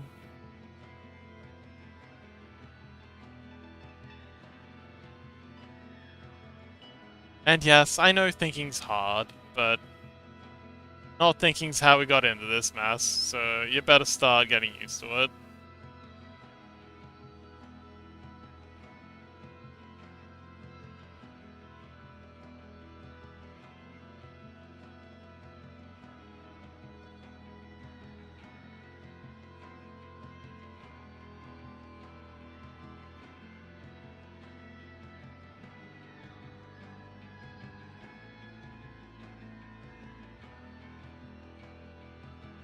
Okie dokie. Let's check out these other streamers.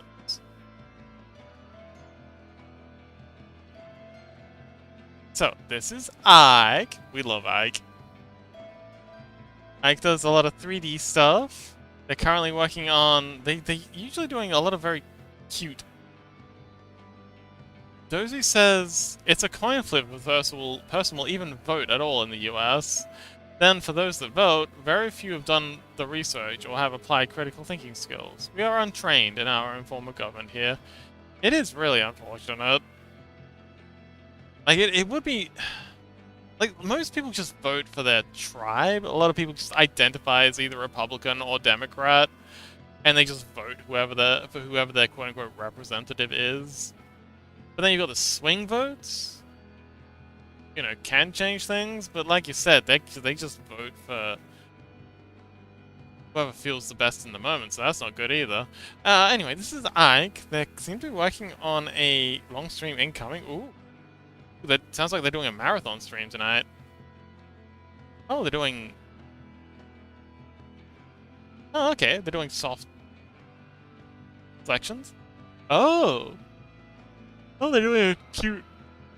Clown girl? Okay, so that's what Ike's working on. Rosal Draws is...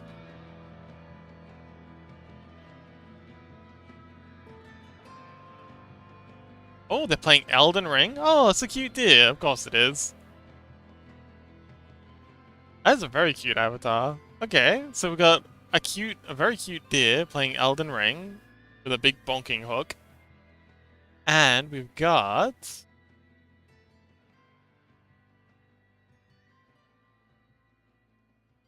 So, Rosie Draws currently has 21 viewers. I think they're doing okay. Well, I'm sure they'd still appreciate us dropping by. And we have an ad. Get out of here. You really need to get your ads fixed up. Look, I've looked at the vote math here and it's a nightmare. Oh dear. Poltergeist says, I feel like this is the truth in almost all democracies. At least in my country, there are no swing state things. Every vote counts the same here. Okay, and then we've got Vegan Lodge, who is currently drawing some very heavy comic book stuff. And I got some furry art going on. Yeah, I think this is some furry comic book art. Okay, cool. So, you pull. Raid target. Ike. Vegan Lodge or Rosal Draws. And we're just gonna make this a 2-seconder. He works on a graphic novel. Oh, okay.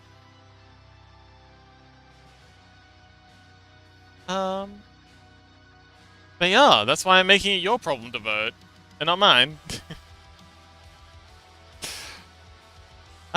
Yes. So Ike working on. Oh, more ads. Okay, we're not watching that again.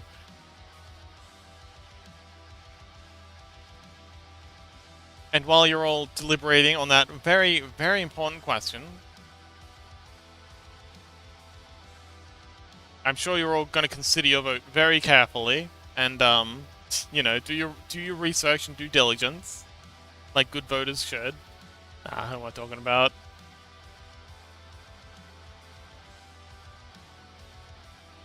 So he says, "Oh, I'm back in time! Yay! Yay!" Seems like a landslide. Yeah, I don't know. There's still time. You never know. Let's not call it just yet. Middle option go burr. I guess it's the furries.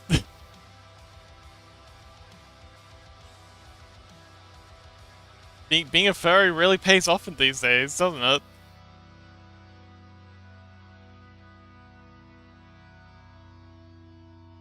I guess yeah. Yeah, that's that. Yeah, that. Thank you, Dozy. That's what I was trying to say. The pre-roll, they really need to get their pre-roll ads fixed and turned off. It's not good. People just think if they turn their ads like to off, then you know they're not going to be serving ads to their viewers. But no, it's actually the opposite. You wind up with more ads if you don't manually set them.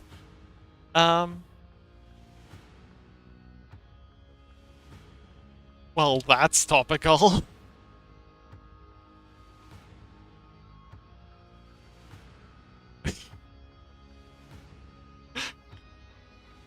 Box streaming long today? It's only like 4.5 hours.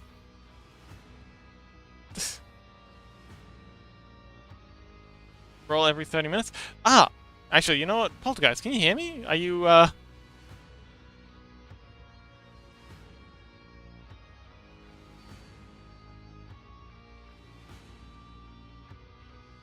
Okay, so it looks like it's rolls or draws. Can I grab that? Oh, I can hear you? Oh, yes. Yeah, so I do a similar thing. Well, I try to do a similar thing, but I make mine 3 minutes every hour because I feel like multiple interruptions per stream. Wait. Yeah, 3 minutes every hour. And that's it. Yeah, same. But I like to do the longer breaks because I don't like being interrupted as often. And if it's like a 3-minute break, then, you know, I can just stop talking for a little bit. As you said, take a break if I need to. Yeah. Yeah, I find that 3 minutes every hour works best for me. And again, guess where the pre-rolls. Poltergeist says, in my country, the ad density is so low I almost never get ads. Good for you. Oh, wait, yeah, 3 minutes and 1 hour.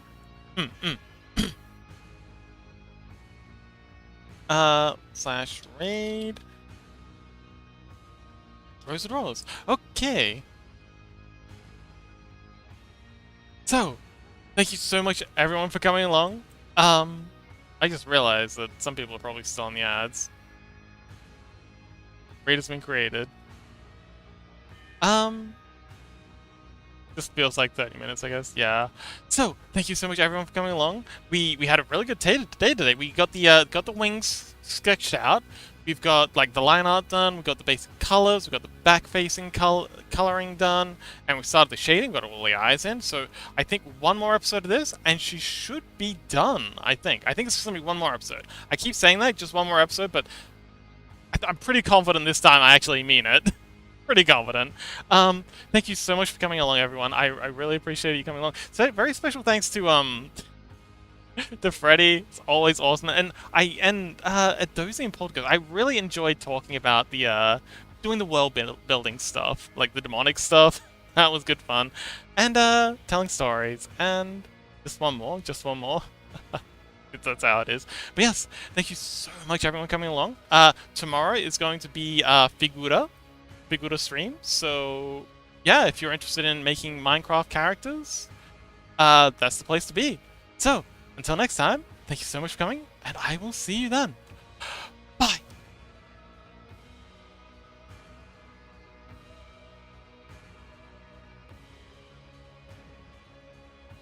Uh,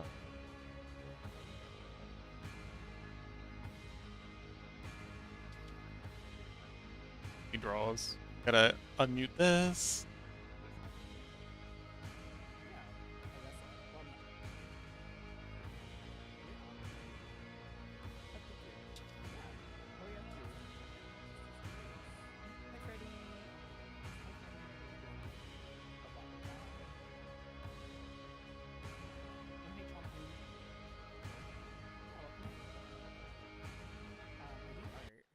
Usually, but right now I'm in my Dark Souls era, Dark Souls Elden Ring era.